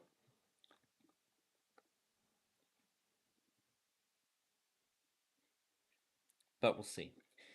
If it's not compatible, then it's time. And then it's time to update. Then it's time to finally break up with the old ways of of things, and then I finally get to venture. That's not good. My system, my other computer crashed because I heard the disk drive. Yeah, that's not good. I hate it when it does that. But like I said, like I said earlier, this is the insider preview. You're gonna expect problems, and you're gonna expect stability. Yeah, you're gonna expect stability problems because this is not really a complete release. So I apologize for our weather scan, folks. It will return in just a moment here. I'm getting the stations back on.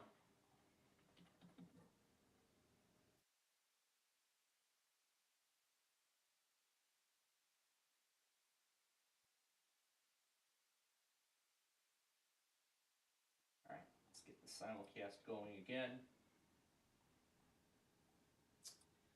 All right.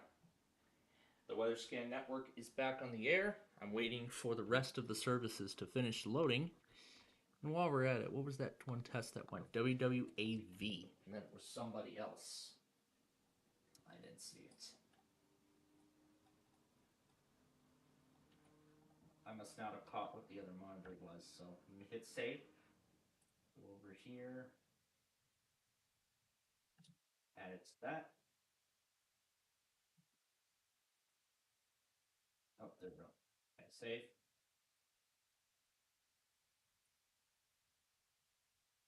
All right. I'll give the rest of them a. I'm going to give the rest of them a quick moment to load up. So yeah. And in addition to that, I also finally got another flash drive. Now this one's actually of a kind I've never seen before. In fact, it's a flash drive that isn't USB-A. It rather is USB-C, which is the exact same connector that my iPad, that the newer iPads and now the newer iPhone takes. Because they dropped Lightning entirely with the iPhone 15, and they've carried that over into the newer models. So, but this is however, here's the difficult part. I can use this flash drive only on USB-C capable devices. So I can only use it on my main system, my iPad, my current iPad, and my Inspiron 7506. I don't think I can use it on my other systems.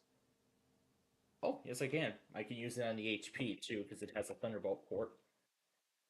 I highly doubt the XPS has one. Let's see. Is that power or is that Thunderbolt? Oh, it does have Thunderbolt. Or is it USB-C? Let me look. I think that is Thunderbolt. Well, I will have to check. Yeah, I think it has a Thunderbolt port, but I'm not sure. So I can actually use this drive across all my systems, pretty much. So I'll have to try to plug it into the. I'm not going to risk breaking it because that drive, I actually needed a third. I needed a third flash drive back, and with that $100 credit provided by the school, this actually was a perfect opportunity to get that. And good thing I picked the largest capacity they've got too. So 256 gigabytes, I can actually store a whole lot of stuff. So pretty much I can take everything off of that 32 gigabyte flash drive and move it over to this 256 gigabyte one, and then I'll find a new purpose for this drive. And then I have a 128 gigabyte flash drive that I corrupted. What I mean by corrupted, I try to create new partitions. It won't show up in File Explorer. I don't know how else to do it, but I'll fiddle around with that at some point. Maybe tomorrow, perhaps. But yeah, maybe I'll get to that. I should. Well, yeah, that's voice mod coming back up.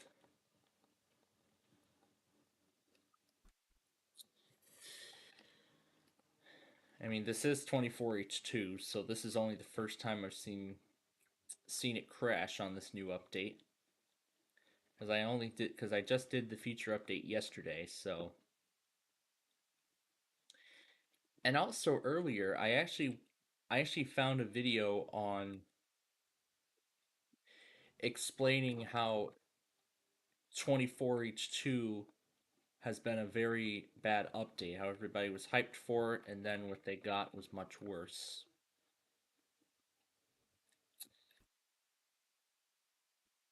I mean, I was hoping for all those. I mean, I was looking forward to all those new features, but then when I heard about these hardware problems, I'm like, heck no. I'm not updating it. If Microsoft tries to force me into it, I mean, that's what they did. Because it was in January when Microsoft said that they were going to start force updating all those compatible PCs to 24H2. With mine being the most compatible, considering it's on a 13th generation Intel processor, an Intel Core processor. Now, as many of you all know, after I updated to 24H2, I started having issues. It looked all normal at first, but then when I tried to, play a file, the files will play normally, but then it's when I try to play multiple files at once.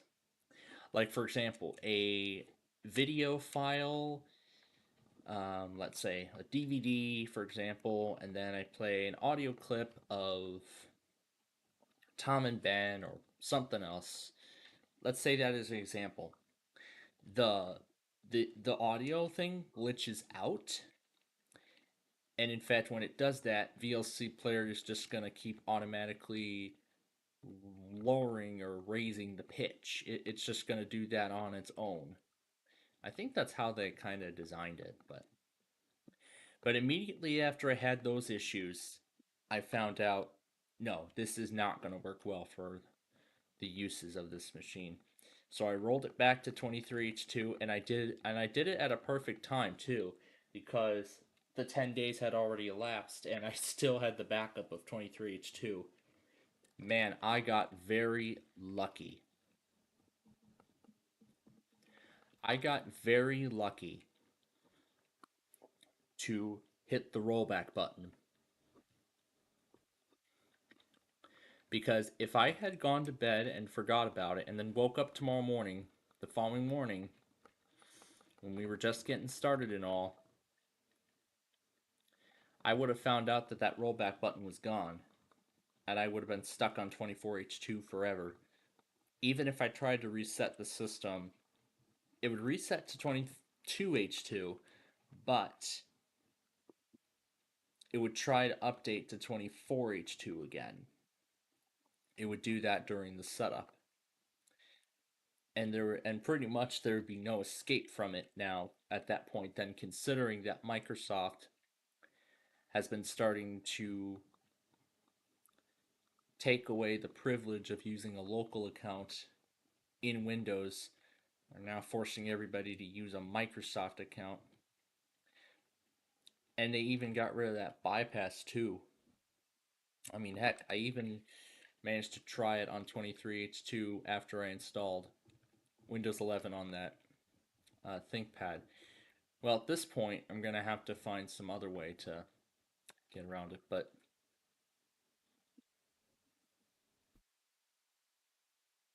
so yeah, if I can't do an in-place upgrade, then I'll have to back up all my data and just reinstall the entire OS from scratch. So And if I have to reinstall the entire OS from scratch, I'm okay with that. I've just got to go find all the drivers because it's going to need them.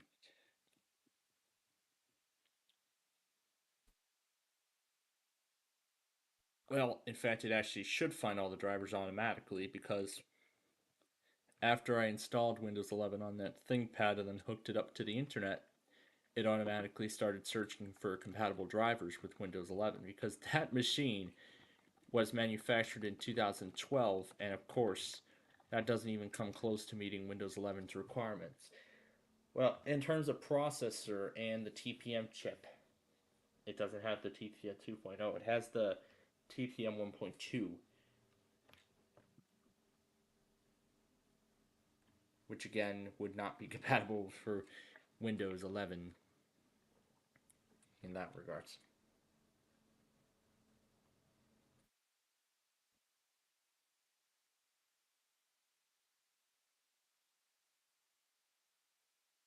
All right.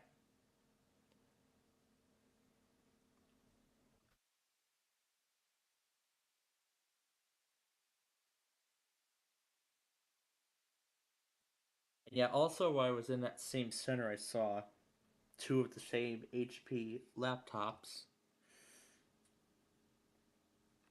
This model is the HP, it's the 15FC0001 NR. It's a 15.6-inch computer, has an AMD processor, and from the specs I've reviewed, has up to 12 hours of battery life, and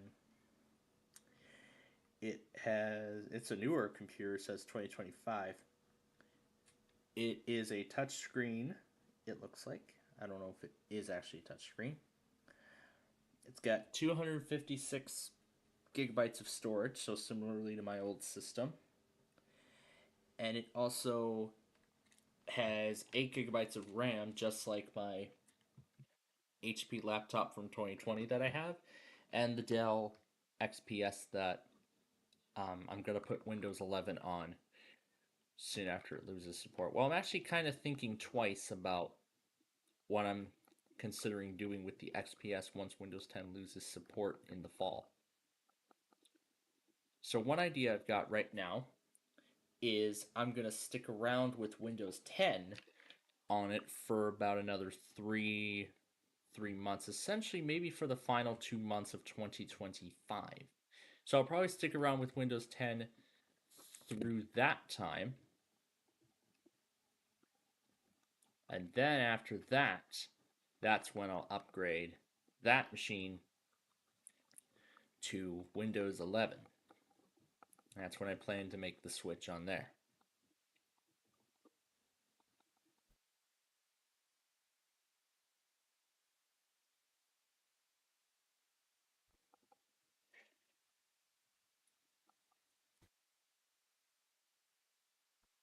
Unless I get a computer this year that actually meets the requirements.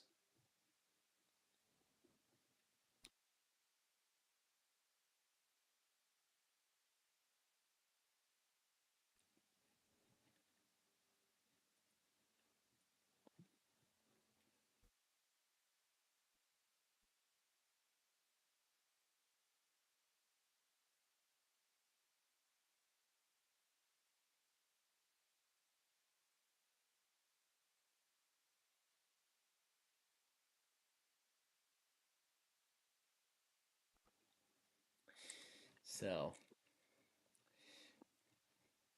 yeah, that's what I plan to do. And I was furthermore thinking it over too about what I wish to do for the series finale of Nostalgia. What I'm actually thinking of doing is doing it in a sort of live video format. Not a live stream, I've changed my mind. I've decided I'm going to do it similarly how I did in the first episodes of the series.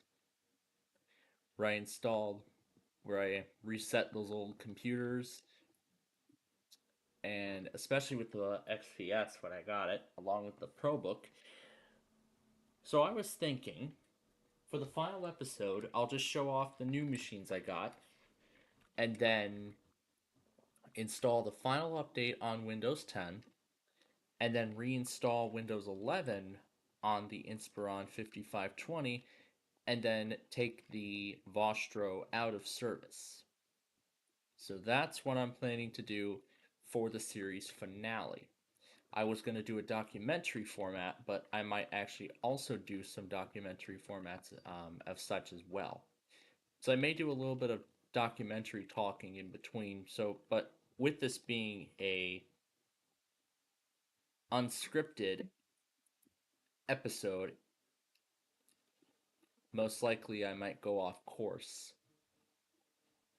But I have already recorded a lot of voice clips, so I could throw those in, but for the time being, those are actually going unused. So these are going to be unused again for the time being.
All right. Back from my popcorn of sorts. So, now with that done, let's continue on with this project. We have about an hour and a half left to play here today before we have to stop and play that catch-up game. And I would like to get that catch-up game completed before the Verizons get going. So, here's what I was thinking. Let's get the rest of this half completed. And then we'll do the other half on next week's show. And I don't expect this thing to get, oh my god, it's actually charging. It's actually charging now. Wow. What a miracle. But it's doing so slowly.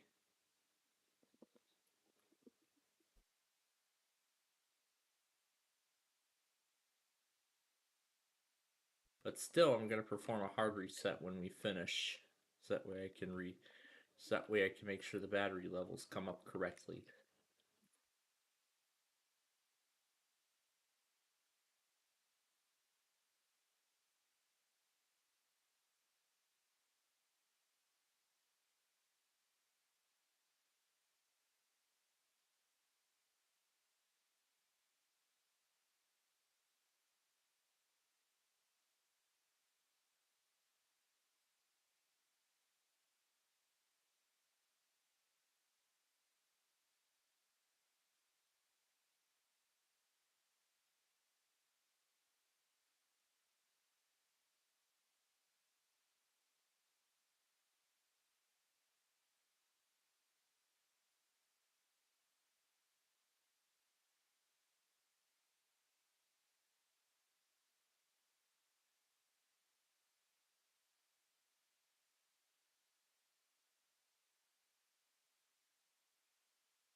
And here we go. Then they take the television outside and with the last bits of the game theme playing, and then they start ripping the console up from the inside.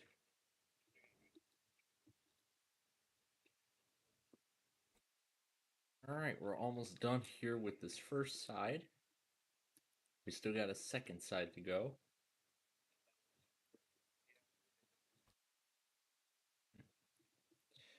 Yeah, but then we still got a second side to go through.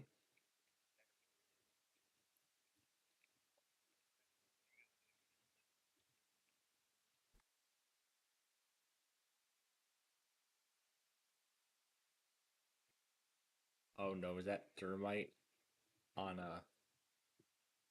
Oh no. They're wrecking the console. They're wrecking the console from the outside.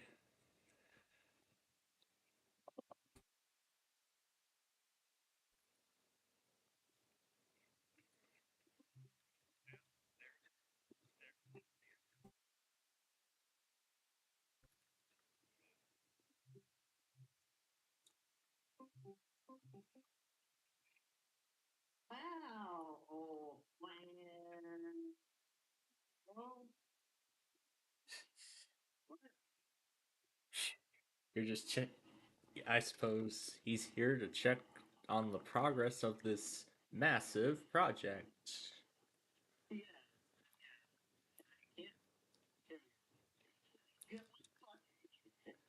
look at it green and you had it like a blue.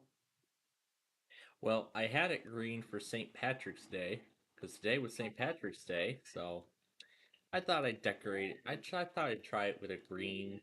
Yeah, I thought I'd try it with a green background for a change.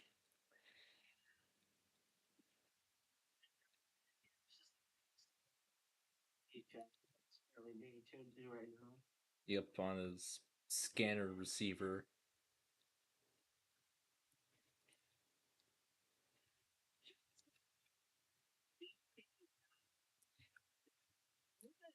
But Dave, I couldn't call you at work because I was at work. Why, of course. That's why it's not usually until like 9:30 at night that he's available.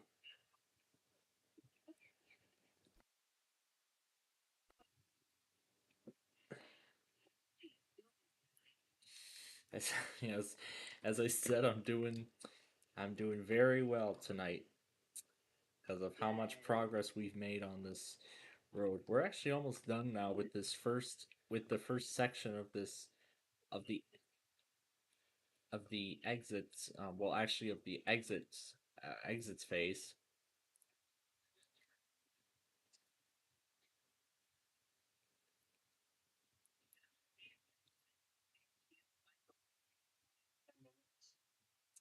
The digital signal thing. he's he's got running. Meanwhile, watching the Sean Matt Destruction collection. Yeah, the Sean Matt Destruction channel. Going back on all those destruction videos they've made. My goodness, the one where they torched up the where they destroyed a record while it's playing. Yeah, and then this is where they destroy a typewriter, an old-fashioned typewriter.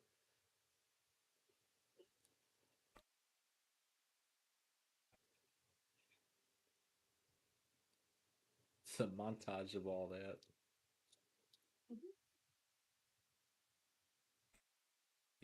These were just so funny to watch.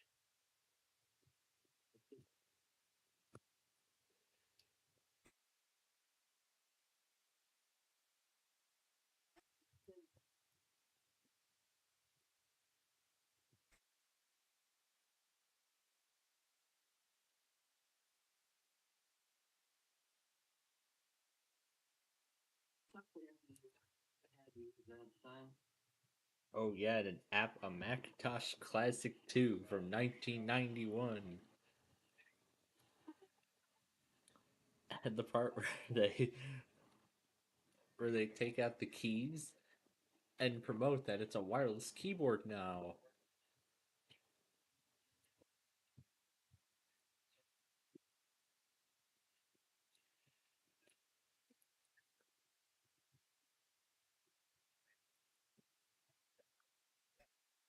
It even shows this.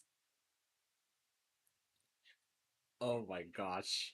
Yeah, that one. And that was the exact same toy Jackson Ross destroyed.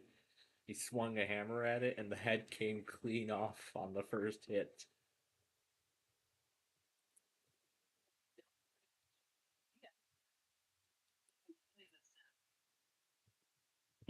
Oh yeah, this one was good. Torching a computer while it's running. You're playing Roller Coaster Tycoon. And they were playing the Roller Coaster Tycoon computer game while and then it just shut and then it just and then it shuts off.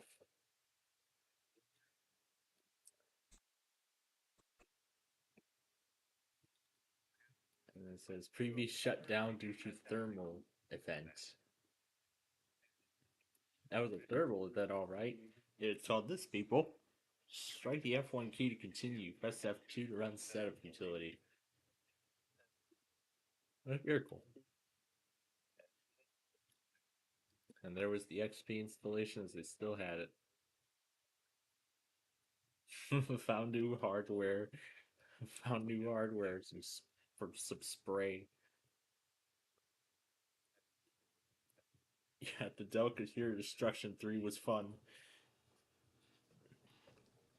Where they try to put out the fire by spraying salt water on the motherboard.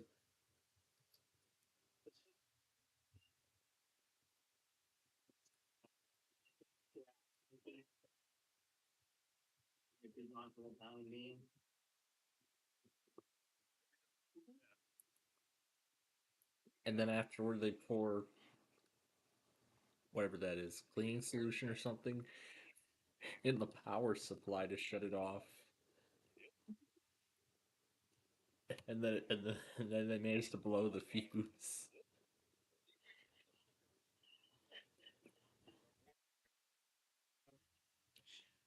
That that one was a lot of fun to watch too. In fact, all of these are, and these became instant classics. Oh yeah, this was and yeah. Here's the Dell Computer Destruction 4. He was talking about where they're playing, and the kids game they played was not the one I grew up with. It's under Fisher Price. And then while that jukebox thing plays music, they pull capacitors off the motherboard with tweezers. It, it's impressive how the machine actually remained on while the capacitors were still being pulled. That was until they got to that one capacitor which caused the machine to restart. Yeah, which caused the machine to reboot.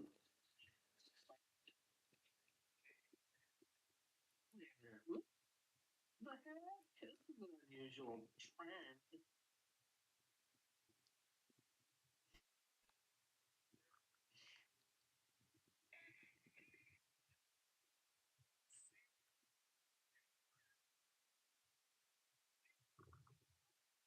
This is just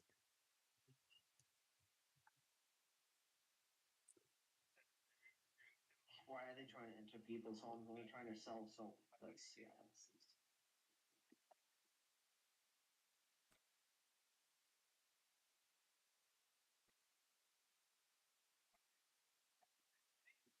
Oh. Yeah, because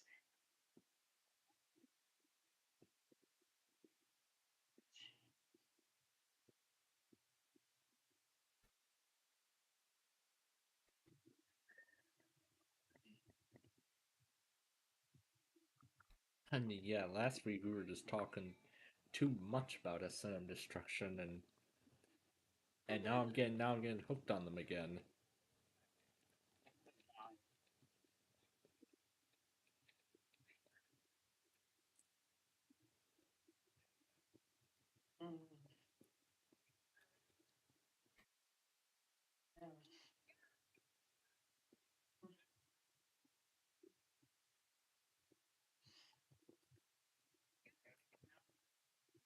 that? Is that a cat?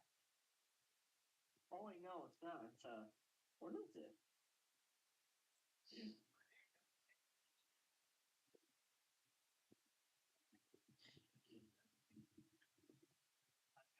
And then after it gets, and then when they get to the clock, the machine finally shuts off.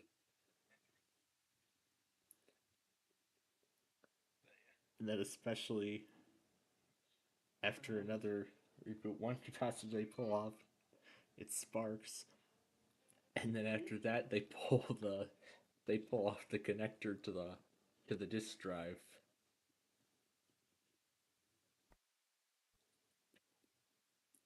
And then I especially like, of course, the part where they smash the monitor and then remove the connector, and then they remove the hard drive while the machine is running.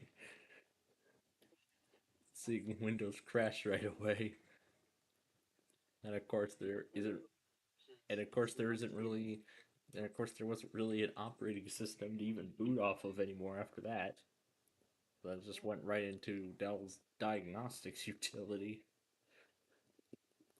Yeah, in, yeah, into Dell's into Dell's system diagnostics. Oh, this is just how much fun these destruction videos were when I first saw them. Yeah, it's supposed to get up to 69, almost 70 tomorrow. And I know, and I know, and I know Nani Lembine really enjoys the warm weather, especially 70 degrees. He enjoys it as much as I do.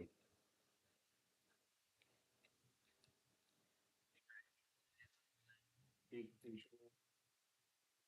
I don't understand why it takes something. Well, actually, I want to see something because.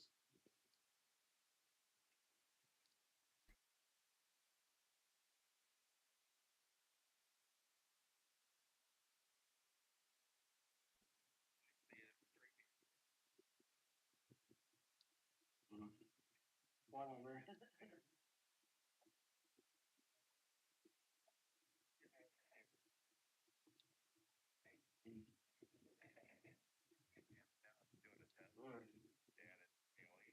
Watching more hustling.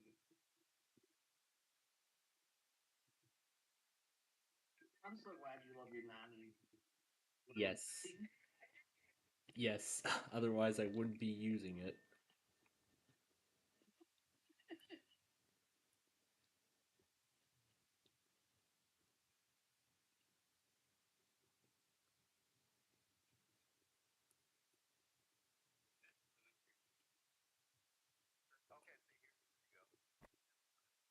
Exactly what broke.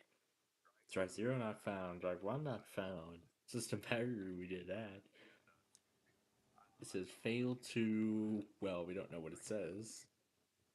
It says no boot device. No boot device. Meaning there's nothing to boot off of. Because they disconnected the hard drive from the computer.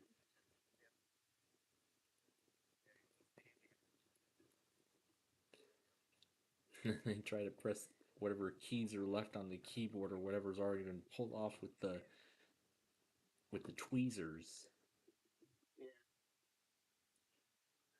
And then they rip off the disk. Rip off the disk drive cover or the tray. Yeah, the disk tray. They rip off the disk tray, and the disk was actually still intact after.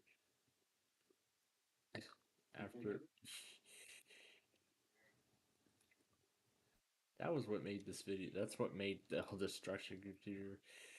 Computer Destruction a really fun series to watch. Series of videos to watch.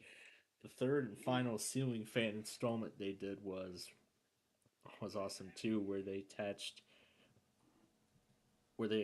Barney plush figures, and where they smashed the voice boxes and attach Barney, yeah, and attach Barney figures to the fan, and it just spins around. Yeah, it spins. Yeah, and they were talking about with like a carnival swing, That was fun. That was fun to watch.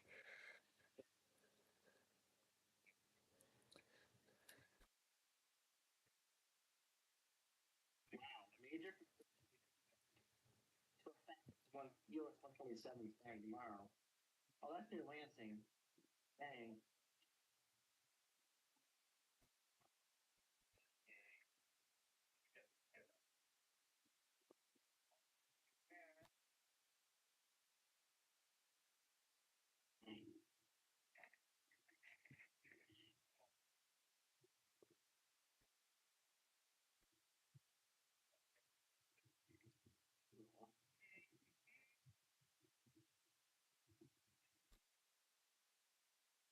Oh, God.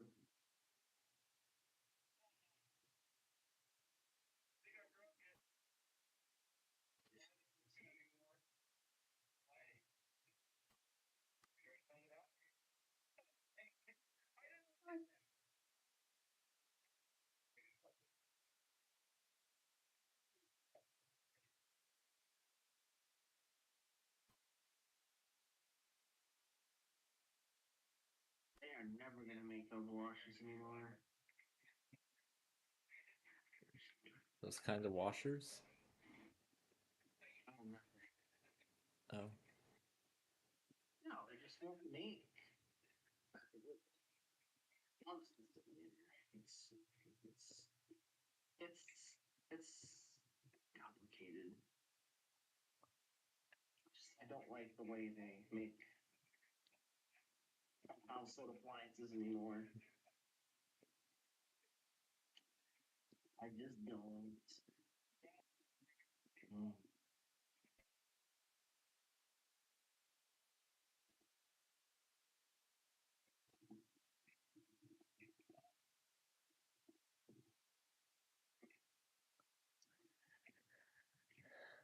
all right. So this is the and now this is the beginning of the final part of this. Yellow thing, yellow dinosaur.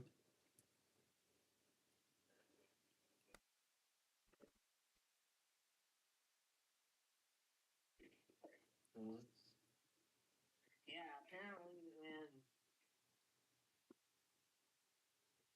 March 29th, we're gonna wake up to a partial solar eclipse again. I don't know how that's working.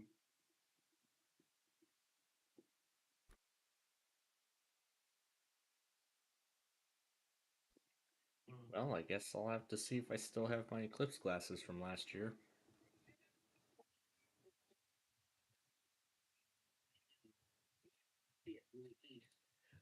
Well,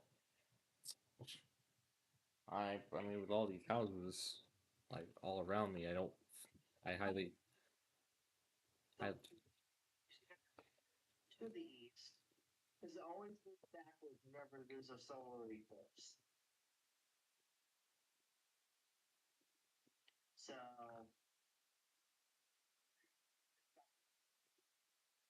the solar eclipse is gonna look like a freaking like the southwestern part of the sun is gonna look like it's been eaten up a little bit before the moon actually starts going away from it.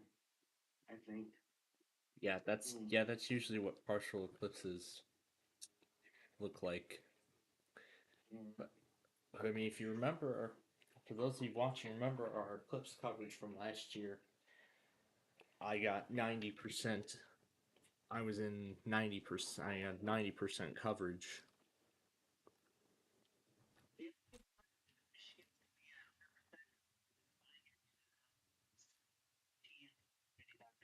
2099. I think the same holds true for my area too. But but the Actually, yours is not even not actually. No, it's not. It's only for Michigan. because I remember well actually I think I remember seeing a diagram. It looks like a very slim part of Yeah, so I would probably have to, so I would probably have to ride down to Chicago to, you know, watch watch it in total. But because,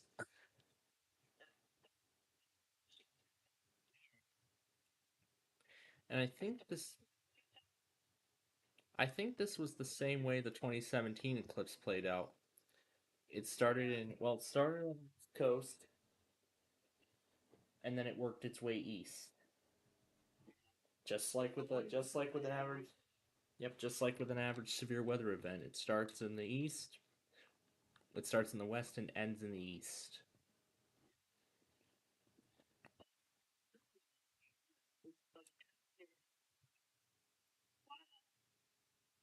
It's gonna last a full how many hours?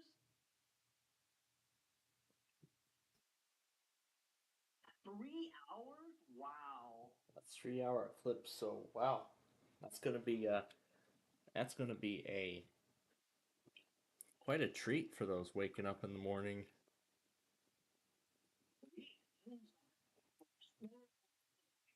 One.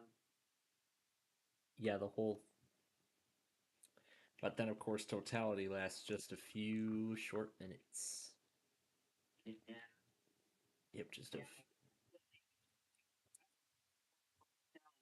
Day. Literally on the plus. The Northern Kent County is on the plus. Yeah, of totality in the 20 in the.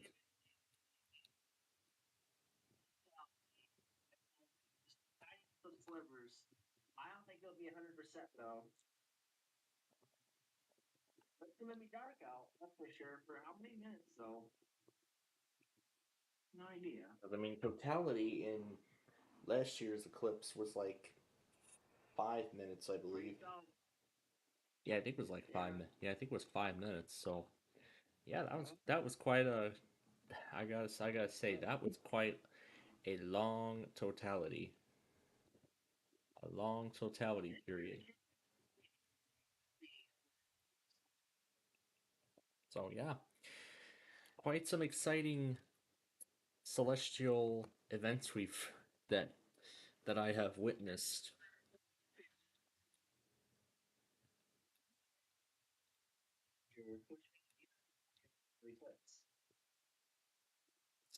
It's gonna be closer to Earth, so yes, it will be a total eclipse. But yeah, out of all the celestial events, I mean, to be honest, I'm just grateful I got to see a total lunar eclipse for the first time in my life. And just last year, I got so close to seeing a total eclipse as I had just mentioned. So I mean, wow, April 8th to 24, we had covered that. We had covered that eclipse greatly. And there was, of course, some severe weather in Texas to go along with it. But, yep, yep, Houston was issuing stuff while it was going on. And then I was also talking about how places in the path of totality uh, did the eclipse. Like this one theme park in Texas, apparently they actually put on a short fireworks show during totality. Yeah, very short fireworks show, and they actually timed it. They actually timed the whole thing out with the finale coming with the diamond ring near the end. So Oh, that was actually,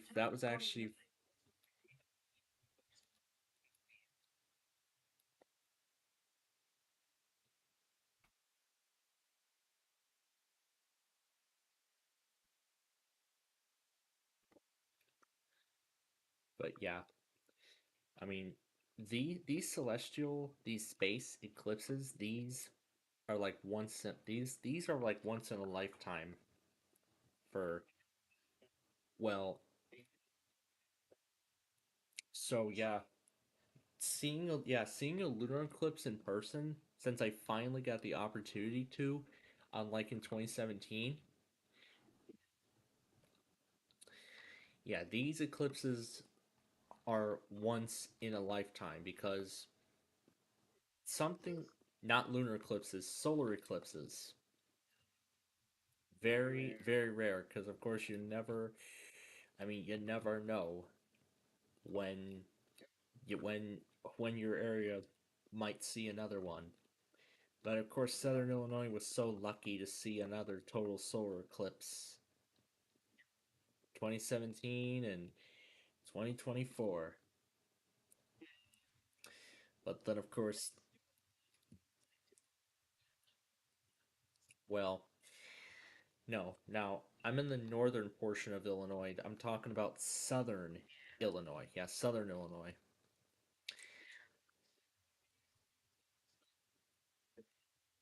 That's right. Yep.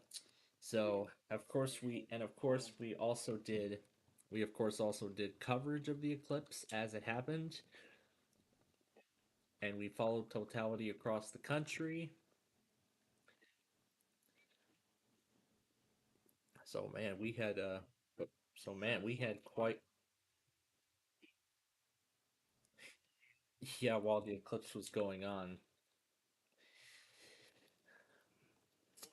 So, yeah. And I heard for many of them this was actually their first time seeing a total solar eclipse. So, yeah, yeah, at least they did. I heard Niagara Falls got or yeah, Detroit Pontiac. Yeah, that man.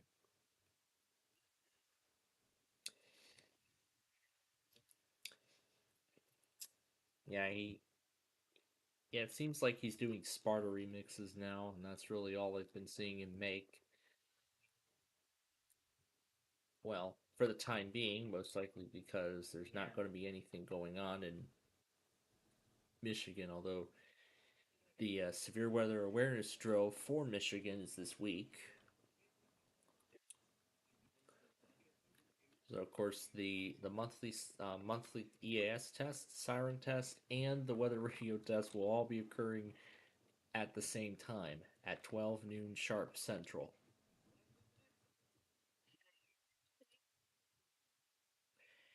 Yet I'm talking about Michigan this week.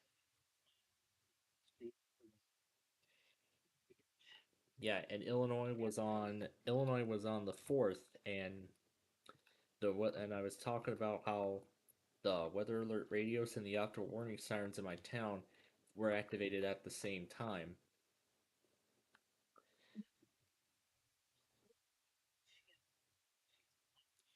It's going to be on Wednesday this week. This week it's going to be on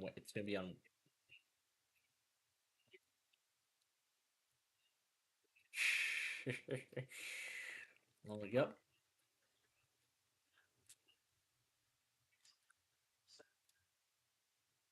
I didn't tell you that my township was actually going to be installing 5 new tornado sirens soon. Yeah, 5 new ones.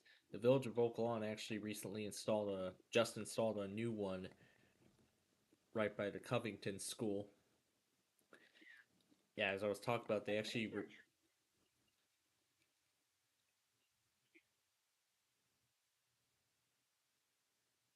North of me.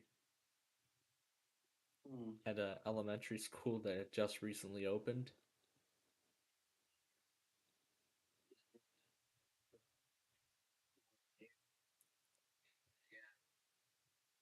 Pretty big elementary school. Yeah, pretty big. The newest elementary school.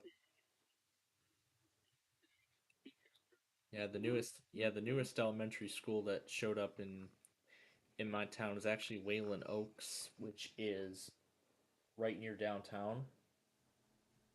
Yeah, right near downtown Plainfield. That's where the new school opened. It actually opened a few years ago, I believe, and even the school district was posting like progress videos of the construction. of the facility, and I have been following.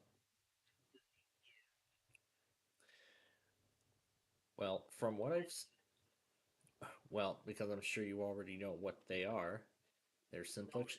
Well, because they're simplex. I'm assuming they're simplex True Alerts in that building. Yeah, I'm assuming they are because that's what a lot of the schools in the district use. My elementary school had True Alerts, my middle school had True Alerts, and my high school had True Alerts. It's a bit. Nope, they were all horn strobes. And while my college actually does have voice evacuation speaker strobes, I did not get a chance. I did not hear them activate. I have not seen them activate yet. No, but no, they're actually no, they're not. No, they're not simplex. They're actually. I think they're Edwards. Yeah, it's either Edwards or Honeywell. One of those two. But yeah, it's one. Yeah, it's one of those two companies.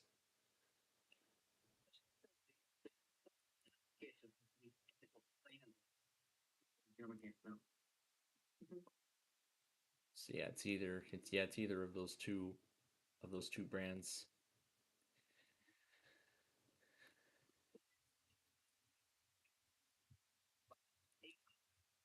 Paving that road. Oh my gosh. Okay.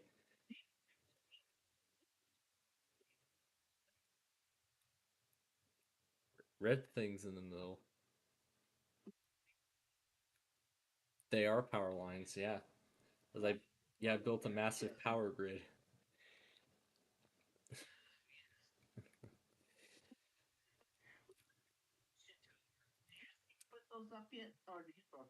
I've already put the transmission towers up.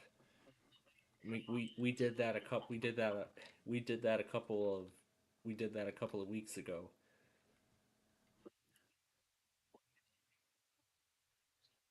They're just they're just transmission towers.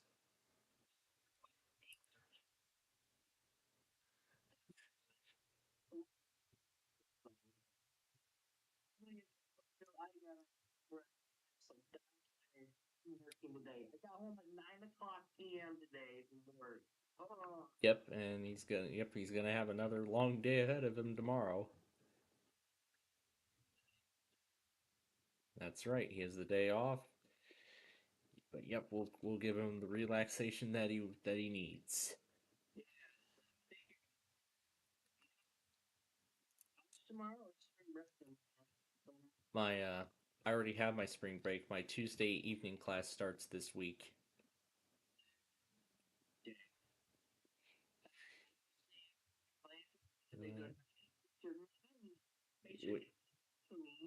Yep. Oh my goodness. All right. Well, I guess I'm glad I got back to him. All right. Let's see. Where are we going to continue from? We're going to continue from here, I believe. Okay. We got a few more products to get caught up on here, and we are going to get to that when we are all set and done. So we have about five. So we got 5 minutes left to build here. So now what we're kind of doing is we're doing a head start on the other side of the road. We're getting a head start on the other direction, the opposite side. And we are going to get to the other direction then we're going to continue this direction on next week's show. So let's see how far we get tonight, and whatever we don't finish, we'll get back to on next week's program. Let's So yeah, as I was saying earlier, I'm very grateful I got to see both the solar eclipse last year and the lunar eclipse just last week, because who knows when another total lunar eclipse will occur here in Chicago. Who knows when? But as I said, I am very, very happy that I got to see it, that I actually got to see it.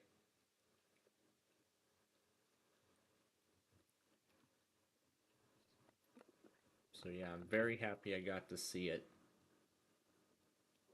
And I know some other people might not have been so lucky to get a chance to witness it, but yeah, for me, I'm proud. I'm very proud. I'm very proud of myself for remembering to stay up on Friday night just to watch the eclipse. And I actually posted a video too later in the day of sort of a 1 hour timeline of the eclipse as it happened. So starting from half of the moon still present, half of the moon's light still present to be exact, to the moment it goes red. And I mean, the red, I could barely even see it on camera. I could barely even see the red on camera, but I could see it pretty well with the naked eye. So, but once again, it was an absolute spectacle, and I'm so happy I got to enjoy every moment of it. But at the same time too, I feel bad for all those people. I feel bad for the people who made up the Perry and Enright Cup while the eclipse was occurring. They just missed out on a spectacle of epic proportions. But yeah, I tried to see what I could see of it, and then it was after 2:30 where I said where I called it quits.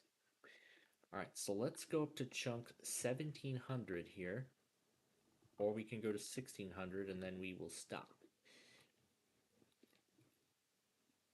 So this is again the last thing we're doing tonight, and then we will stop. So when we come back on next week's show, and hopefully my iPad doesn't it looks like the battery is, and from what I see, it looks like the battery's cooperating again. However, it's charging very slowly.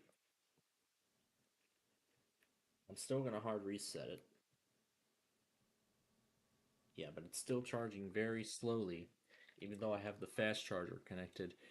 I'm still gonna force reset it after we're done here. So actually, I think this is gonna be the last overpass we will get to this week. This, I think, actually will be the last one we get to, and then we will stop here. Oh wait.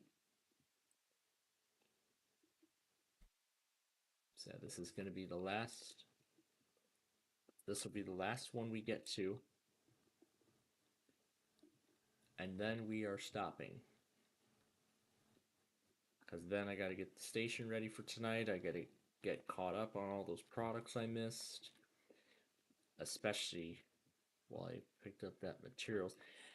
But there was something about these materials that were kind of interesting. I was going to say it, but I didn't get to. Now, the flash drive I got, it's actually quite interesting because that flash drive is actually a USB-C flash. Oh yeah, I mentioned it earlier, I remember now. But I'll say it again, for those of you who may be just joining us at the wrong moment, because we're just wrapping up Minecraft now. So that's actually it's a USB-C flash drive, and what makes it interesting is I can plug it into a I can plug it into my iPad, and I can plug it into some of my laptops, but I cannot plug it into my old desktop because it does not have a USB-C port. So since it doesn't have a USB-C port on the front, I cannot plug it in. To there. So I would have to transfer between drives and whatnot, so. Alright.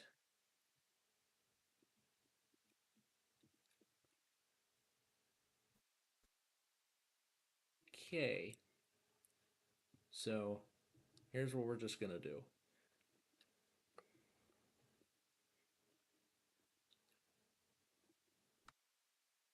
We're gonna lay out the barrier here.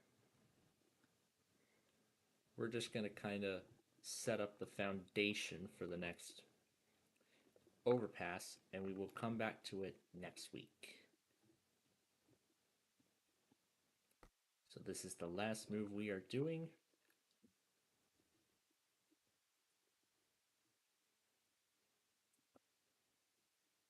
All right, and that's where we're stopping. So let me go ahead and teleport the computer back to the house. Close the server. And I'm going to go ahead and force reset. And I say force because I tried powering it off the proper way the first time and it didn't fix the issue. And then I force reset it and it fixed it. So I don't know why it's been doing, because it wasn't doing this. So what might have happened? What might have caused this? Could it have been a buggy security update? Could it have been a Minecraft update or something? Maybe it might have been a Minecraft. Maybe it might have been an update to Minecraft, or could it have been after I updated the well, actually, the issue had been occurring before I even updated the software on it, because of course Apple had dropped a new iOS update. You know, that same week when I started having issues. So it could have most likely been it could have been an update to Minecraft that might have been buggy or something. So let's check so I'm going to check the App Store and see when it was last updated. Automatic updates, here we go. When was it updated? Let's see, February 27th. So the last update. Alright. Interesting. So the last update it got was December. Okay, so the last update it received was February 27th. So it might be just now that we're starting to have issues. But it appears to be just this game. So it looks like it might have saved the changes. So I saw the menu. Alright, so I'm going to keep this plugged into the fast charger, because it should not be, because it should be charging pretty fast, and I mean that's what this fast charger is for. So kind of odd that it was doing that. Alright, so I'm going to leave it plugged in and let it charge. And while it does that, I'm going to go ahead and start the catch-up game here. Starting from KOW, and of course I'm going to work my way down. And in fetch in just a bit, as we continue here tonight, after we finish our Minecraft show, I'm going to open up the flash drive, try it out, and see what kind of good I can get out of it. And then when we come back on next week's Minecraft show, we are going to continue the construction of those overpasses. That was just a head start. We're going to actually do the rest of it on next week's show. And then we go to section number 2 of the putting up the exits and everything, but then we got to extend all the roads. So we will get to all of that on next week's Minecraft program. So for those watching on the weather scan, thank you for joining us tonight. Not today, I should say. For our Minecraft show, we of course greatly appreciate you being with us here. If you would like to stick around for the last hour and a half, on our main feed before we say goodnight, then you may do so. Otherwise, then, we wish you a good rest of your Monday night, and we'll be back tomorrow on just the main feed for Backyard Baseball. Remember, new time this week, beginning this week. Oh, it looks like it glitched out. Oh, that is not good. Okay, never mind. I'm not going to talk about it. What is the standby card not disappearing? Give it a bit to close.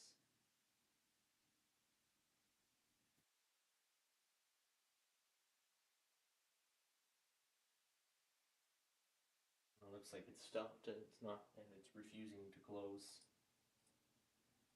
There we go. Got it to close.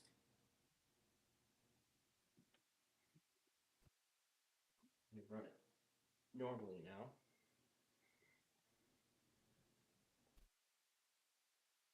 Okay, start streaming.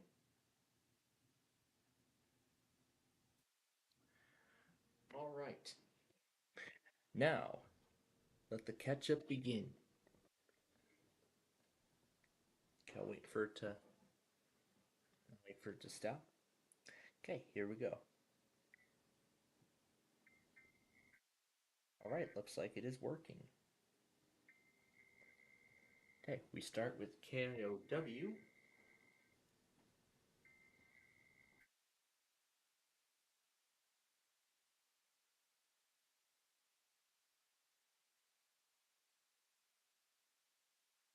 Up is this one.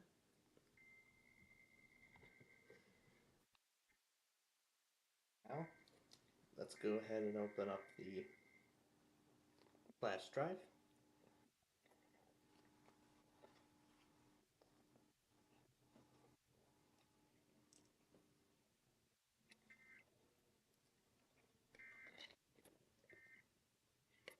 And here it is, out of its cocoon. And there it is. That's the USB-C stick. And then the Hawaii iPause test.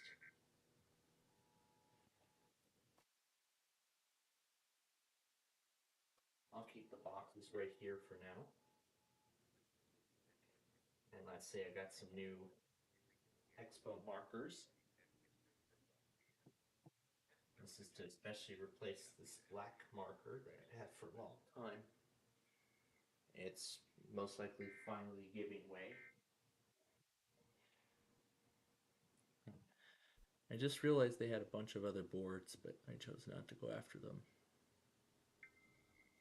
Okay, next up, the evacuation order.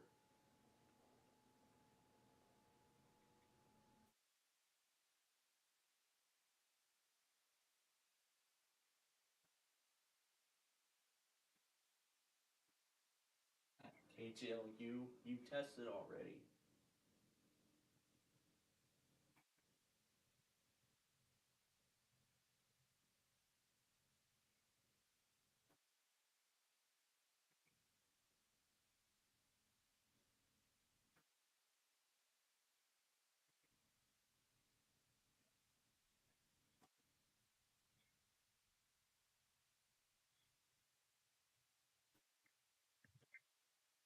All right, next one.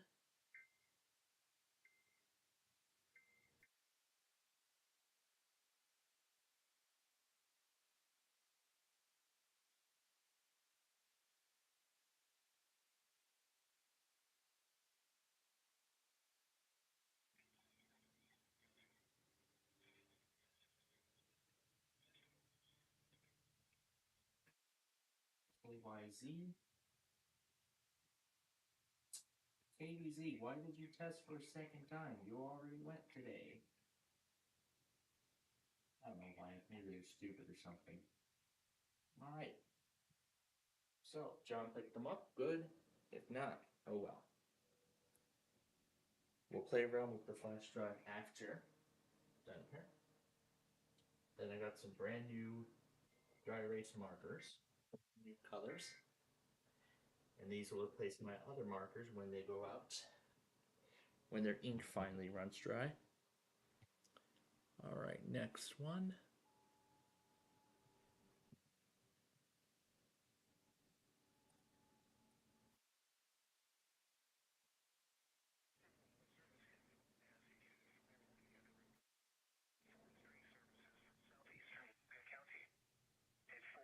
So, let me remind you all again, on next week's Minecraft show, we are going to continue the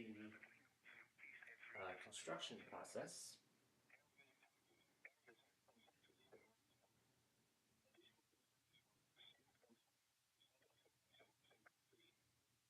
Prepare to evacuate quickly if requested and follow all safety instructions from local emergency management officials. Do not drive into smoke. Firefighters and incident responders should anticipate extreme fire behavior, including a wind-driven and torching fire. My goodness, this is like day 2 of these fires in Oklahoma. It's just insane. All right, next up, the American Samoa IPOS test. And I see the battery has been fixed.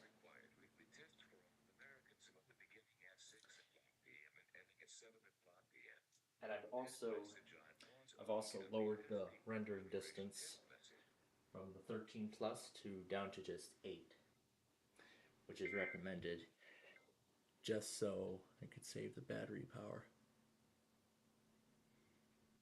And all the severe weather stuff, I've decided we're gonna do them all on here.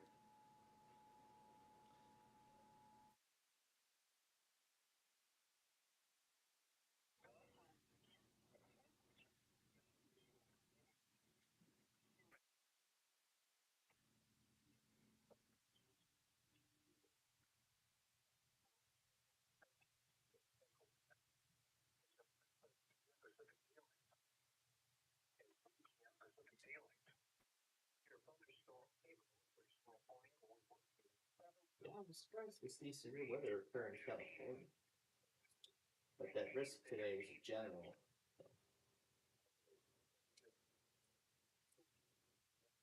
But then when we're done here, we're going to make sure that these specifications and things are better correct.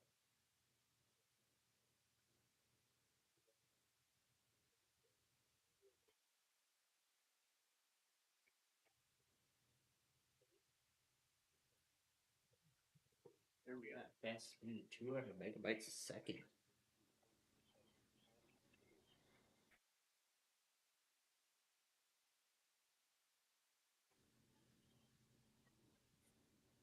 Yep, that flash drive is 92. And when we get this up to decent charge, we'll try the flash drive out. We'll try the flash drive out with a few files. Okay, next one.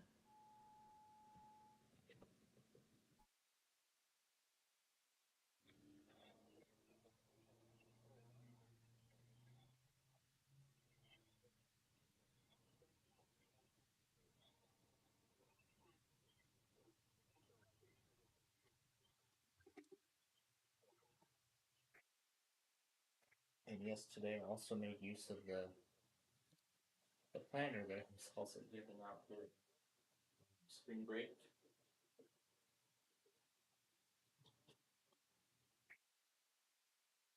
And I also think we didn't have there's a flap on the cord cover come out. And then I'm guessing it's like that. Layer of protection, I don't even know what that's there for.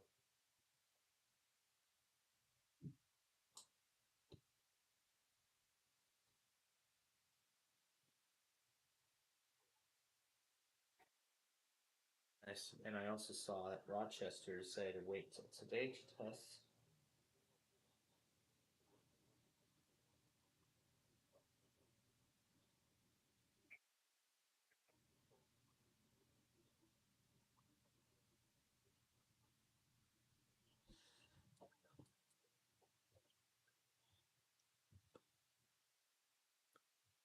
All right, here is the next one.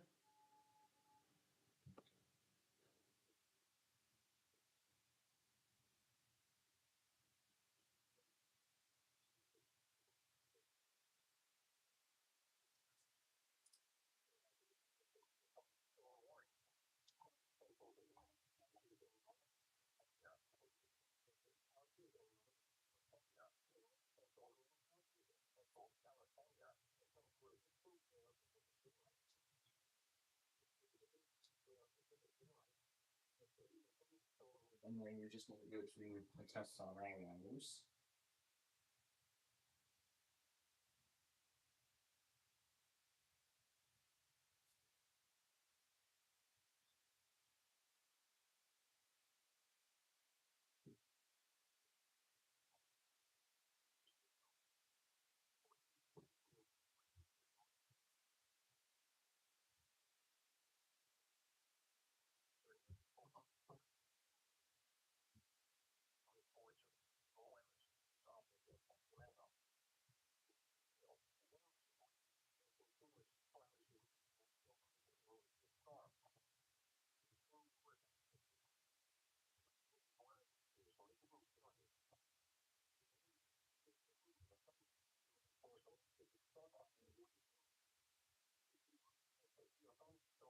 I'm gonna go ahead and close that out for me anymore.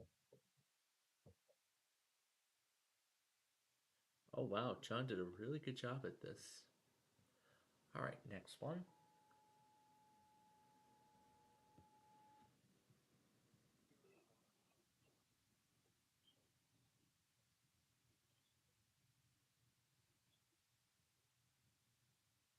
So, I did not miss anything. Okay. Great. Great, I didn't miss anything. On here.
Alright, let's move on now.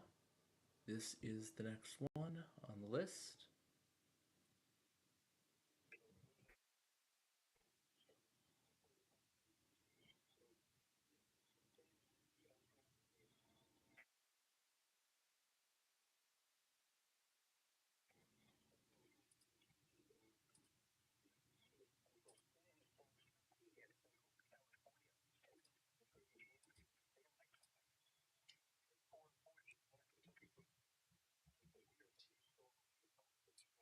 Okay, let's cross our fingers and hope this works. Oh no, we didn't take out the AP because we're testing today. There we go.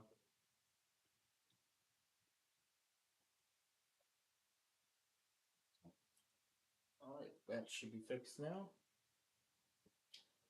Okay, so was it that I needed to update a bunch of your autofills entering UA files to work?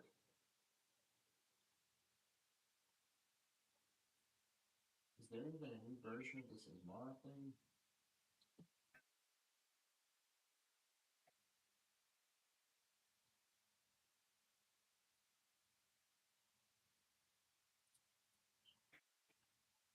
But I want to know, when was this last updated?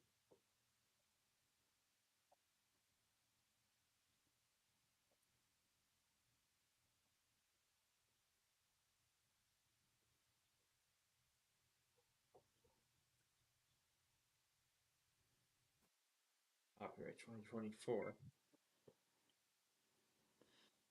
Alright, and the next one.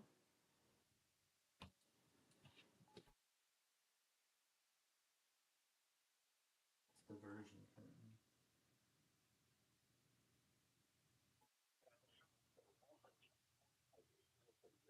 Wow, it has not been updated.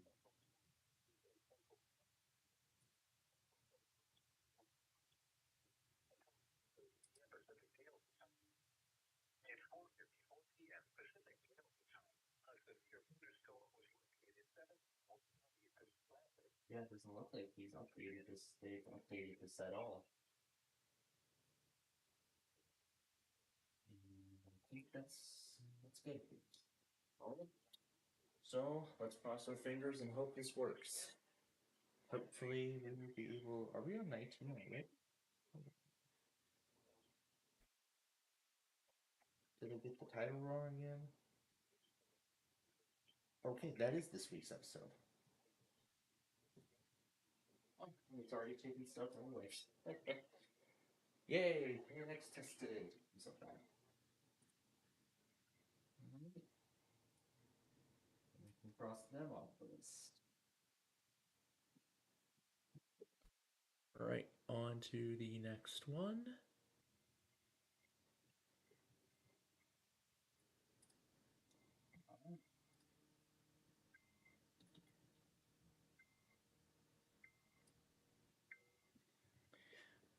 Alright, and next one.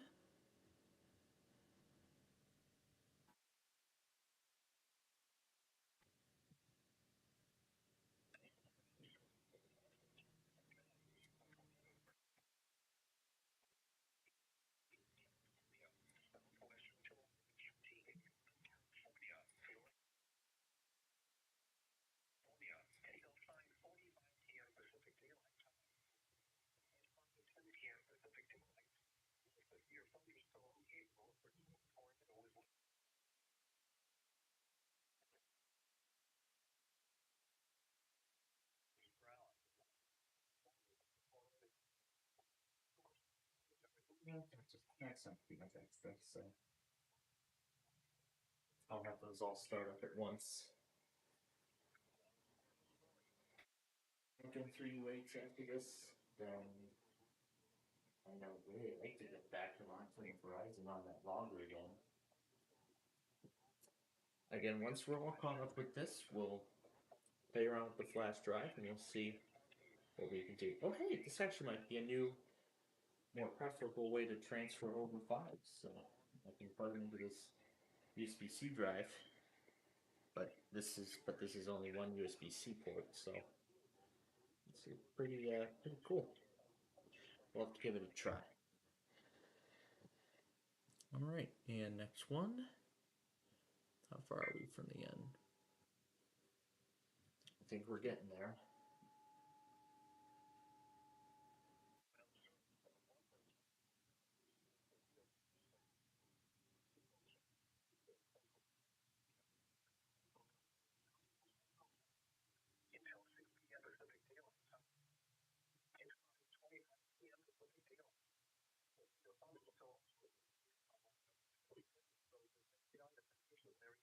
Stable from barn level on that is good. Oh, what's this?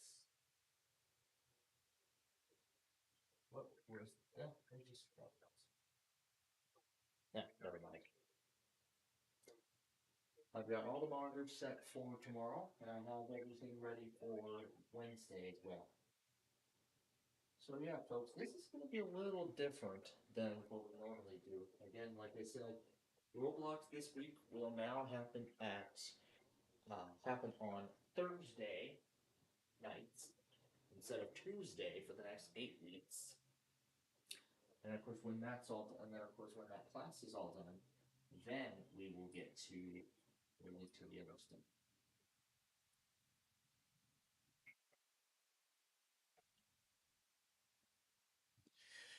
All right, and now it's time for this week's episode of Monopoly.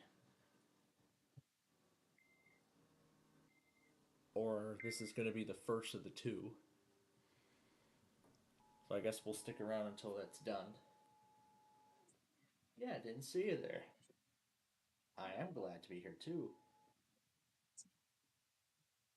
Yes, it is. It is.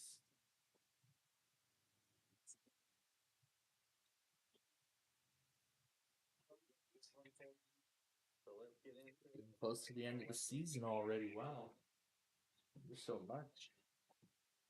All right.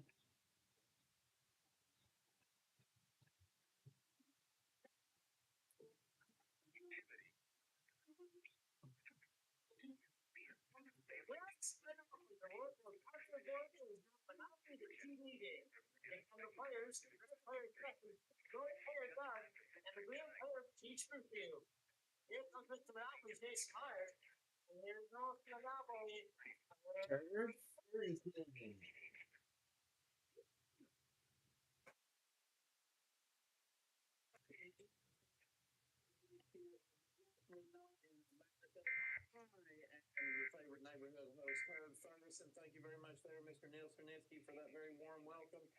We are back for our 19th episode of the season.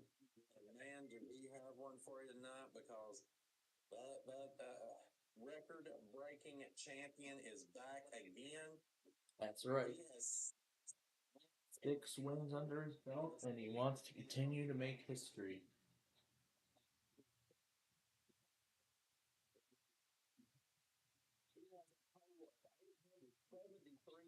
$73,051 for his name. Please welcome back to the stage. Steffi McVeigh. Yeah. This is his 7th appearance on this show. And we have a super champion again on Person Place and Thing. Zach, I believe, is the name. My God, he is on a roll. How many times has he won? And he won the 5,000 again today. And he won the 10,000. I know he won the 5,000 yesterday. No, he won it today, actually. No, no, no. I don't want to hear it. All right. Now for the other tests. Okay, here we go. Okay. WTR. Start over. So,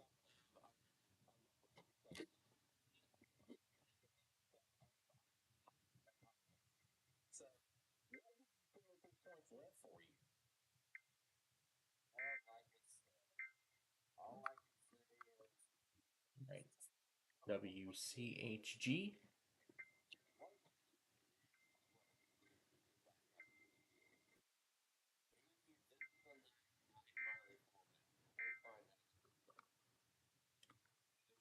Delaware Republic.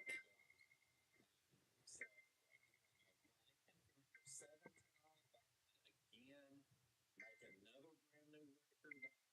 Pretty much on just about every record. I will say, again, we're going to talk to one of those opponents in just a little bit. But one of them that you're playing against tonight, the last time you guys faced each other a few episodes back, he absolutely gave you a run for your money. Okay, the only thing in here.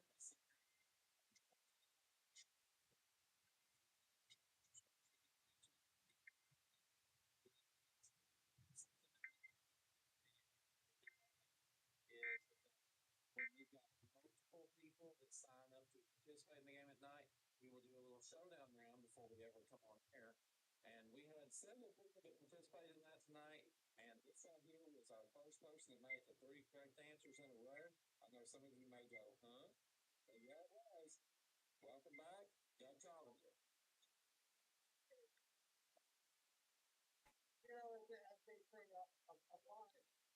Sorry now, yeah. I don't know why they decided to test again, but okay.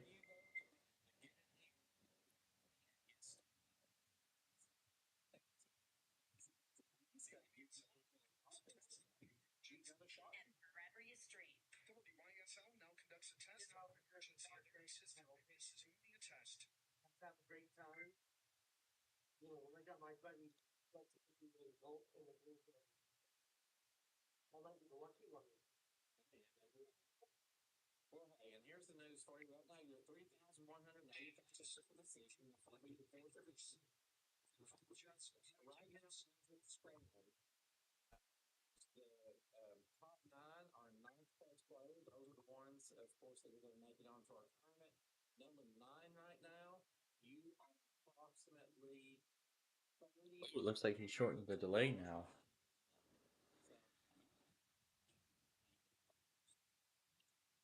Just right outside of it. That is true. Definitely wish you the best of luck tonight. It's make you ready at Hook over there. And now let's go and meet our last contestant. He is on the green podium tonight. This will be the 5th time we've seen him. Last time he was here, he gave again Hoot a run for his money in episode 17. He comes into this game to $30,728. It's in 5th place right now on our leaderboard. Please welcome back Peach Perfume. Yeah. We go. Back. Yes.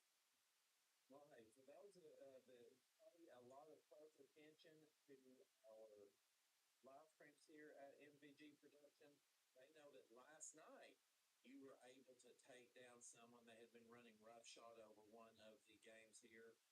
Definition After Dark, you were able to take down. Yeah, we were still trying to get caught up when that damn thing was on. Dang, yeah.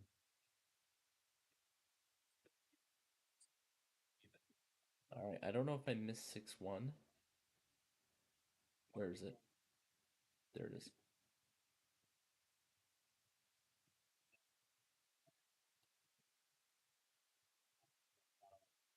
All right. Now let's do the Comcast weeklies. Oh, nothing. No Comcast. Ooh, that's it. All right. What about Cox? That's it. That is all of them.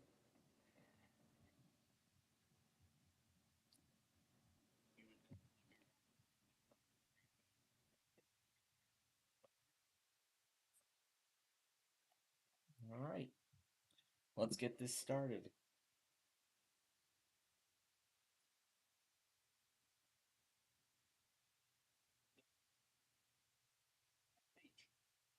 All right, so let's get into this here. This is, of course, the acquisition phase of our game. Players, we're going to be making our way around this board one complete time, stopping at each one of our colored properties. You'll notice that on that property, there's a dollar amount. You're going to be asked a trivia question. If you get it correct, then you are going to have that dollar amount added to your bank. If you get it wrong, it will be subtracted, but still be a toss-up for the other 2 players. If no one's able to get it correct, then we'll cut the value in half one time and one time only until someone gets the property question correct. All of the properties in that color. If someone owns them all, we return that to their color, give them a special financial bonus. If it's owned by multiple people, we'll have a little showdown round. So, let's get into it. We start with Mediterranean Avenue. It's a $60 property. First question of the evening. In the television series Saint Elsewhere, what city was the hospital set in?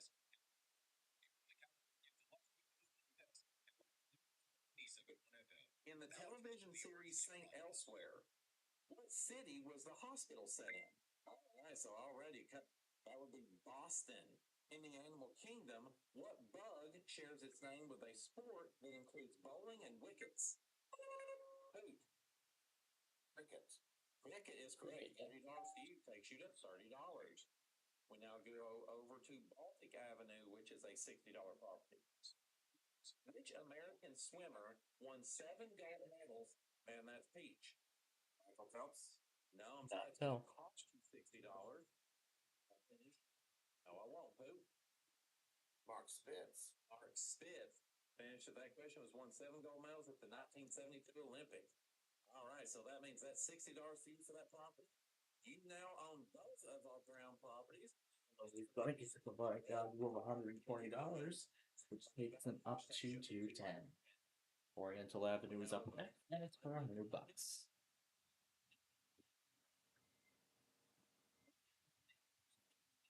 Name for India's prime minister since the country gained independence.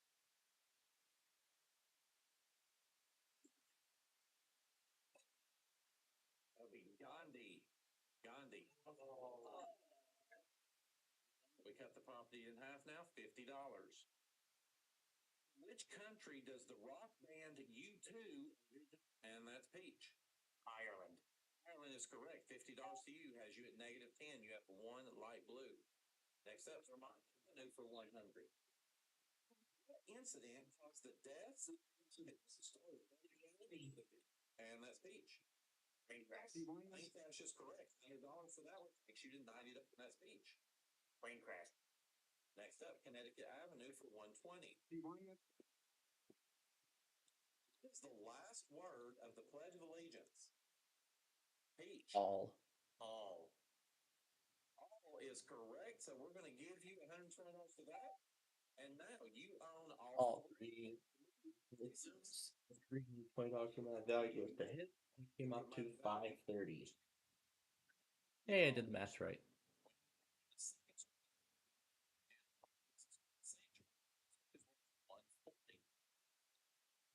The trophy is awarded annually. Peach. College football. Football is correct. 140 to you. Takes you to 670. Next up, States Avenue for 140. Name the World War II general who was known as Old Blood and Guts. Doug. Was that General Douglas MacArthur? No, I'm sorry. It's going to cost you 140. Patton. Patton is correct. 140 to you. Takes you to 350. 1 for Peach and 1 for Poot. Next up is Virginia Avenue for 160. In 1994, the comet Shoemaker-Levy 9 crashed into what planet?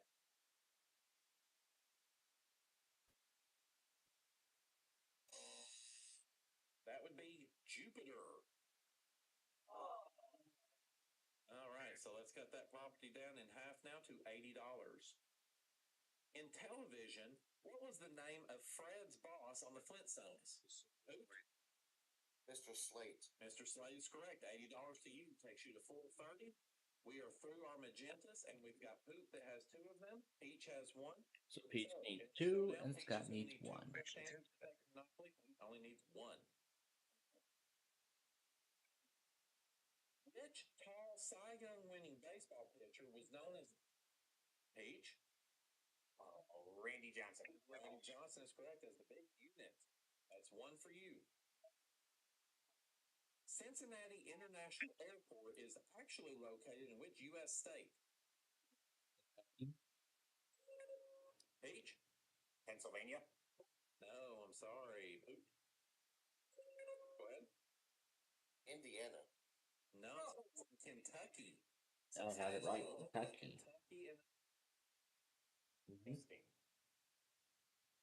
Which writer has had several novels published under the pen name of Richard Bachman? Poot. Mark Twain. No, sorry. H, one shot. Go ahead. Tom Clancy. No, I'm sorry. Stephen King. Stephen King. Wow, that was a tough one. In chemistry, what is the lightest and most abundant element? H.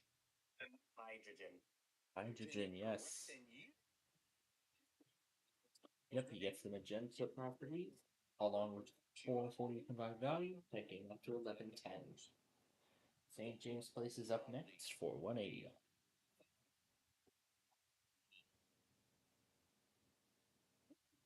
Using paintings is from the German word meaning woodworm.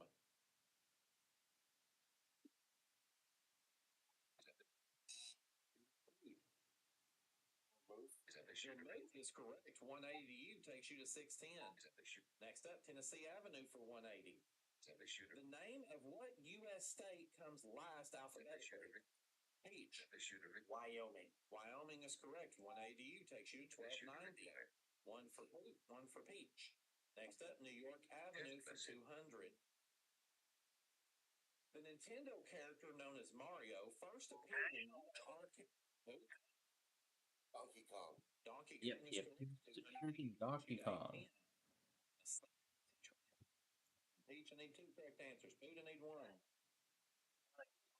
What literary detective first appeared in the 1887 Peach?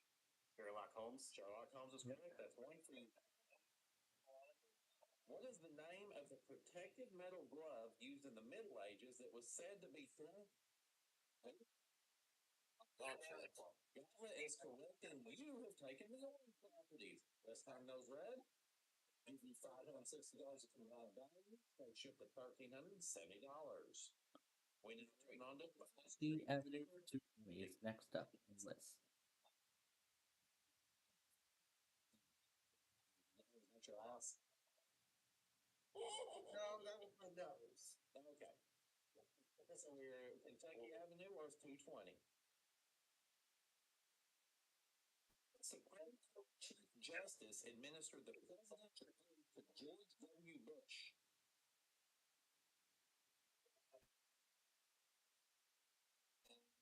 William Rehnquist. We cut the property in half to 110. In movies, who directed A Clockwork Orange?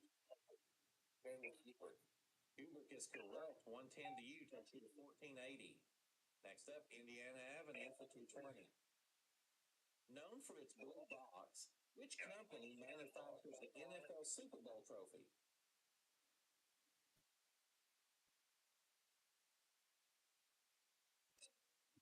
Blue box was your giveaway. That's Tiffany and Company. Tiffany and Company manufactures the movie. Once again to 110.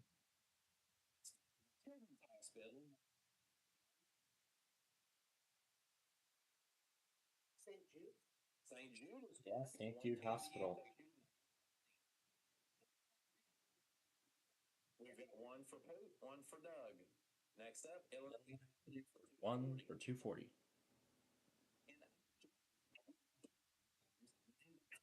Jewish mathematician use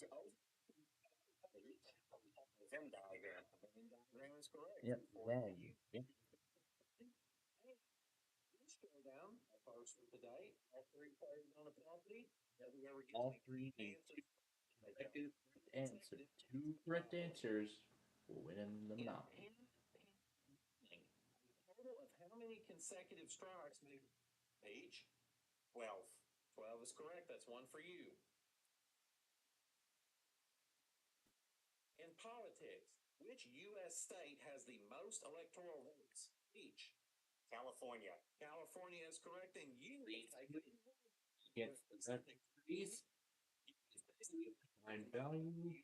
Take him up to 2210. Atlantic Avenue for 260 is up next.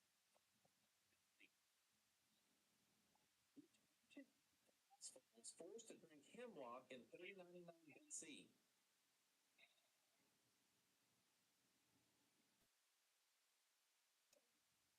That would be the great Socrates. All right, let's cut that property value in half to 130. The tulip flower gives its name for a Turkish word for what traditional Muslim headdress? Urban. Urban is correct. 130 to you, takes you to 1610. Next up, Ventnor Avenue for 260. In television, who created the show Star Trek? Gene Roddenberry. Gene Roddenberry is correct. 260 for that. 1870. You have 2 of the yellow, excuse me. Next up, Marvin Gardens for 280. In Japan, the clothing items known as getas are worn on which part of the body? Feet. Feet is correct. So 280 for that. And he gets all 3. We'll give it $800 combined value, which takes them up to $29.50. All right, the fourth and final side, Pacific Avenue for $300.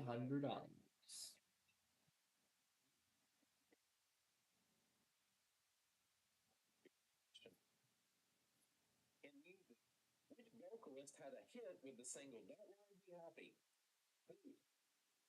Bobby McFerrin. Bobby McFerrin's correct. 300 degrees. 3250 is where you're at. Next up, the home of Brandon Scruggs, North Carolina Avenue for 300. What is the only U.S. state name that ends with 3 vowels? Peach. Oh, Hawaii. Hawaii is correct. 300 to you. It's the only U.S. state name that ends with 3 vowels. Pennsylvania Avenue for 320. In sports, an Olympiad is defined as a span of how many years? Peach. 4 years. 4 years is correct. 320. Yeah. The 830. So this time, Peach, you've got 2 properties. Poot has 1. So Peach needs two 1. correct answers. Scott Peach needs only 2. 1. In television, which male actor replaced Michael J. Fox on Spin City?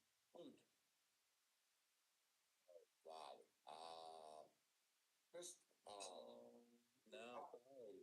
Peach, you want a shot? No, I can't think of it.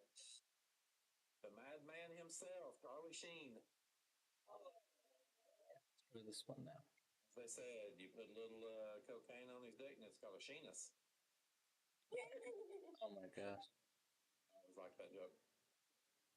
In literature, what Russian-born scientist wrote the Foundation trilogy? Poot. Tolstoy. No, sorry. Peach, want a shot? No, thanks. Isaac Asimov. Hey, Asimov. Easy done it with the buzzer. You keep hitting that. You might knock your Asimov.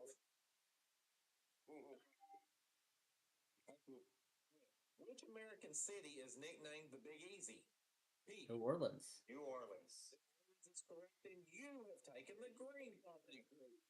Let's turn that one green and give you $920 of combined value, which takes you up to $3,750. We are now to our final property group. That's and it is blue. We start with worth $350. English legal term means to take away an attorney's right to practice law due to unethical conduct.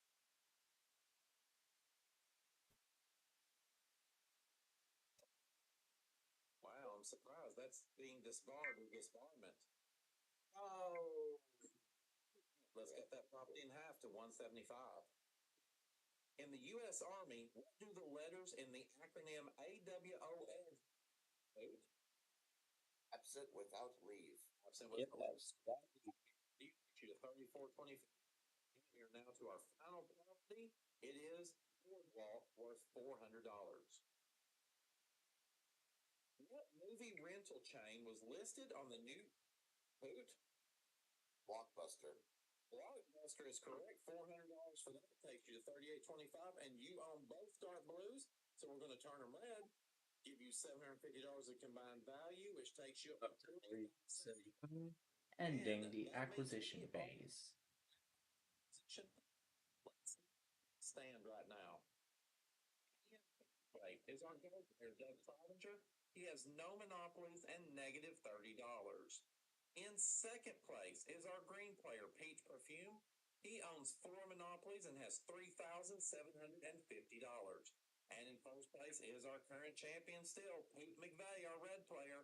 He has 4 monopolies himself and $4,575.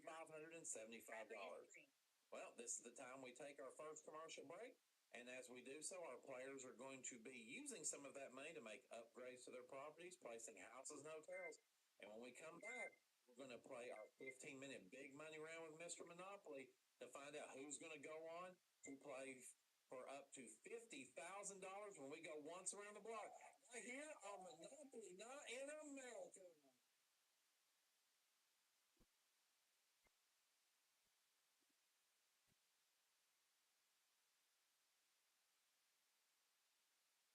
Alright. Now, while they're on the break, let's go ahead and get these remaining guys in their place. What the heck? Okay, 6:54. Time on this one was 7:43.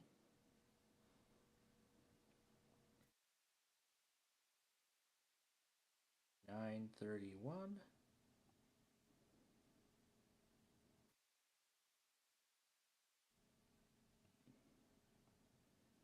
9:22. This one was 4:10.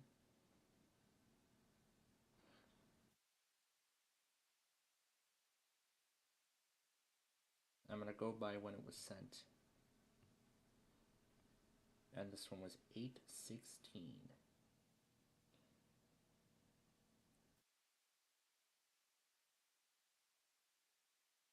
Okay. And then we'll add KNX.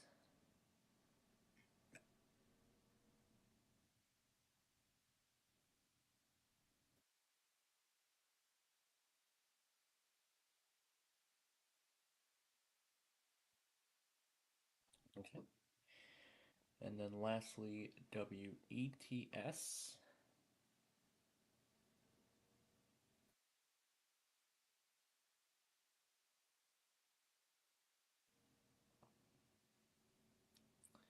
Okay, let's add the closing on now.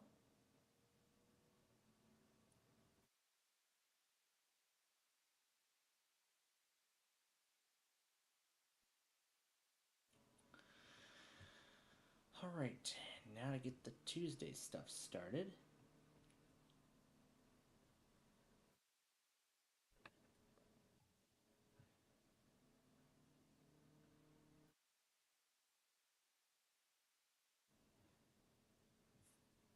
Alright. So there we go. We have that all set and done. Now I want to go back over here and back up the severe weather stuff from earlier in the week. So let's take care of it now. Oh, I'm on the wrong account, am I? There we go. Okay. So here is the first video.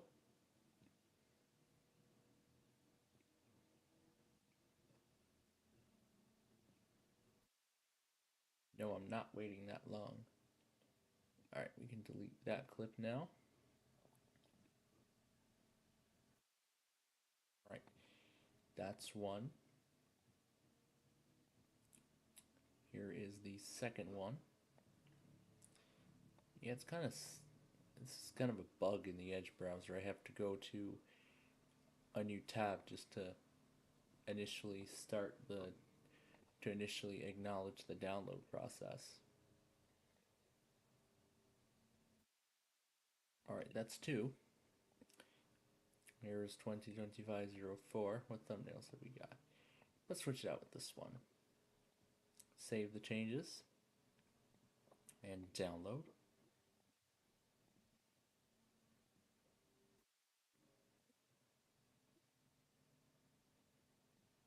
I hate it when it does. I hate it when it does this.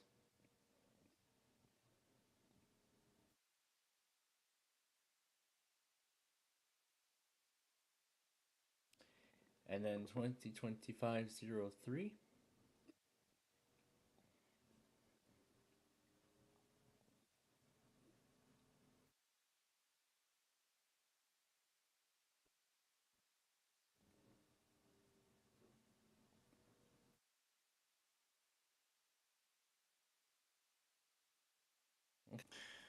Alright, we've got them all. Yeah, that's good enough.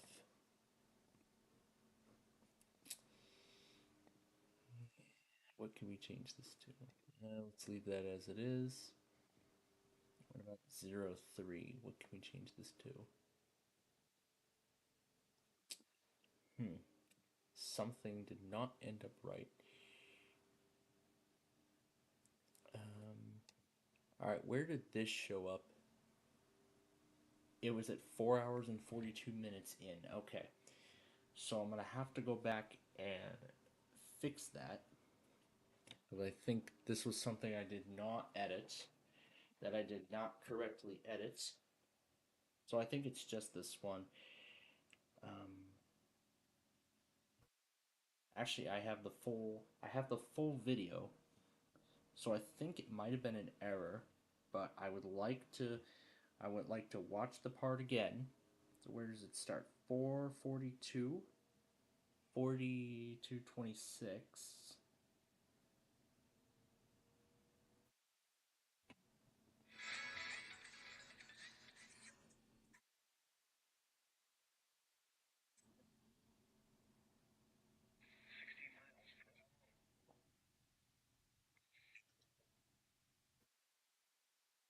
Okay, I see. Okay.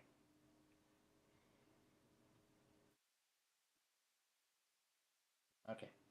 So what I'm going to do then is I'm going to go back on the video and re-upload it. So it was at 4 hours, 42 minutes. Maybe that was something I did not trim. Okay. So it was something I did not trim down before I mean, like I said, I just wanted this done. So I'm sorry it had to be like this. Yeah, here we go. Here's where the issue came up. So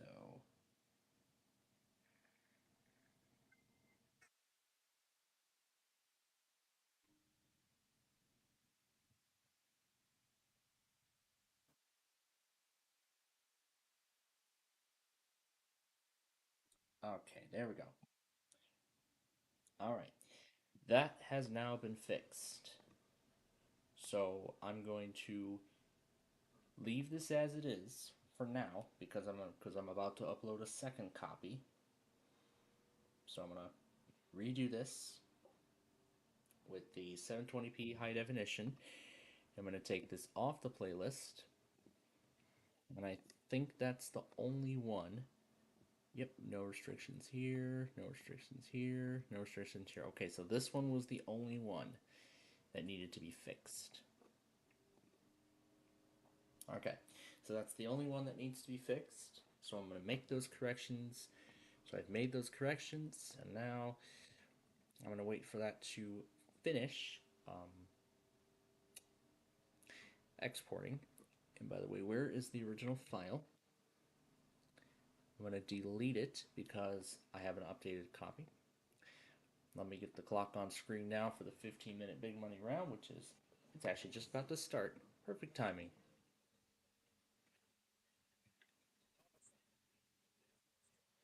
All right.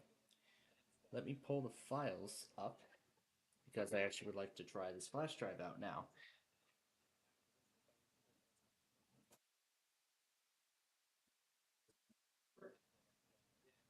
Go plug it in. And it says add folders from Kingston. So this is a Kingston drive. So if we look at it, there is absolutely nothing on it. And looking at the properties, yep, it is indeed a 256 gigabyte USB drive. So let's copy over some random files. What should we copy? Let's see, what should we copy?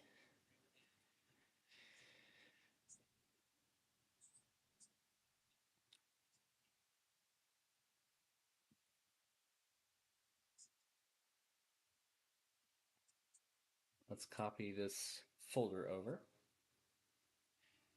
All right, and then we safely disconnect. It's labeled as Data Traveler 80.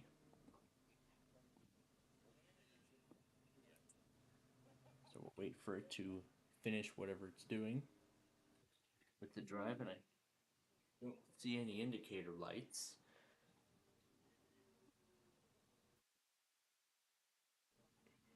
All right, and now we'll connect the drive to the iPad.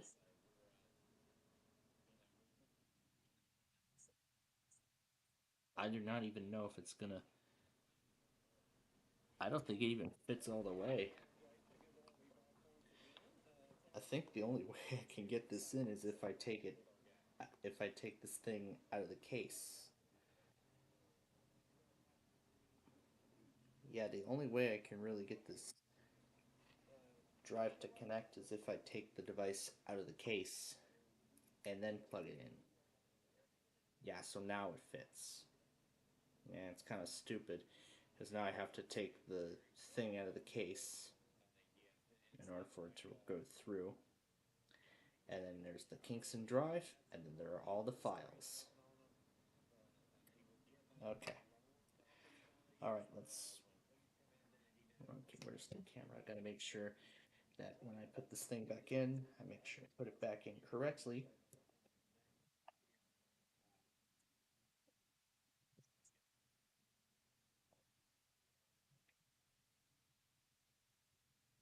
Some stuff in there. Gotta make sure that I line everything up. Gotta make sure I correctly line everything up. Will it even fit? Nope. Okay, so yeah, I guess I underestimated how fat this drive was going to be. So yeah, in order for me to access the contents on the drive, I would have to take this thing out of the case. Well, only a slight bit, so that I can plug it in, so that I can plug it into the device, and there are its files. So we can play this file here.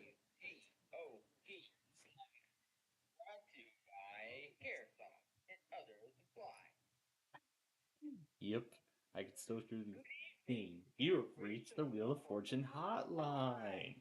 Our hours are from 3 a.m. to 5 p.m. Pacific Standard Time.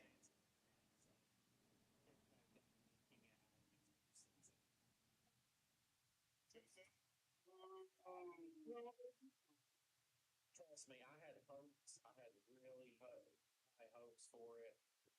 But the only thing that they basically did was they took the second pilot's set and mixed it in with the gameplay and the podiums basically from the first pilot and added in one additional multiple choice answer for the questions. All right. So yeah, that's kind of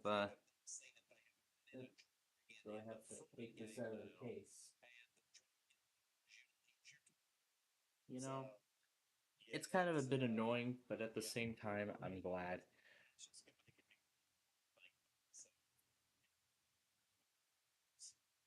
So let's pick a few other files to copy over.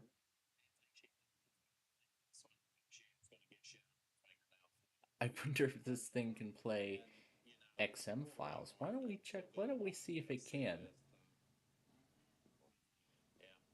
I don't think it can, but let's see. This is, wait, that's Shism Trackers folder.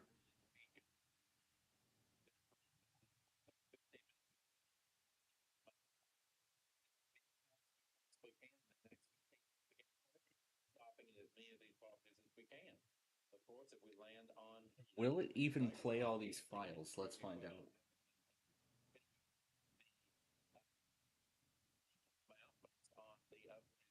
So that's cool. And then plug it into the iPad, and it will display like so. And I highly doubt it's going to be able to play any of them. 112 kilobytes. And there's no, like, official player for any of these. Yeah, it's kind of... Alright, and then...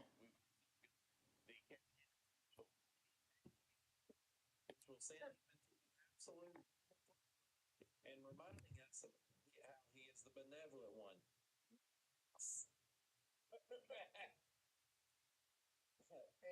Sorry, not sorry. Oh, yes. So if I want to play audio clips, if I want to... So now if I want to connect this drive to the iPad, unfortunately, I'm going to have to pull it from... I would have to pull it completely or partially out of the case. Maybe I would need a new case for, well, unfortunately, that's the reality, but that's okay. It's all right. At least I have other computers that can accept this drive. Big money round. All right. Let's see if my other computers will be able to accept this drive.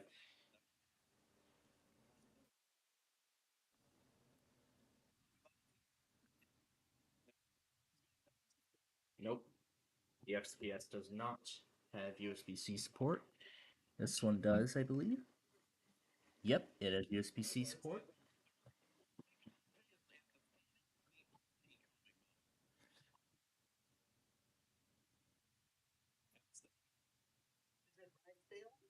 No, I'm sorry.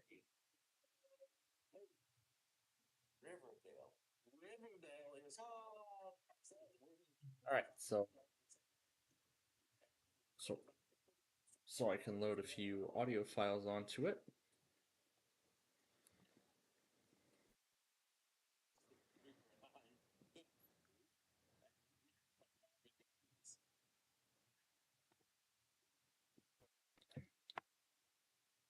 In science, absolute zero is equal to how many degrees Kelvin? Zero is correct. 1200 a year. 3775. Let's go.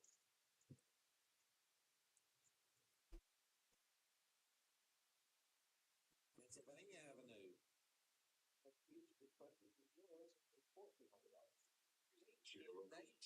What is the citrus fruit? Kiwi. No, sorry, toss up. Luke. Oh gosh. I'm sorry, that's going to cost you $1,400. Doug, do you want a shot? Just hit the buzzer. That would be a kumquat. Oh. A kumquat. So here, I'll just load up a few videos. I'll load up a few videos onto the drive.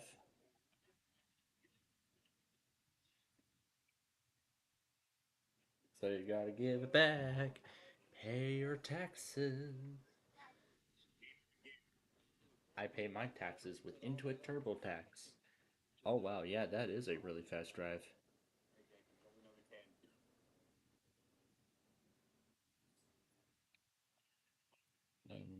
This file, useless now.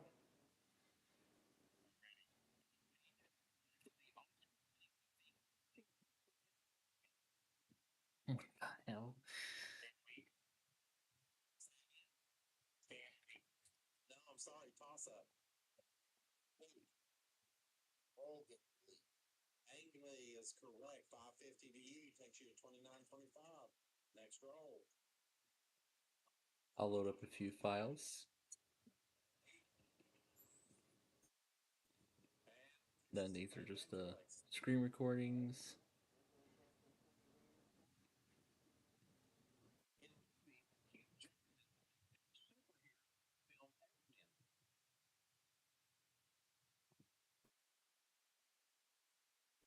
Was Cyclops? No, sorry, toss it. Peach. Wolverine. So often, you put others' needs above your own.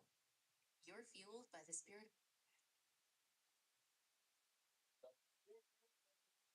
You got it right.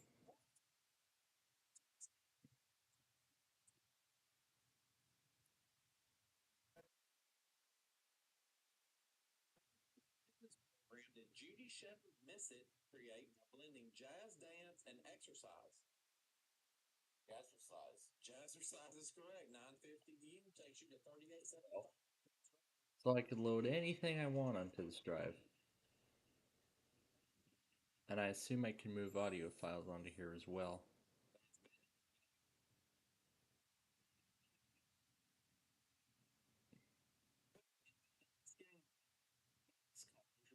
Rolling two of what number? Sixes. Sixes is correct. 1150 to you. You're at 5025. Next roll. And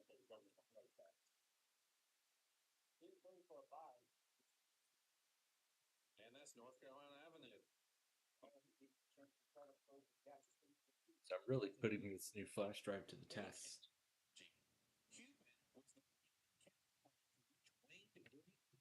That's not what I wanted. Oh my god. Yeah, that drive is really fast. It can do 200. It can do 200 megabytes.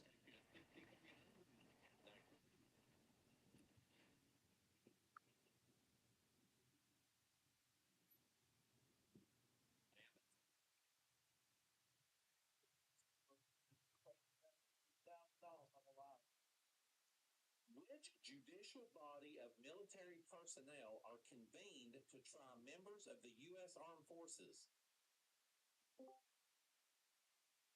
Marshal Court?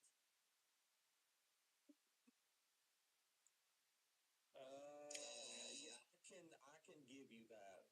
You got it backwards, but I can't find a reason to not give it to court martial. But we're going to get that to you. 2,000 takes you to 8,300. Next roll.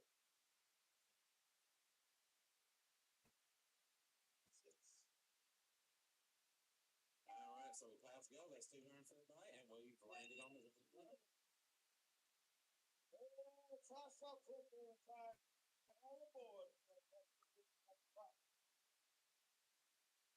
All right, players, in math, what is 1 1/3 times 3? Peach. 4. 4 is correct. So I'm only doing select files.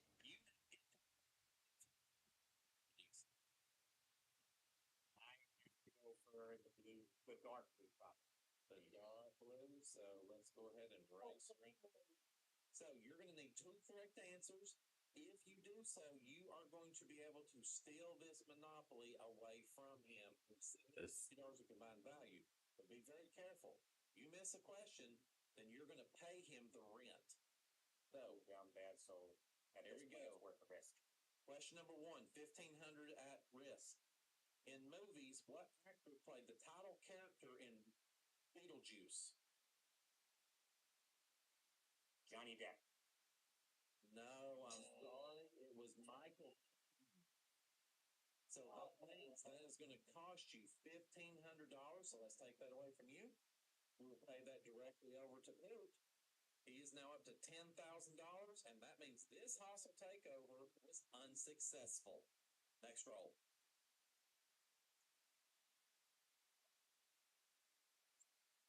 And we passed go. That's $200 for each player. We've landed on Oriental Avenue.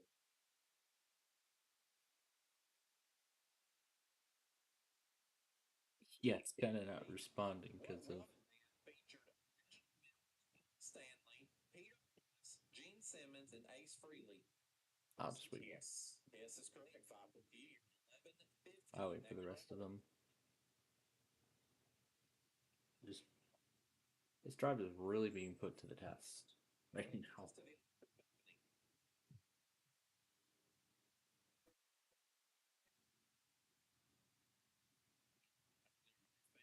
Hands on buzzer. In 1519, what Portuguese explorer led the first successful circumnavigation of the... And that's Doug. Is that Napoleon? No, I'm sorry. That's Peach. Magellan. Magellan, my felon. 600 years, 1750. Next roll.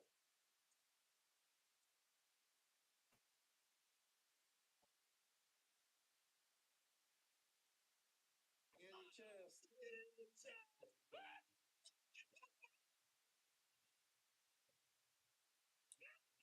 Here we go. Kevin Henry acting like Stitch from Lilo and Stitch, a classic Disney film.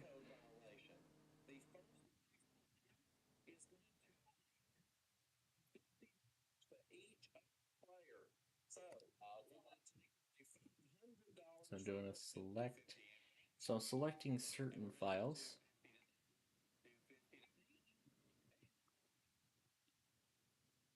There's that.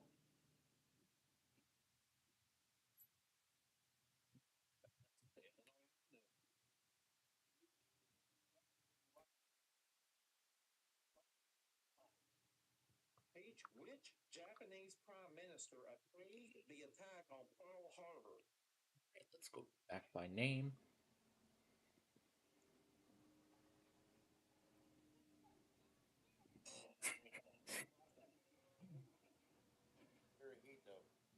No, I'm sorry. It's going to cost you 1,100. Copy this bird. Hideki Tojo. All right, next row. If I find any more files that are exciting, I'll copy those over.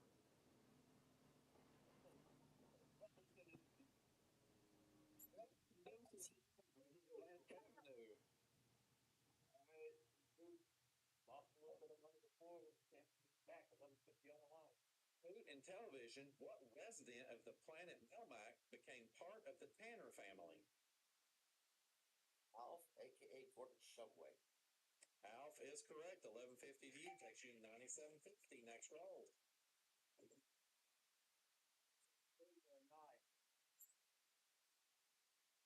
And that is a short line. Hostile takeover. Oh, did it go back? It did not. Named for the French founder of Detroit, redesigned its. And that's Doug. Was it Atlantis? No. I probably should wait till all this is done before I go any further. Cadillac is correct.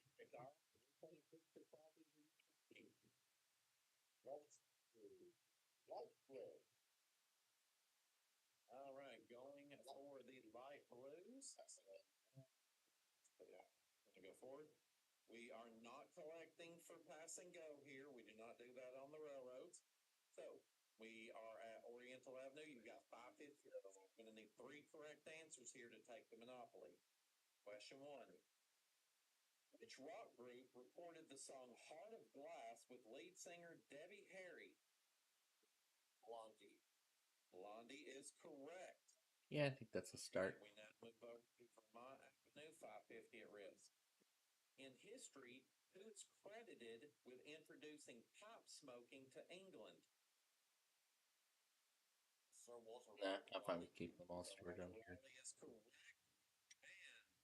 And last one here, 600 at risk. If you miss it, get it correct, and you're going to steal this. Newt Rockne coached the 4 horsemen in the football backfield at what university? University of Indiana? No, I'm sorry. It was Notre Dame, which means you are going to lose. You'll lose $600.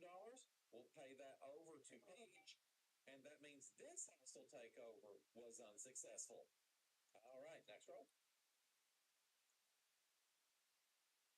6. Pennsylvania Railroad. Other side of the hostile takeover.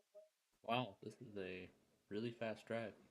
In Disney's 7, which Cancel that. That is correct. What are we attacking this time? So yeah, this is quite a start.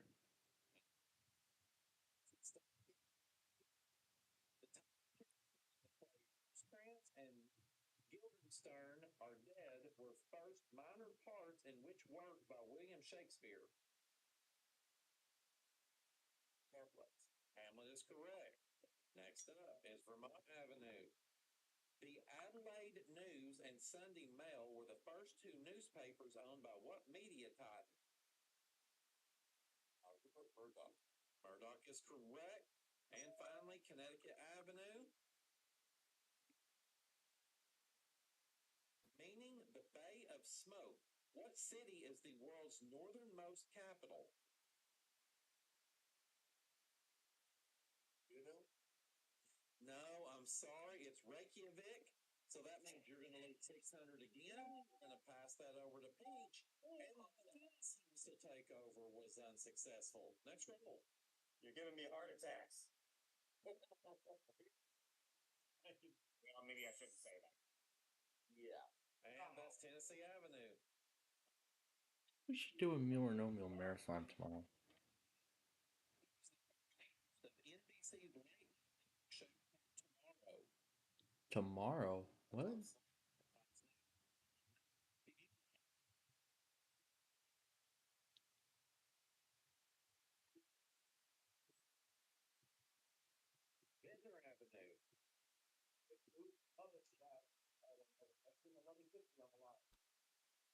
This was direct from the laboratory at Los Alamos. That's not what I have to do. Let's see, 47. And that is it. See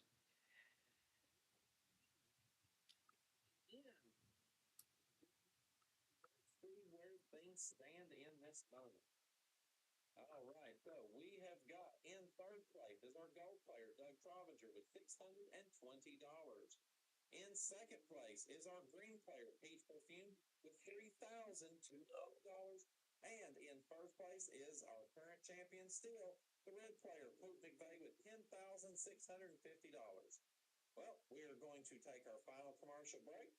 As we do, we're going to sell back all of those upgrades, add those into the player scores, and we'll find out who's going on to play for up to $50,000 in our bonus game when we go once around the block right here on the Monopoly Not in America. I need to take some more off. Again, I'm making corrections as we go, as I get the final programming ready to go for tomorrow before we sign off here.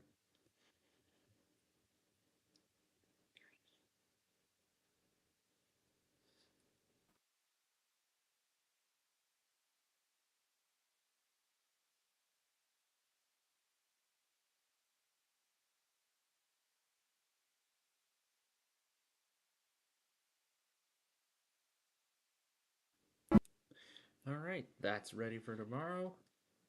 And I'll just clear all that out. Throw in the sign off sequence, and that's it. Yeah, it's kind of stupid that this case is preventing the flash drive from going in all the way. So if I would like to plug that drive in, I have to partially take this iPad or entirely take the device out of the case. I know it's kind of stupid and it kind of ruins its protection, but this is the only way I can get the drive to fit in the device. So I gotta wait for the click. If it doesn't click in, that means it's not in a good place. There, but when I hear the click, that's when it's recognized. So then I can load up my drive, and there's all my stuff, and whatever stuff it is copied over. So that I can play my video where I sped up Chicago Ridge.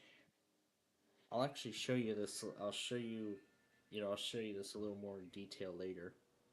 And then this thing here. And then the video where I destroyed Windows 7.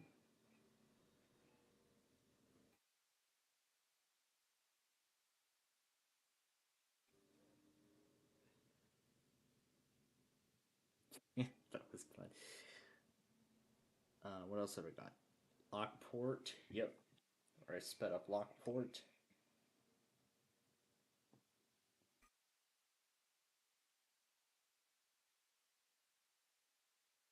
Kind of neat, huh? Alright. Let's take the drive out and